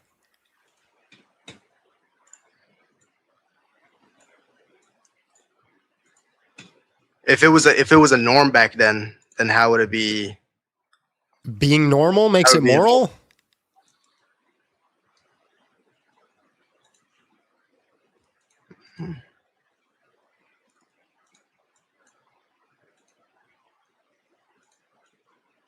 Hello?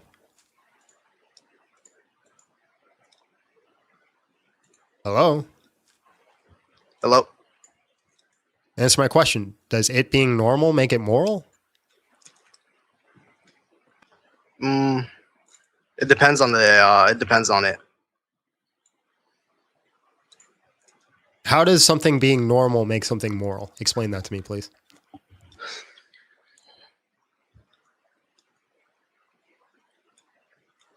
Okay, I'm going to do it again. It's normal in society to greet each other by sucking each other's nuts. Do you do it? It's not normal. No, hypothetical. It's a society where it's normal to greet each other by sucking each other's nuts. Do you do it? No. Is it a good thing? No. Based off what? Why isn't it a good thing? My religion. Where does your religion say you can't do it? We're back at it again. That's can't be gay in Islam. So how's it gay? Sucking someone's balls. How's that? How's it gay? That's like oral sex. No. There's no sexual attraction. There's no arousal. None of those. It's just a greeting. Does that stop it from being oral sex? Because there's no attraction. Yeah, there's no sexual act. You're not getting off, right? You're not getting aroused. There's no attraction between the two of you, so there's no sex. Yeah. So why is it immoral?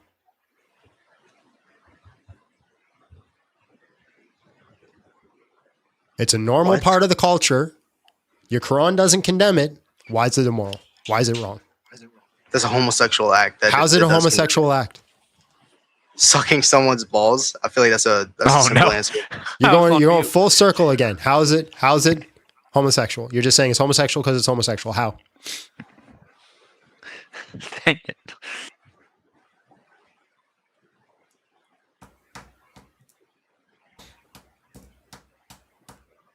I'm really not getting the question. It's part of society. It's part of the norm. Your Quran doesn't condemn it. Why is it wrong?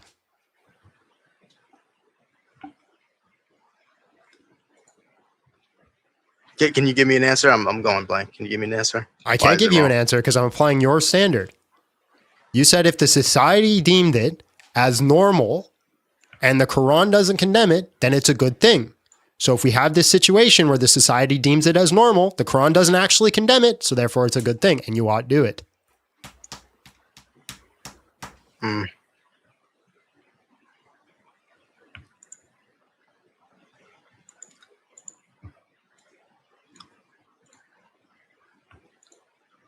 Well, yeah, I'm out of points.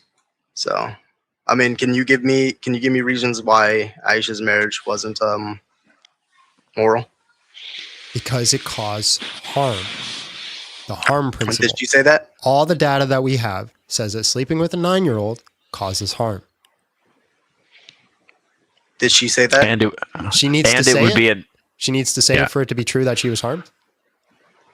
If someone and it got would be an harmed, action that they said it, that would prove it, wouldn't it? Okay. If there is any data out there that Aisha says she was harmed by the Prophet Muhammad, would you leave? If she was harmed by sex with the Prophet? No, just harmed by the Prophet. That's what. Well, no, I wouldn't. Why? Well, what's her definition of harmed? That she would be better off it had never happened.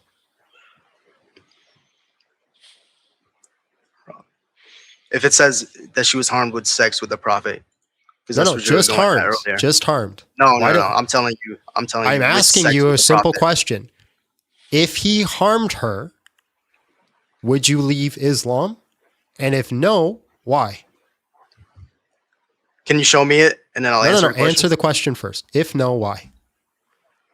The topic was It's an if she was if-then harmed- conditional. if It's an having sex with a if-then conditional. 9-year-old, It's an if-then conditional. it It would doesn't cause mean that you harm. grant that actually happened.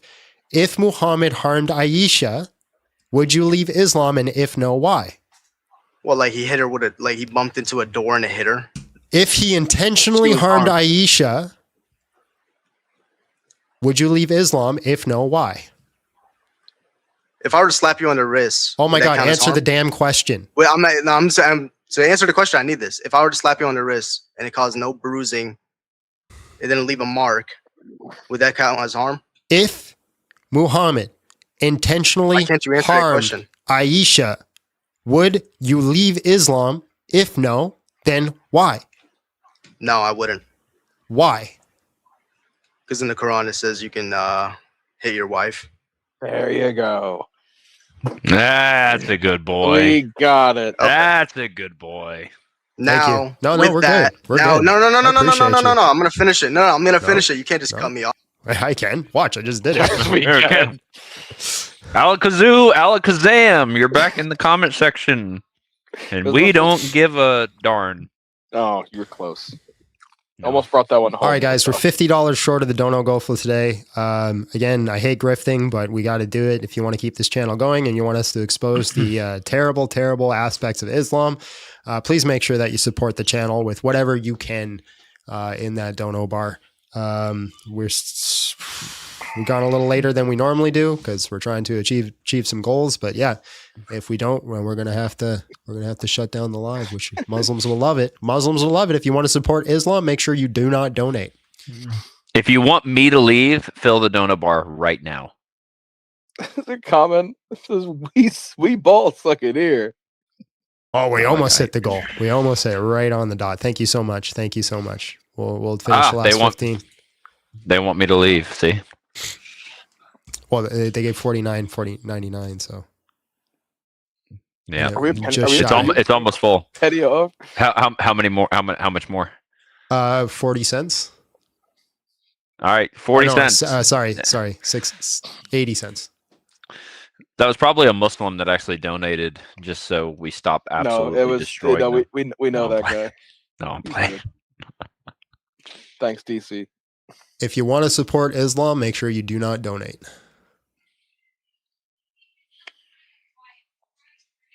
Who's Jeff? Why are there two people up here? Because they're not connecting. Sandy and Jeff. I still want to ask my question, but none of them have gotten to the topic. All right, we have no one else left in the queue. What a wonderful day, guys. What a wonderful day that was. I don't know, awful day. All right, and we hit our dono goal. Thank you guys so much for keeping this channel running. My goodness gracious. Thank you for the donation. Hope this helps. It does. It does. Thank you guys so much.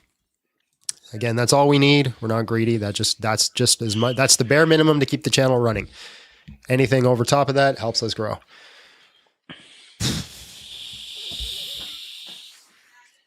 I don't think I can do this another day. I was planning to do it all week, but I don't think I can do it again. We had 12 Tukokwe fallacies today. And Actually, I think we were more. I think you missed some. I only counted ones that were direct and only per person. So if they did it multiple times, I didn't count it. Yeah. Yeah, it would have been. We would have been like in the 30s if it was every time they did it. Yeah. Yeah. Yeah. So I only counted the Tukokwe fallacies. I didn't know you were only counting one per person. Yeah. So, well, I figured it's the same Tukokwe fallacy if they're doing it. Help with the GoFundMe. Thank you. Thank you. Thank you. Appreciate you. Help the channel grow on the GoFundMe. Yeah, that's what we're going to use to pay for the editor when we finally get one on. Yeah, so how many people did we talk to today? Good amount. Good amount, right? And we had a whole bunch of people in the chat too who didn't come up. People need to know. People really listen, this is my only real big contention with Islam. Y'all need to know it's an entire religion of P3DOs, of PDF files.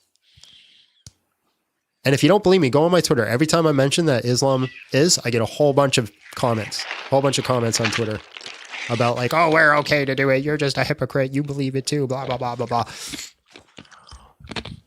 The world needs to know about this. Even if it makes me stab my book and John get angry and throw his headset. I want you to send me that clip where I got the guy to say yes to the 4-year-old.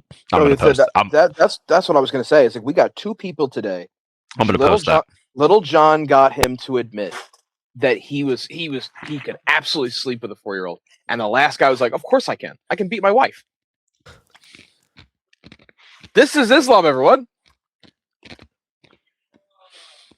And let's just be clear, the last guy, usually, they always make, a little slap on the wrist, you get a stick or whatever. He's like, no, I can fully beat my wife. Yeah. It's bad. But the beating, as long as it doesn't cause lasting damage, it's okay. As long as there's no broken bones or internal bleeding, it's okay. Stuff. But show me in the Bible, John. Show me in the Bible where it says that. Ah, yes, the Bible. Jeez. Show me in the Bible, you hypocrite. You hypocrite. So See, annoying. you're okay. See, here's the thing. I don't know how many of you guys are still listening. If you guys convinced me that our Bible is okay with child marriage and P3DOism, I wouldn't all of a sudden then become okay with Islam. I would become not okay with Christianity. I don't think they realize that. Mm-hmm. But if you don't believe in the Bible, you have to be Muslim. Oh, is that how it works? It is for them. Yeah. Yeah, I would just become not okay with Christianity. And that doesn't necessarily mean I have subjective morality too. I hate to break it to you guys. You can hold to moral realism and not believe in a religion. You could do that. Perfectly allowed. Yep. So this whole just pointing at the Bible constantly doesn't get you anywhere, and it's to escape. The reason they want to do it is not because of the hypocritical nature. They want to do it so they don't actually have to defend their position. They want to make you defend your position. Right? Oh, let's go to Numbers 31. I don't want to talk about, you're running. You see, you're throwing your Bible under the bus. You see, you know what? No, I want you to defend your position. Islam cannot survive without Christianity. I don't know why you guys are trying to end it. Without lies, Islam dies. That was my That was my rendition of. If Muhammad tells song. Christians to judge by the gospel, Surah 547, then Muhammad should also be judged by what Jesus says in Matthew 18:6. Based. Tie a millstone around his neck and throw him in the water. Our Father is in heaven, hallowed be thy name. Thy kingdom come, thy will be done on earth as it is in heaven. Give us this day our daily bread, and forgive us of our debts as we also forgive our debtors, and lead us not into temptation, but deliver us from evil. Lord, for God's sakes. Forgive them, they do not know what they do. Show them the reality and the truth of the evil that they advocate for. Draw them into the knowledge of who you are and what you actually advocate for. And help us be good advocates for what you want us to represent of your nature. In Jesus' name, amen. In the name of the Father, Amen. the Son, and the Holy Spirit. Amen. Hallelujah. I'm really excited to see the clips that come out of today of you. Because you know they're going to be there. We need a suck my nuts. Oh, there's going to be... there's going to be someone who just takes this entire video, and every time you said SMN, they're just going to put them all together. Like, I don't know. The best thing about me is I have no shame. All right, everybody watching on TikTok, I love you. God bless. If you want to hang out on YouTube for about 5-10 more minutes, if you have any questions, come on over there. It's at Big John Steele. We'll see y'all next time. Bye. Yeah, there might be an John Steele throws his Bible under the bus and he advocates for homosexuality. That's a very real possibility. That's a very real possibility. The one where I got like real mad there was when Buddy just said, I forget what he said, like something about if a child just sits there and doesn't say anything, they want it. Oh yeah, I forgot about that. Yeah. I was surprised you kept going with him after he said that. Well, I can't host the debate and not actually debate people on it. Christian college trying to argue to our What are Muslim you doing? colleagues that the marriage between Let's read some comments and then call it a day. What do we got here? Sewing circle Christians aren't really Christians. The only pagans worship the moon god. Christian logic god is a P3DO. Nope. Without lies, Christianity. We got a whole bunch of mad Muslims in the chat. That short chat. This is for John. debate addict can recover. But today.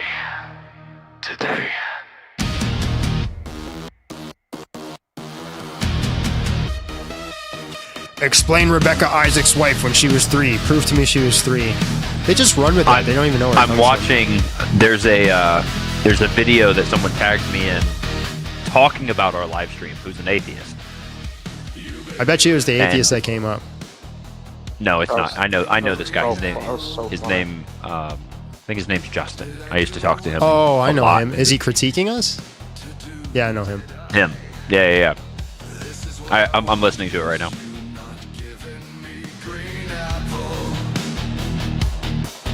Listen here, little boy, you're running. You're running. Did I accomplish it?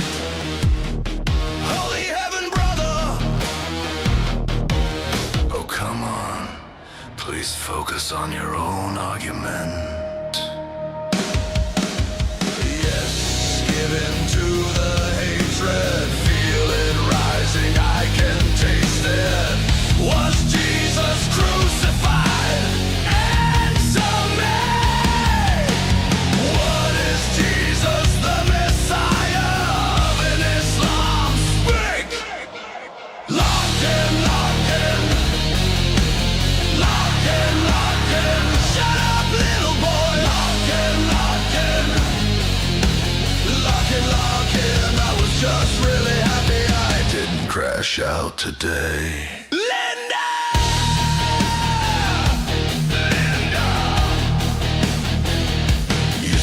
Respect women, but no, you beat them. You're running from the question, where you going? Debate addict, but the fix is overflowing. Did I accomplish it? Tell me now.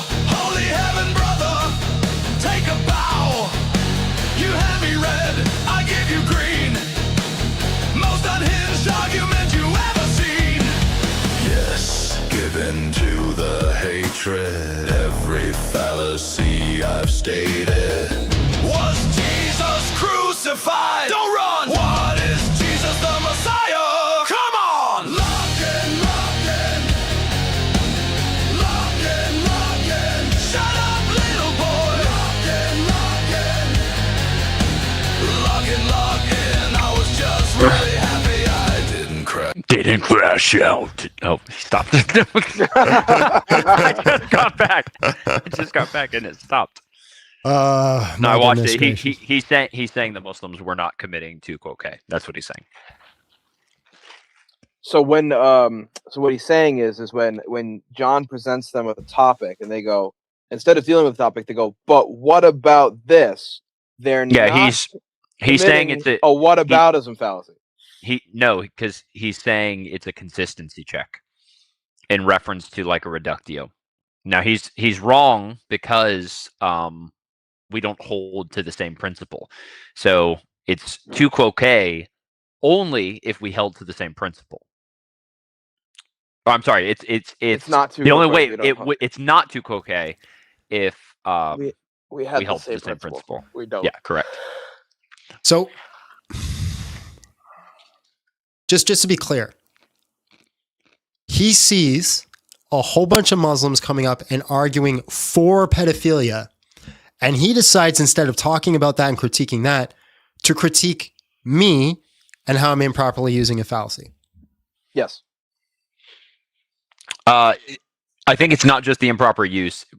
What he's trying to say is it's the improper use plus a consistency check on the Christians. And so he's informing that, hey, you both get like your morality via these divine commands or whatever. Yeah, but so he's making an argument against I get it. An argument against Christianity. Yeah, well. I get it. But I'm just saying, these atheists are maddeningly inconsistent too, because you see a Christian arguing against pedophiles, saying they shouldn't do it, and even if maybe I was using a little bit of fallacious arguing, instead of like, hey, I agree with you. I don't think you were. No, I know I wasn't. I know I wasn't using fallacious arguing. But even if I was, his mentality isn't, hey, let's take down the pedophiles together. His mentality is, I hate Christianity so much, I'm still going to attack the Christians, even though he's arguing against pedophilia. Like, unless he's for pedophilia, which I don't think he is. No. So, but John, if you're an atheist, pedophilia is not wrong. You just can't win with these people. We still live? Yes, we're still live. Okay, I thought you were off TikTok. No, well, we're off TikTok, but all right, guys. God bless.